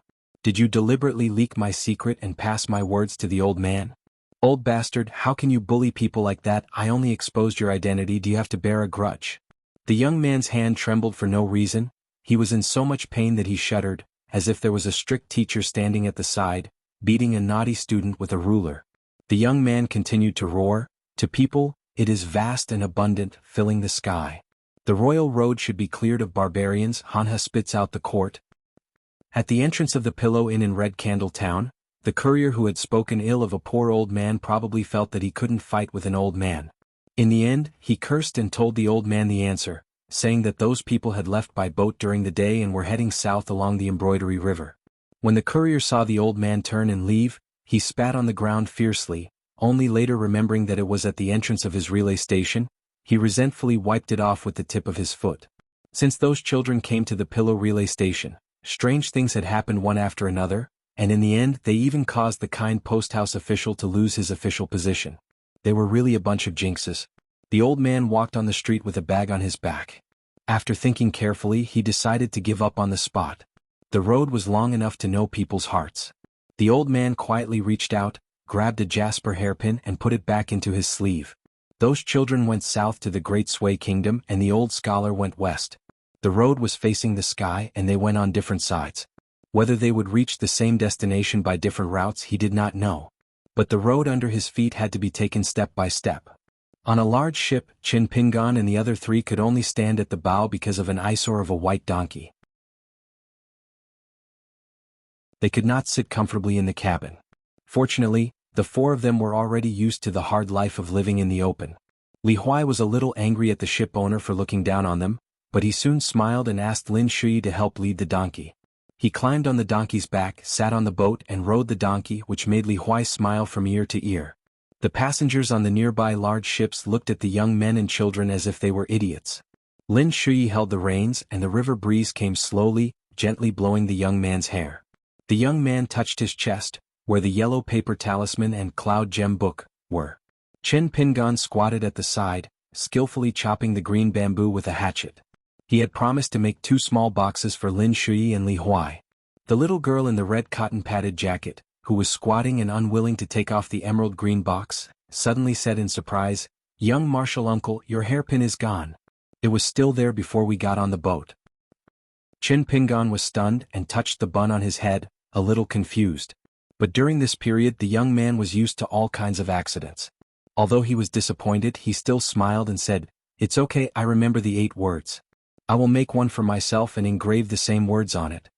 Li Baoping nodded. Walking on the street of Red Candle Town, the old scholar smiled and whispered, "Good."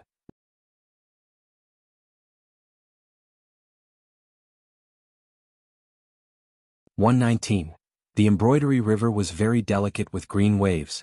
There were no strong winds or strong waves. The water surface was wide but it gave people a gentle feeling. The boat that Chin Pingan and the other 3 took to the south had 2 decks. Most of them were Confucian scholars in green robes and merchants. Li Baoping was not afraid of strangers. She liked to carry a small book box and join the crowd. She would perk up her ears to listen to the people talking loudly. When ordinary scholars saw a young lady who looked lively and carried a small book box made of green bamboo that was used to travel far to seek knowledge, standing at a distance that was neither too far nor too close, the adults would smile kindly and not take the young lady to heart. They would continue to chat and talk without restraint. Li Huai carefully controlled the reins and rode the white donkey in a small circle at the bow of the boat. He was like a general patrolling the border, unparalleled in the world. It was strange that the white donkey was only willing to let Li Huai ride it. This made Li Huai very happy. As for Wei Jin of the Wind Snow Temple, he would be coming to take the donkey away in the future. At that time he would ask Li Huai to remember to ask for remuneration from that person. He could just ask for an exorbitant price. These important matters were all ignored by Li Huai. Lin Shui came to Chin Pingan's side and sat with his back leaning against the inner wall of the boat. He hesitated for a while and asked, "Don't you want to know why Allianz said that I am a Qi refinement warrior? And how did I become a Qi refinement warrior?" Chin Pingan stopped the chopping action of the hatchet in his hand and smiled. "Of course I want to know. But there is no point in asking. I am afraid that you will think too much." Lin Shui was a little depressed. Among the 3 people in the school, even a blind person could tell that the only person that Chin Pingan really cared about was Li Baoping. Between him and Li Huai, Chen Pinggan should be closer to Li Huai. As for whether it was because they both grew up in small towns, or because he was too quiet, Lin Shui wasn't sure. Moreover, the youth never really cared about these trivial matters that weren't worth mentioning. But Lin Shui couldn't help but feel depressed. Lin Shui asked, "Do you know how powerful that small silver gourd is?" Chen Pinggan looked around calmly, then nodded and said in a low voice, "Even Alliance said that this is a rare sword cultivating gourd. Of course it's precious and rare." Lin Shui said, "Then do you know how big of an opportunity you missed when you refused to drink because you practiced martial arts? The reason why I could officially ascend the mountain and become a Qi refinement warrior, and immortal on the mountain in the eyes of ordinary people, was because I drank the wine in the small gourd time and time again. After drinking the wine, I could feel that no matter if it was my blood, flesh, bones, vision, hearing, or even the strength of my legs, I could even keep up with your footsteps in the end. Can't you tell?" Chen Pinggan's fingers subconsciously rubbed the cool green bamboo. "After leaving the Chefu River and approaching the Chiduan Mountain, you'll actually have an easier time walking on the mountain road at the back." Lin Shui's expression didn't change. He said lightly, "Oh, so you've already seen through it." Chen Pinggan smiled and said, "Alliance is very lazy. He's very capable, but he's not willing to take care of small matters. Since I'm leading the way, of course I have to take care of the strength of each of your legs. You have to know when to stop and rest. Not only do you not have to be so tired from walking, but you also have to try your best to increase your strength by walking. We still have a long way to go in the future. I hope that everyone won't have to suffer so much in the future." Lin Shui looked at Chen Pinggan's expression and eyes. He crossed his arms and snorted for no reason. "I won't believe it if others say this." Chen Pinggan raised the bamboo in his hand and asked with a smile, "It's getting better and better. However, the last bamboo box is definitely the best. Then I'll give this one to Li Huai first? I'll make it smaller then." Lin Shui glanced at Awesome, who was riding on the old donkey. He shook his head and said, "Forget it, make it for me first. At most I'll be nagged by him." Chen Pinggan smiled, "Then I'll try my best to make it sturdier for you. Use more rope. You're an immortal after all. If you can really fly around like Alliance, if it's not sturdy enough, I'm afraid you won't be able to carry it for more than a few days." Lin Shui sighed. He felt that he wasn't stupid, but it was really difficult to keep up with this guy's thoughts. He thought of something that he couldn't figure out and asked curiously, "Why did you tell Li Baoping everything about Zhu He and Zhu Lu not long after Alliance left at the Pillow Inn?" Chen Pinggan's expression turned serious and asked back, "Do you think I have a better relationship with Baoping or with that pair of father and daughter?" Lin Shui said angrily, "Nonsense."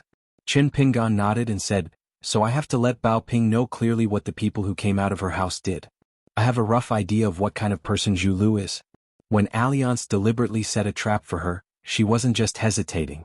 She was hoping that her father, Zhu He, would stand up for her again. If we were in danger because of her messing around at Chiduan Mountain, but since everyone was safe and sound after the incident, I can think of it as her eagerness to save her father. If I put myself in her shoes, I might not have done better than her. So although I was angry, I would never complain to her face. However, in the corridor of the Pillow Inn, Zhu Lu's actions are really unforgivable. I think as long as she doesn't give too many benefits, Zhu Lu will betray everyone, let alone her daughter Bao Ping." Chen Pinggan was a little sad. If she still has such a character, one day her father will really be killed by her. I don't want a good person like Zhu He to die in the hands of his daughter after leaving Red Candle Town alive. Why doesn't she know how to cherish her father even though she has one? Lin Shui's expression was cold. "Do you think that every parent in the world is good?" Chen Pinggan said firmly, "I don't care about others, but my parents are very good." Lin Shui's expression was a little ugly. However, Chen Pinggan's words eased the teenager's expression a little. Zhu He is a good person, but he doesn't seem to know how to teach his children how to behave. For some things, if it's so obvious who's right and who's wrong, why don't he teach them? I can't figure it out. Lin Shui, you're a smart person. Do you know the reason? Lin Shui looked a little tired. Maybe it's because it's dark under the light. However, parents in the world couldn't be summed up with a simple phrase, the heart of parents in the world. Chen Pinggan, every family has its own difficulties. Your parents left early, so there are some things that you don't have to worry about. Of course, I don't have any other meaning. If it's unpleasant to hear, don't take it to heart. Chen Pinggan waved his hand and smiled, "Of course not." Lin Shui glanced at Chen Pinggan's bun.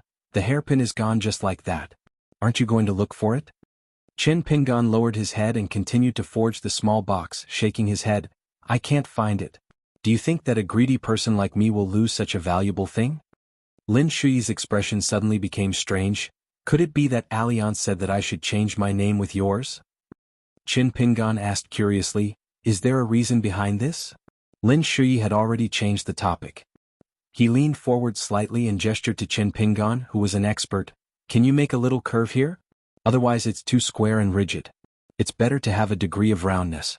It'll be more comfortable to look at from afar. Qin Pingan nodded and said, I'll try my best. If the result is not good, I won't care anymore. Lin Shuyi knew that this guy was a man of his word. If he said he wouldn't care, then he really wouldn't care. Therefore Lin Shuyi, who actually had great expectations for the small box, suddenly became anxious and quickened his tone. How can that be? These bamboos from Chiduan Mountain are very particular. Every piece that is used is one less piece. My box must be pleasing to the eye, and at the same time, take into account the advantages of practicality and firmness. Qin Pingan, you can slow down when you're chopping. Think more when you're building the frame of the bamboo box. Qin Pingan was still chopping as if he was flying. Small pieces of bamboo kept falling from the ground, and then Qin Pingan put them into the basket on his back one by one. Lin Shuyi was shocked. Qin Pingan caught a glimpse of the cold teenager's anxious look from the corner of his eye and held back his laughter. Why don't I make your box last? The teenager said angrily, My name is Lin Shuyi. Am I the kind of person who likes to go back on his words? Qin Pingan suddenly understood why Alliance liked to play tricks so much. Felt good. Li Huai led the donkey to the two of them and asked casually, Qin Pingan, do you think Alliance will be back tomorrow? Qin Pingan looked up and said, Have you forgotten? Li Huai hurriedly covered his mouth. After he let go, he looked around with shifty eyes. He then let go of the reins and squatted in front of Qin Pingan. He lowered his voice and said, Then the day after tomorrow or the day after tomorrow. Anyway, at the latest we'll get off the boat. If Alliance doesn't come back by then I won't recognize him as a friend in the future. Qin Pingan, tell me, am I being very kind? Right? When Alliance kneels on the ground and begs me, yes, you can put in a good word for him. When the time comes, I'll reluctantly agree and continue to be friends with Alliance. Lin Shuyi simply closed his eyes. Turning a blind eye to Li Huai, his classmate, was a very good choice. Lin Shuyi had never seen such a person who deserved a beating. He really wondered if he would gloat when Li Huai got into trouble one day. He heard the neigh of a donkey, followed by the sound of a child falling down and crying. When Li Huai turned to look, he was a little stunned. It was the white donkey that had caused trouble. The unlucky child probably thought it was fun and ran over to tease the donkey, but the beast had a bad temper. Although it would not hurt people, it would definitely scare the little fellow who dared to mess with it. For example, it was raising its hooves and stomping heavily on the deck of the boat again and again. It was so scared that the child sitting on the ground did not dare to cry anymore. Qin Pingan suddenly put down the knife and bamboo in his hand and quickly walked over to carefully help the child up. He then reached out to press the white donkey twice. When the white donkey saw Qin Pingan's hand gesture, although it was still a little anxious, it still stopped and stood quietly on the spot. The child was wearing a satin shirt. He waved his hands randomly and tried his best to break free from Qin Pingan's support. When he saw the elders and his family walking down the stairs from the second floor of the boat, he quickly rushed over and immediately burst into tears. A sturdy man in black took 3 steps at a time and instantly came to the child's side. He squatted down and asked softly, Young master, what's wrong? Who bullied you? I'll stand up for you. Qin Pingan waved at Li Huai, who was trying to sneak away. The latter shrunk his neck, and when he met Qin Pingan's eyes, he dared not continue to be a coward. He walked to Qin Pingan's side, lowered his head and said in a weak voice, My little white donkey won't bite people for no reason. I'm not lying to you, Qin Pingan. Qin Pingan nodded and said softly, But no matter what, you have to apologize to them. Li Huai raised his head and said with an aggrieved expression, Why should I? That child provoked my little white donkey and he didn't hurt it. Why should I apologize? That ignorant child should apologize to me. Qin Pingan was about to explain something to Li Huai. Li Baoping ran back from afar and stood next to Qin Pingan. Lin Shuyi also stood up, but he stayed where he was as he needed to help Qin Pingan look after the basket. A dignified and angry shout came from the group, How dare you, evil creature!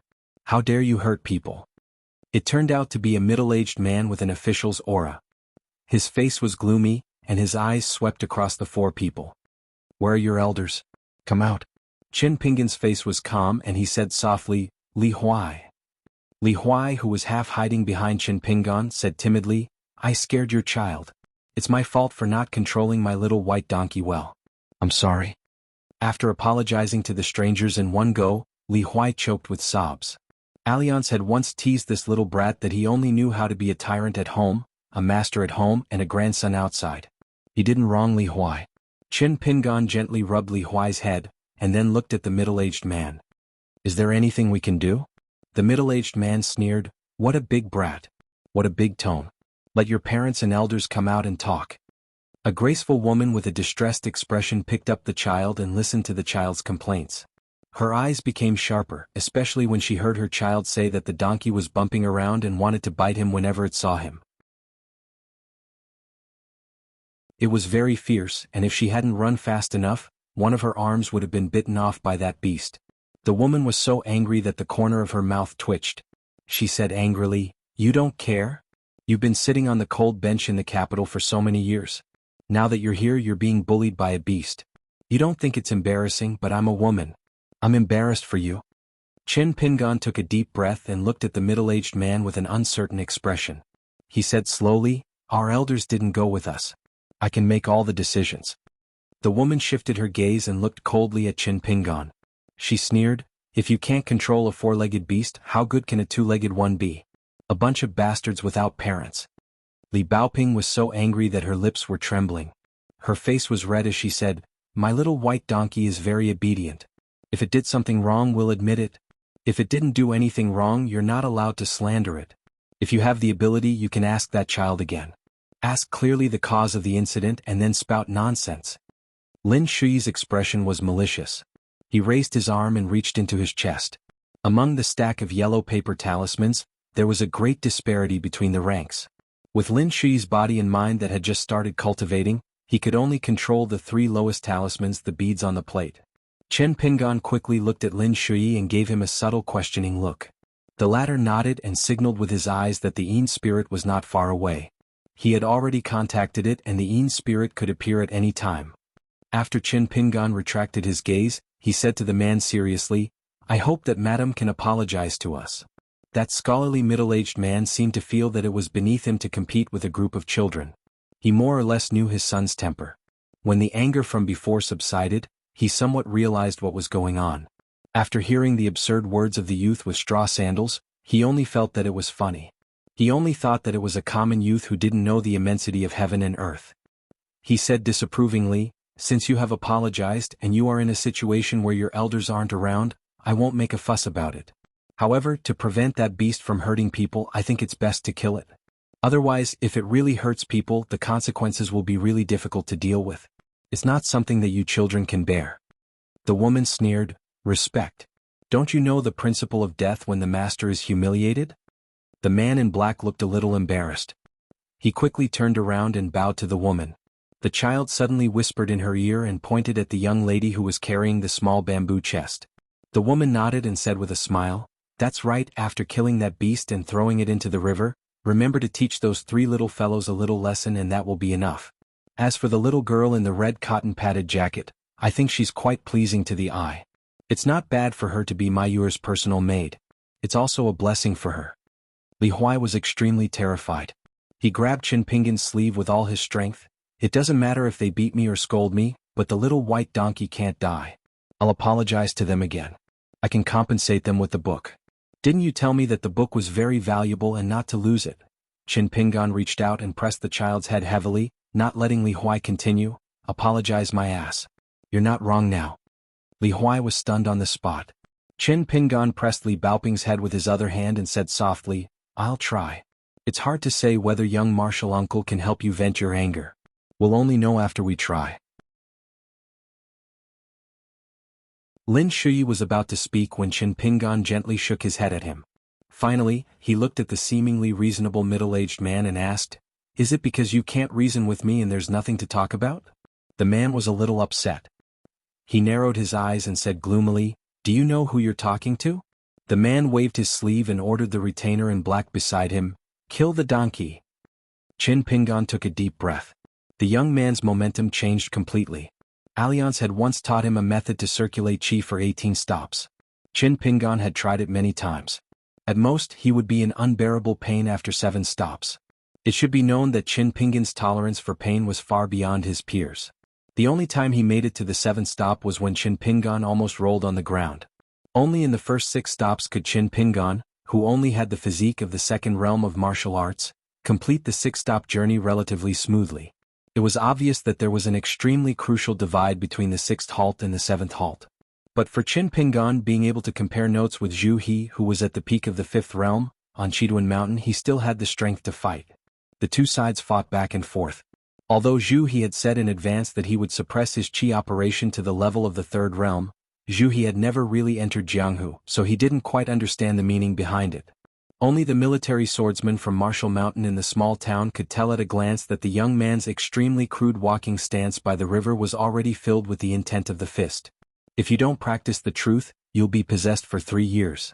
If you practice the truth, you'll kill the god with 1 punch. Of course, Zhu He knew these 2 sentences.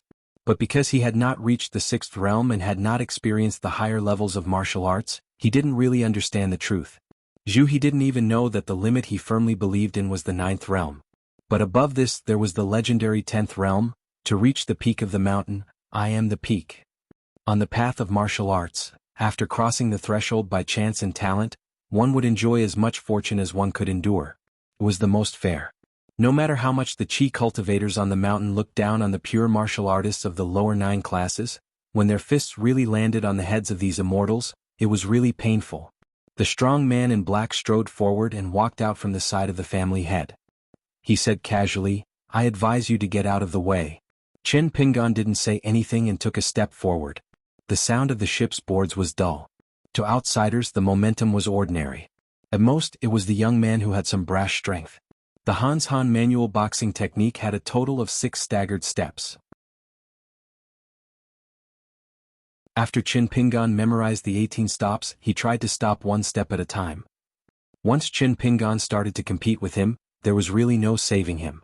Just like when Qin Pingan decided to practice the boxing technique a million times just because of Miss Ningyao's words.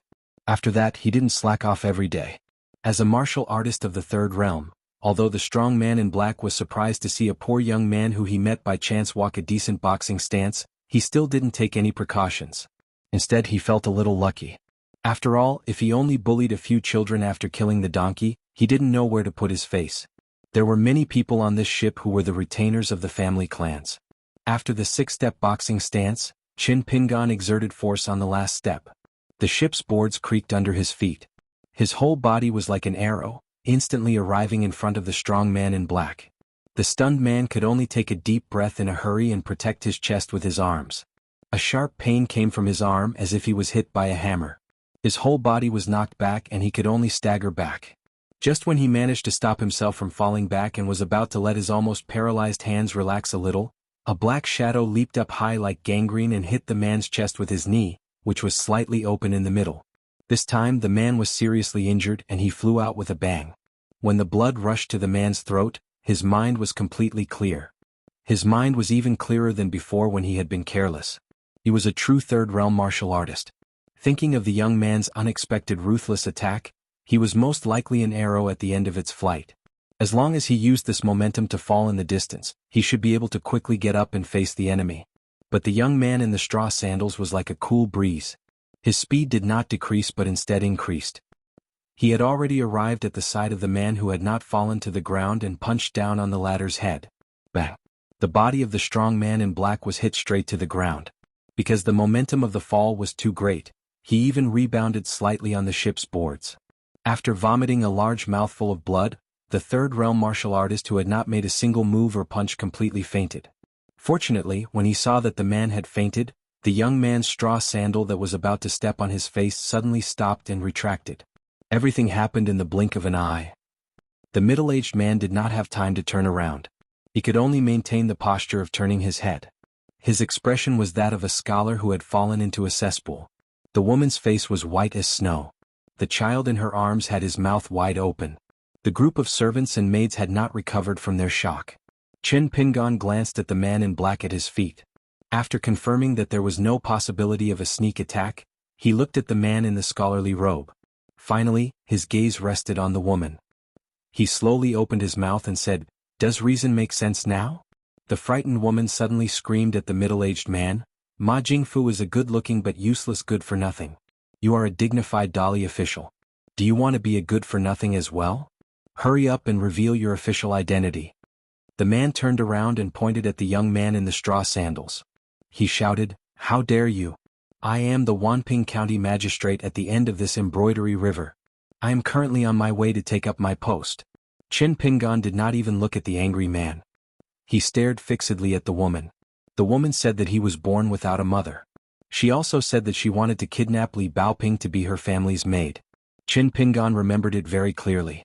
Qin Pingan wasn't someone who didn't hold grudges.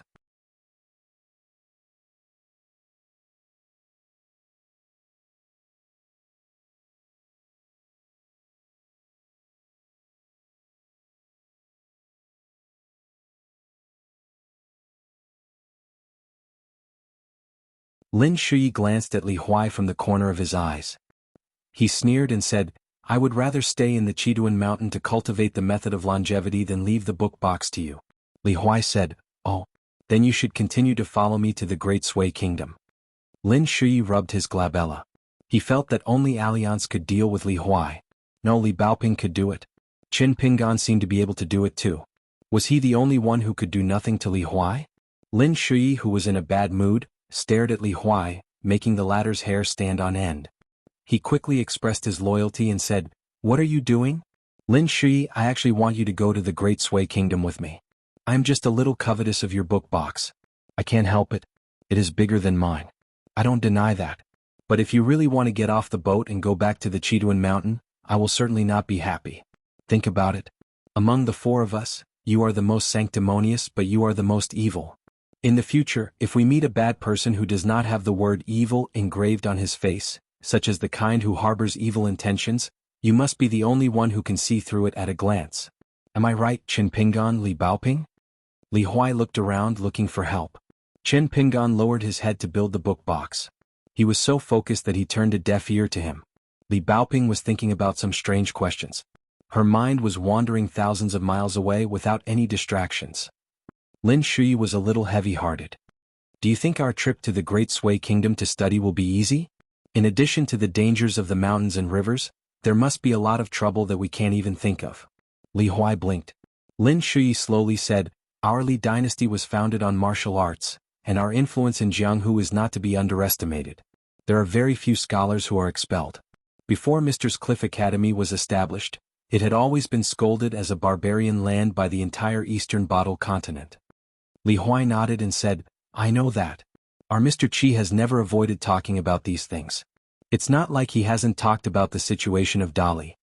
Lin Shui sighed and said, "I remember when I was young, Supervisor Song once told me something. He said that in the early years of Dali, a scholar managed to get into Lakeview Academy with his own ability. As a result, he was humiliated from all sides. It wasn't just verbal abuse.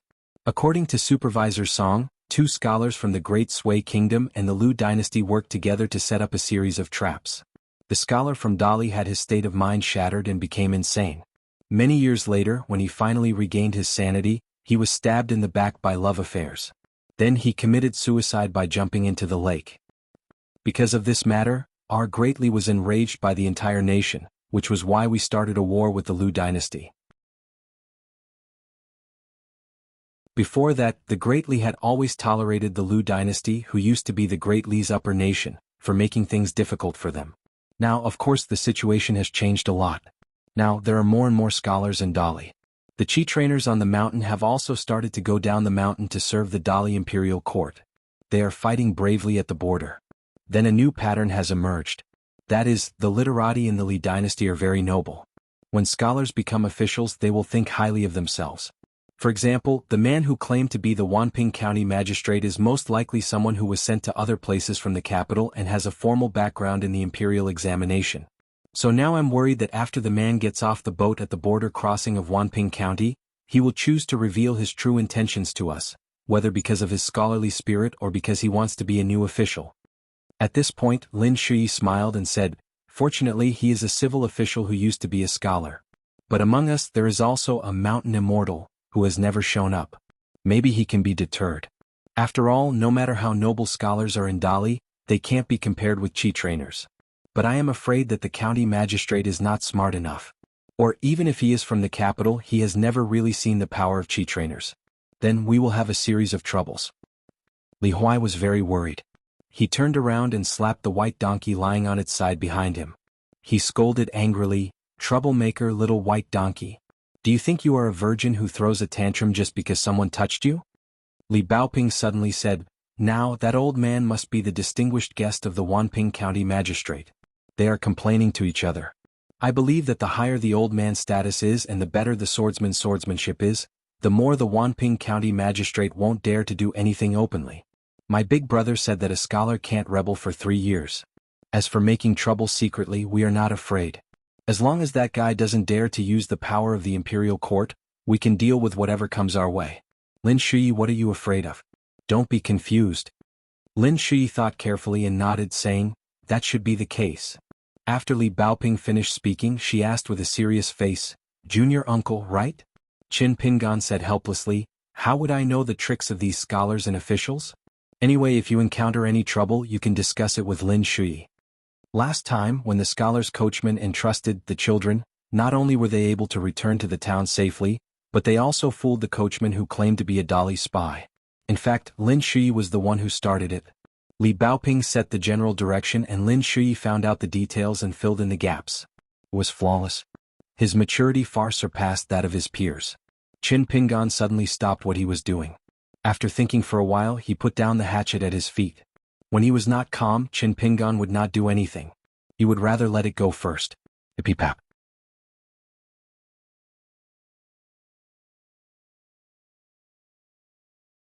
121. After that, Xihua River's 200-mile-long waterway was smooth and steady. When Qin Pingan and the others got off the boat, Li Huai and Lin Shui both carried their backpacks. With Li Baoping, they became more and more worthy of the name traveling. As a result, the straw sandals teenager looked more like a young servant of a rich family. If he hadn't seen it with his own eyes, he wouldn't have imagined that the straw sandals teenager was a martial artist who could make the secretary of a county magistrate of Dali powerless to fight back. When he got off the boat, he was carried down on a stretcher. Qin Pingan had carefully looked at the geomancy map before going down.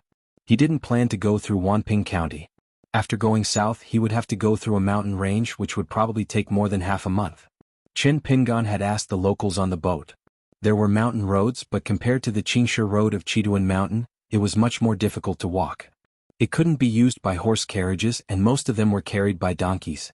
If they didn't take the mountain roads, they would have to pass through a county city.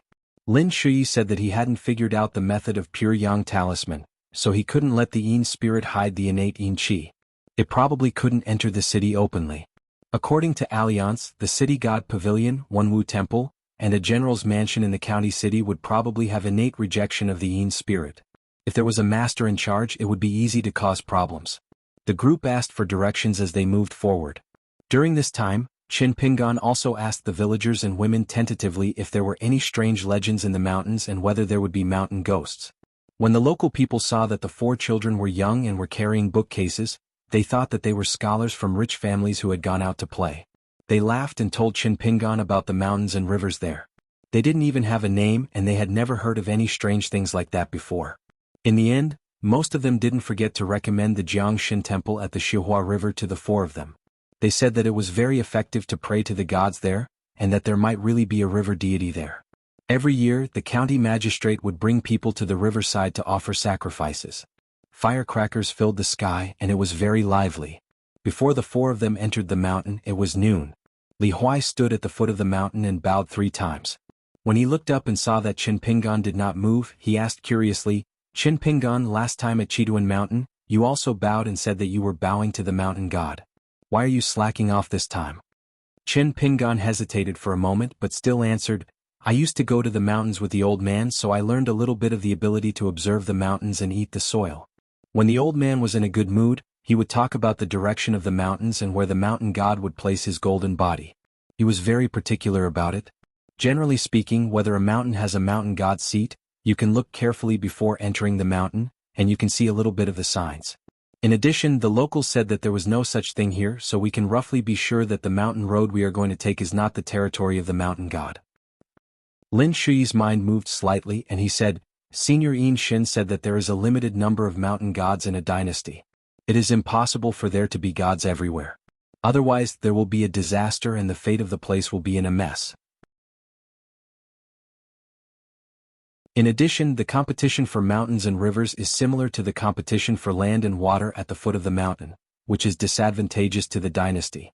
Therefore, generally speaking, if there is no clear record of the mountain god temple in the local county records, it is impossible for there to be a mountain god. Li Huai was a little disappointed. Alas, I still want to have a few more painted puppets. It turned out that he had profited from the disaster at Chiduan Mountain and obtained a lifelike painted puppet for free. This made Li Huai look forward to it very much. He could not wait to get one every time he walked past a mountain. Then, when he walked to the Academy of the Great Sui Kingdom, wouldn't his small book box be full? Otherwise, the bamboo box on his back would only contain a puppet and a book. It would be too bare. Lin Shui laughed angrily. What face do you have to say that Qin Pingan is a money grubber? Li Huai looked innocent. I didn't say that. I only said that Qin Pingan is a gentleman who obtains wealth in a proper way. Lin Shui snorted coldly, bootlicker. Li Huai was furious. If I had not begged you, would you have a small book box? Lin Shui, can you have some conscience? Li Baoping said angrily, shut up. When there was no one around, Qin Pingan would practice the walking stance. Because he was carrying a big basket, he did not dare to make too much noise, so he restrained his strength and posture and tried to walk as slowly as possible. After all, when Alliance taught the 18 stops of qi circulation method at the pillow relay, he had said that slow was the essence of the 18 stops. Qin Pingan was now stuck between the 6th and 7th stops and could not cross this hurdle no matter what. It was just right for him to practice the walking stance of the mountain shaking fist manual. After walking for about 4 hours on the mountain road, Li Huai was already panting and so was Li Baoping. Qin Pingan knew that this was the end of the so-called one breath, so he just picked a stream to rest next to. Lin Shui was indeed an immortal who had climbed the mountain with one foot. He was calm and composed, but his forehead was slightly sweaty, which was not as good as Qin Pingan's. After finding a place to sit down, Qin Pingan took out Li Baoping's saber from his big basket. It was a narrow saber that Alliance called the auspicious symbol. Although Alliance had said the word last, Qin Pingan was not blind. He was used to using kitchen knives and hatchets, and had even borrowed Miss Ning's skirt saber for a period of time. He knew that this saber must be very expensive, so as long as there was no one around, he would take out the small beheading dragon platform that appeared out of nowhere and carefully sharpen the blade. After unsheathing the saber, he first dipped it in water on the shiny black beheading dragon platform. Qin Pingan squatted by the stream and began to slowly sharpen the saber. His movements were slow and unhurried, as if he was treating the town's most precious and fragile porcelain. Qin Pingan liked to concentrate on one thing, especially if he could do it well. Set a small goal first, such as 1 second to remember. Book Guest House mobile version. You're tuning in to the Sword Dance in the Vast Sky YouTube channel. Don't forget to subscribe and join us on this journey to catch the most captivating stories.